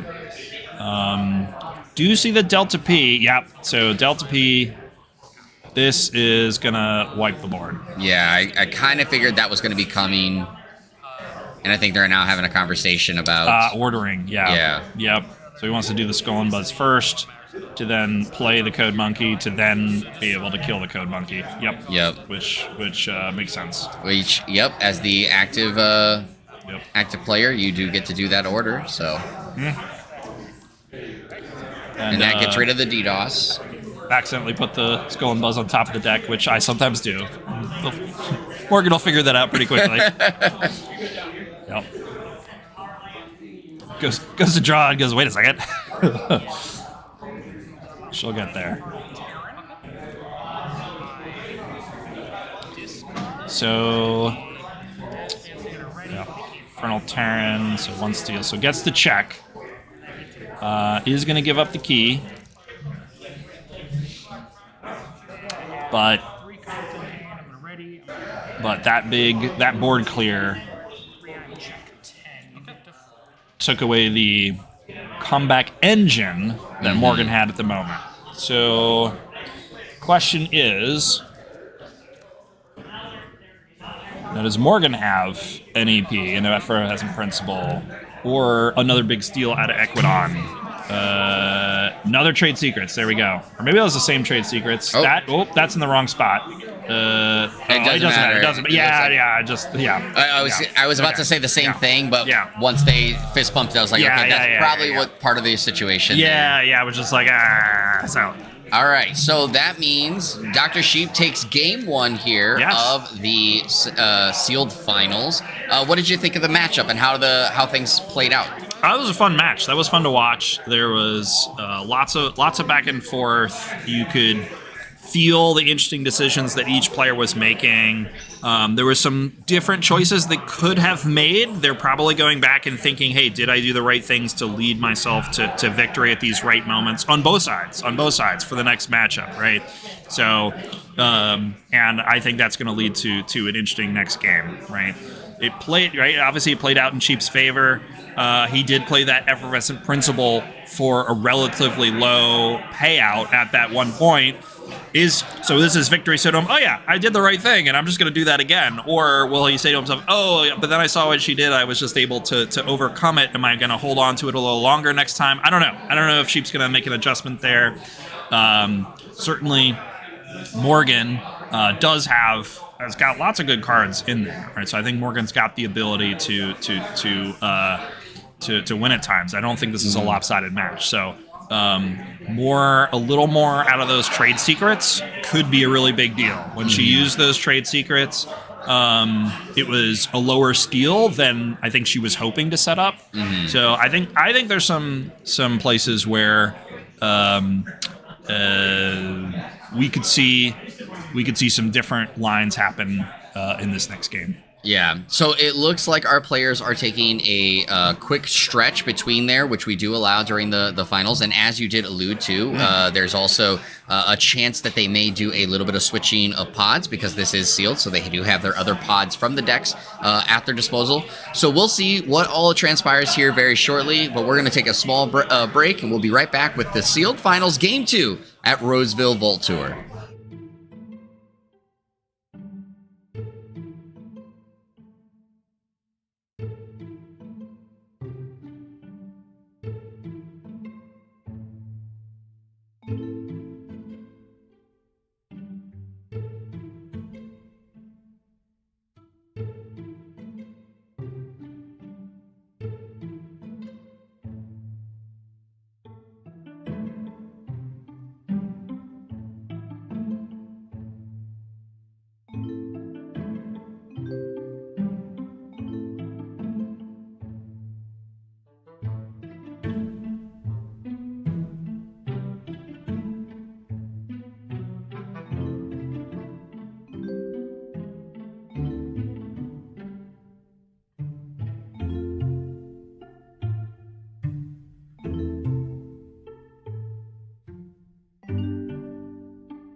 All right, everyone, we are back for Game 2 of the sealed finals. Again, Morgan and Dr. Sheep here at the final table. We did see Dr. Sheep pulling out the win here in the last one. So Morgan, of course, still has a chance to win this game, forcing into a Game 3 with the best of 3 series. And Drascore joining me once again here for the stream. You talked about just before we went to that break that Morgan has a lot of good cards in hand. For those that might have missed it, what were you talking about? What you think that maybe she can adjust her play a little bit that might help in this game too? So I think so. One of the things I saw was she has a number of trade secrets, and just because of the way the game played out, she wasn't. I think we just hold on. I think we just saw a hat exchange hands. We did. So this is very important for whatever reason at this vault. Some folks brought some goofball hats, and it was just decided that you could wear the hat, and when you lose, you have to give that hat to another player. Yes. It could be your opponent. It could be somebody else. So we just saw Morgan go, I lost that first game. Therefore, Dr. Sheep, here, you may wear the hat. So I think that's what we just saw. But what was I saying about actual gameplay? So we saw a bunch of trade secrets get played for somewhat limited value, and Morgan has at least 2 of them. And I think I would suspect she's hoping to use those for more value in this game. So we're going to see if we'll see her try to build up to a really big Equidon hand to play the trade secrets, to steal a bunch. I think that could combo well with the Strange Gizmo, because if she can discard, if she discards a whole bunch of cards, she might fall behind on board that turn, but if she gets to a place where she has the Strange Gizmo out, then that'll take care of a potential board disadvantage that she might have when after stealing a bunch, but not playing those creatures. So that was an interesting line that I saw that could be there, that we could see this game that we just didn't see as much of last game based on the conditions. Yeah, and it's always, as you kind of just said there at the end, it's based on the conditions. So sometimes you have certain plans. Maybe Morgan had some plans like that, but then based on how the board was being established and how Dr. Sheep's deck was working, decided to adjust. And so we'll see what adjustments, if any, Morgan decides to make during this round, this game, so that they can, of course, go forward with this. And it looks like we're starting off right away with a similar start to last time. Morgan dropping down the Logos card there right at the beginning. Skippy. And I see some Brobnar here, where the Sheep may shift, be a little different this time. Go Brob, maybe? Yeah. So he had mulliganed. That's why he only had a total of 5 cards. So we didn't see a ton from Brobnar from Sheep last game. So curious to see if we'll see Brobnar play a larger role this time, or perhaps it is just a house that, with the discard pip Sheep has, that Sheep is less interested in using. All right, so a big Logos turn coming down here.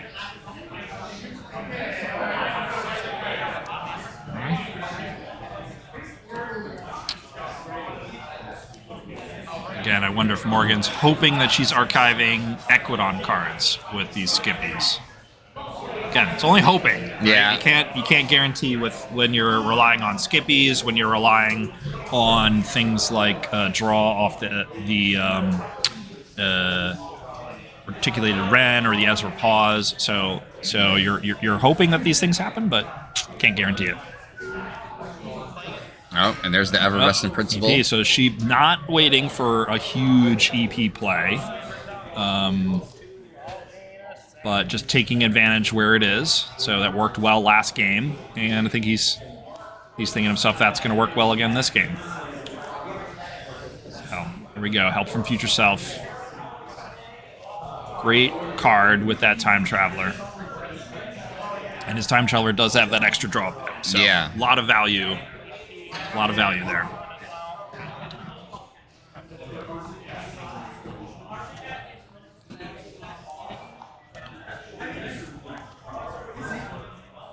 So again, that the Help from Beat Yourself shuffle is an interesting thing, if you will, an interesting mechanic in the game. Now that Haunted can matter so much, and it affects the Haunted in a way that when this card first came out, it didn't. didn't have that same impact since there was no Geistoid, was no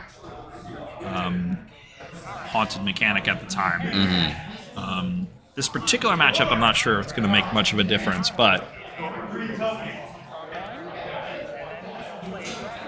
it's an interesting one. So let's see how much Logos sheep got here.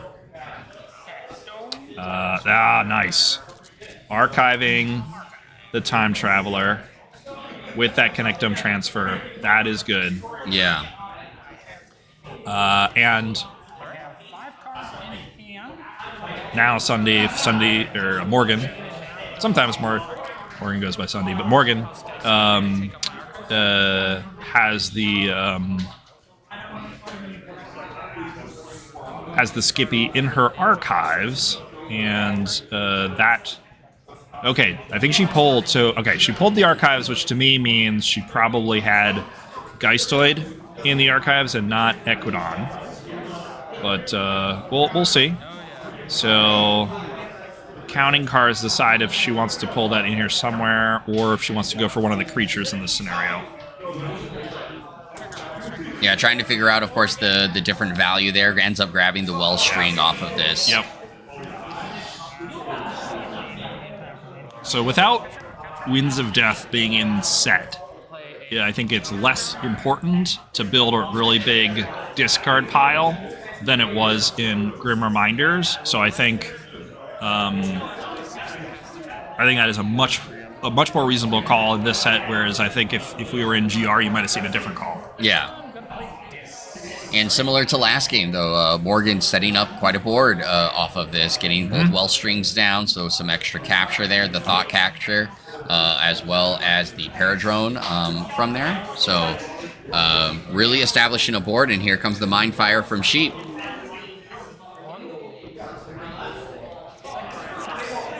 And a double steal off Hoist Operations. So that was a big hit right there. Hoist Operations is a great card. It's very versatile. You can play it to archive one of your own creatures. That has a great play effect. You can use it to get an opponent's problematic creature out of the way for a turn or two. It's really good. It's Delta P, very strong as well. Gonna pull the opponent all the way down to one creature and get self to check here. Yeah, really, really good card play there. This Delta P has been really important. The Delta P and the Infernal Terrans. This is the star of the show for Dr. Sheep here, I think. Oh, wow, getting both of them. No here. additional card. Right, but no additional cards to discard, so one, didn't get right. the steal, because that steal is, I believe, conditional. I Or was it just that Morgan didn't have... Maybe it's not conditional, but Morgan didn't have any more Ember. So, yeah, I don't think it is conditional. That's why, but didn't steal because it was normal. Okay.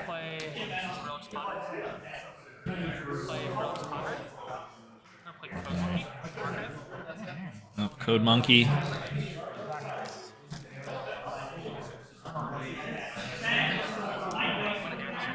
All right, and archiving both Brilix Bonders off of that, and getting toward the Skippy there.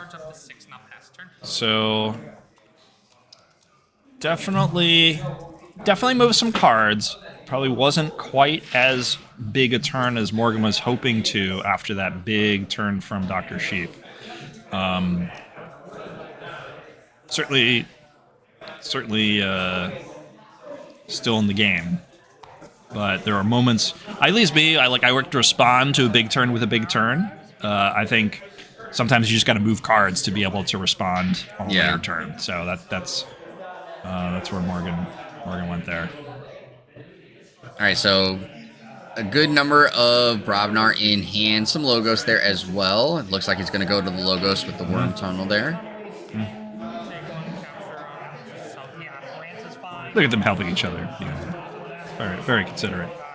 Earning the Ember, drawing a card. The pip locations on Dr. Sheep's deck is very, very nice. Yeah.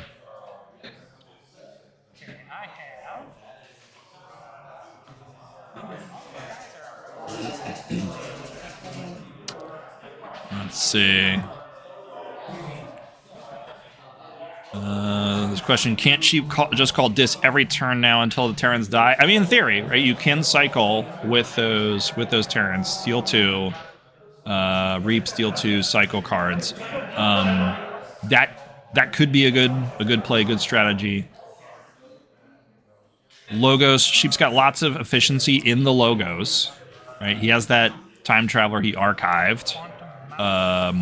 With the Connectome transfer, right? That was this game, right? Yeah. Not last game? Yep. Yeah, that was this game. So can make quite a bit. And right now Morgan's Amber Pool's a little limited. So I think this feels like a good Logos turn. And you can maybe draw into more discards to make that Infernal Terran turn even stronger next turn, perhaps. Yeah. All right, he's gotten a lot of draw during this this turn, as we mentioned. There's a daughter Increasing coming that down. hand size, yep. Very nice. And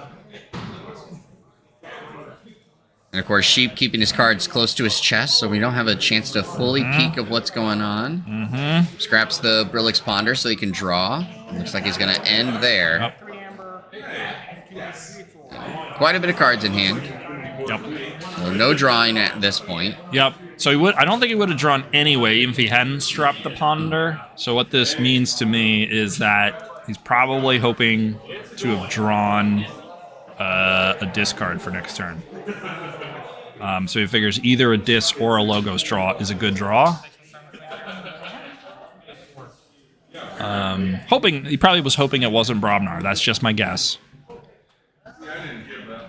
But that's probably why Sheep discarded instead of played the Brillix Ponder.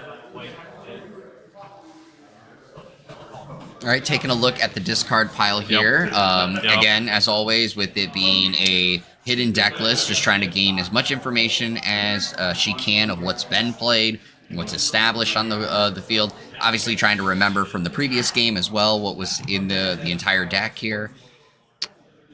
So I'm trying to remember. I am also trying to remember. So we know, what does Morgan have here to answer this board? So certainly, Strange Gizmo. She does go back into Logos. I was just going to say I'm not sure she's going to want to go back into Logos, but maybe she does have the Strange Gizmo go back into Logos, take care of a Terran, because Sheep was definitely signaling that he's going to try to go into Dis this next turn. Opting to fight. So worried that she was just going to be able to sit in Dis. Gets the Ren out. Discarding, trying to maybe gets the Gizmo, although the imbalance is less so now. So let's see here. All right, so wards the Ren off the artifact. Yep. So values the hand draw over the random archive by choosing the Ren over Skippy. All right, and there's a lot of Brobnar there, including a Berserker Slam, you see. Yep. So, I may just go and, play it. You dump all your Brobnar, make some Ember. The Smith, the And a Cacophonous Riot there. So I think we're going to see a big Brobnar turn that we didn't see in the last game. So we're going to see what Sheep's Brobnar can do now. Yeah, last game, especially also because of the DDoS, a lot of Brobnar was just pitched into the discard pile. This time, it looks like we're going to get to see the full breadth of what this pod can do for Sheep's deck. And, of course, there's a number of pips on that, so a good way to generate things as well through this. So thinking about the right order for the Riot. What order does Sheep want to play in creatures in to have this Riot be as effective as possible? All right, there's Bosch now. Yeah, that makes sense to me. Put the Bosch next to your Skirmisher. And what else? You would play? Yep. All right, so we're gonna fight with two Bosch. Yeah,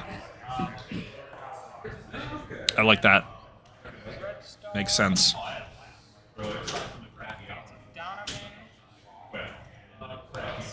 Yep. Hit the Smith. Get to check.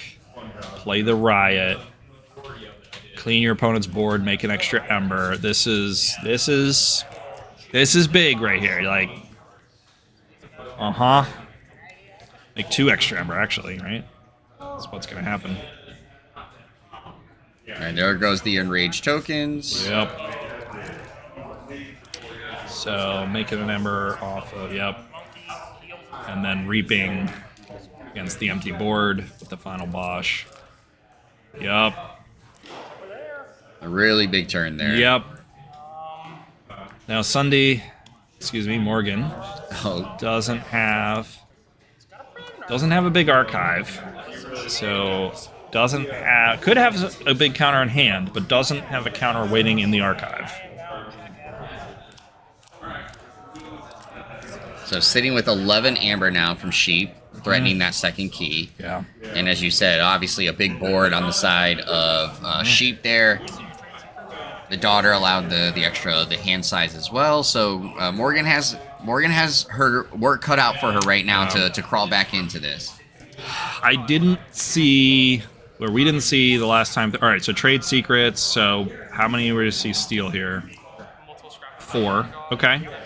So 4 steal.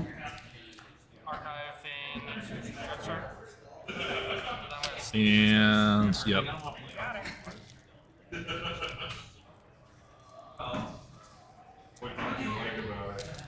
Alright. So 4 steal with the archive on the scrap, deciding to take away the Ember control. And I think looked at her hand, didn't draw what she needed to draw to stay alive, and conceded. Wow. All right. Well. Yeah. Congratulations, Dr. to Sheep. Yeah, claiming the win here in Game 2 at Vault Tour Roseville. Yeah. Great job, Dr. Sheep. I know Sheep has won an Archon event before. I don't believe Sheep has won a sealed event before. I don't think. So this is awesome to see now Sheep a Vault Warrior in both Archon and in sealed. Yeah. Definitely, of course, a lot of journey that Sheep has had across many Vault tours. Of course, infamous Pink Fraud, of course, that many people know. But Sheep, of course, a very talented player, and now, of course, can add a sealed Vault Tour winner to his resume. Very exciting. Very exciting. How does it feel, seeing those matches, but then, of course, we talked about it at the beginning of Game 1, but seeing 2 teammates making it all the way to the final table and going against each other? I mean, you want to see, right? You want to see your team get all the way there, right? You talk about, team kills sometimes when folks have to fight and knock each other out, but if you're going to face somewhere, this is the exact place you want to face, right? You want to face at the final table where both players are getting invites to the Worlds, both players are getting great prizing out of it, but only one player can be the winner. So I think both players played well here, and I didn't see anything where I was like, what are they doing, right? They both players played real well and should feel great about their games. All right. Well, I just want to ask before we kind of wrap up the stream here, Draz, is across all the games that you saw today, all the gameplays that you've been seeing and stuff, how are you feeling about where KeyForge is at when it comes to these players and the competition level that they bring every time? I mean, obviously, I love playing KeyForge. I come to so many events, as many as I can, and there's 2 big reasons for that. One, great people playing the game, right? So the game itself is really interesting, really engaging. So many decisions to make on a turn. There's a lot of unique things about this game. The unique deck concept, plus the way that it plays as a race, and then just having these folks who are competitive, but also have a lot of fun together. We go eat dinner, we go out afterwards, and just have a good time. It's a great community that I don't know that it exists in any other game, so it's pretty cool. Awesome. Well, I want to pass along also a quick update when it comes to how things went in the Alliance, because obviously we jumped over into the sealed finals off of this, of course. So I know that there were some people asking, how did the things go in the Alliance? So let's bring up the Alliance brackets real quick to pass along things. So we have here in the Alliance tournament, we have Dr. Sheep qualified, Wookie, Gorlami, Mitch Figs, SC Steele, Scott Kelly, Dave Cordero, and Captain Crispy all made it into the top 8 of Alliance. So again, that is going to be taking place tomorrow. Real quick, what do you feel about when you see that kind of field? Because we made mention over and over, it may be a smaller player pool here at Vault Tour Roseville, but the talent level is very, very high. Yeah, I mean, these are all great players, right? I think seeing... it's interesting. So we see Dr. Sheep again, right? We just saw Dr. Sheep. Dr. Sheep had to decide, is he going to try to get into the Alliance final or try to get into the Archon final? Decides to go for Alliance here with the staggered schedule, and was able to get at least into the top 8 here. I think it's really cool, right? There's a bunch of names here that I know, folks I chat with all the time. There's also a name or two that I don't know as much, and I think that's really cool to see folks who come in, maybe some locals come in and do well. And I think it's going to be a great set of events that games we'll see tomorrow. Yeah, so again, that is your Alliance updates, and we'll one more time pass along the Archon ones for those that may have missed earlier today in the streams. We had Morgan, of course, also making it in Archon, Ewok as well, Jace2224, Zenzi Zenik, X-Ray Creator, Mammon DG, local of you. Yes. Unfortunately, one who... He knocked me out in the play-in round, so it was either him or I, so I was sad to miss it, but awesome to see Mammon go forward. Yeah, and then Flaming Hobo and Tobinator wrapping out your Archon top 8. So again, all of that will take place tomorrow on Sunday, so make sure that you guys are here tomorrow for the stream so you can catch how things wrap up in the Archon as well as the Alliance top 8. Want to thank you one more time, Drascore, for being a part of this stream here. Yeah, it's lots of fun. All of you guys at home for tuning into the stream and being a part of everything that we bring here for the channel. We love to try to make sure that you guys are all involved on the Vault Tours coming through. So for the final time tonight, that's been Drascar. I've been Jeremy Culver, and I hope that you guys are enjoying your night. We'll see you all tomorrow, but until then, enjoy yourselves inside the Crucible.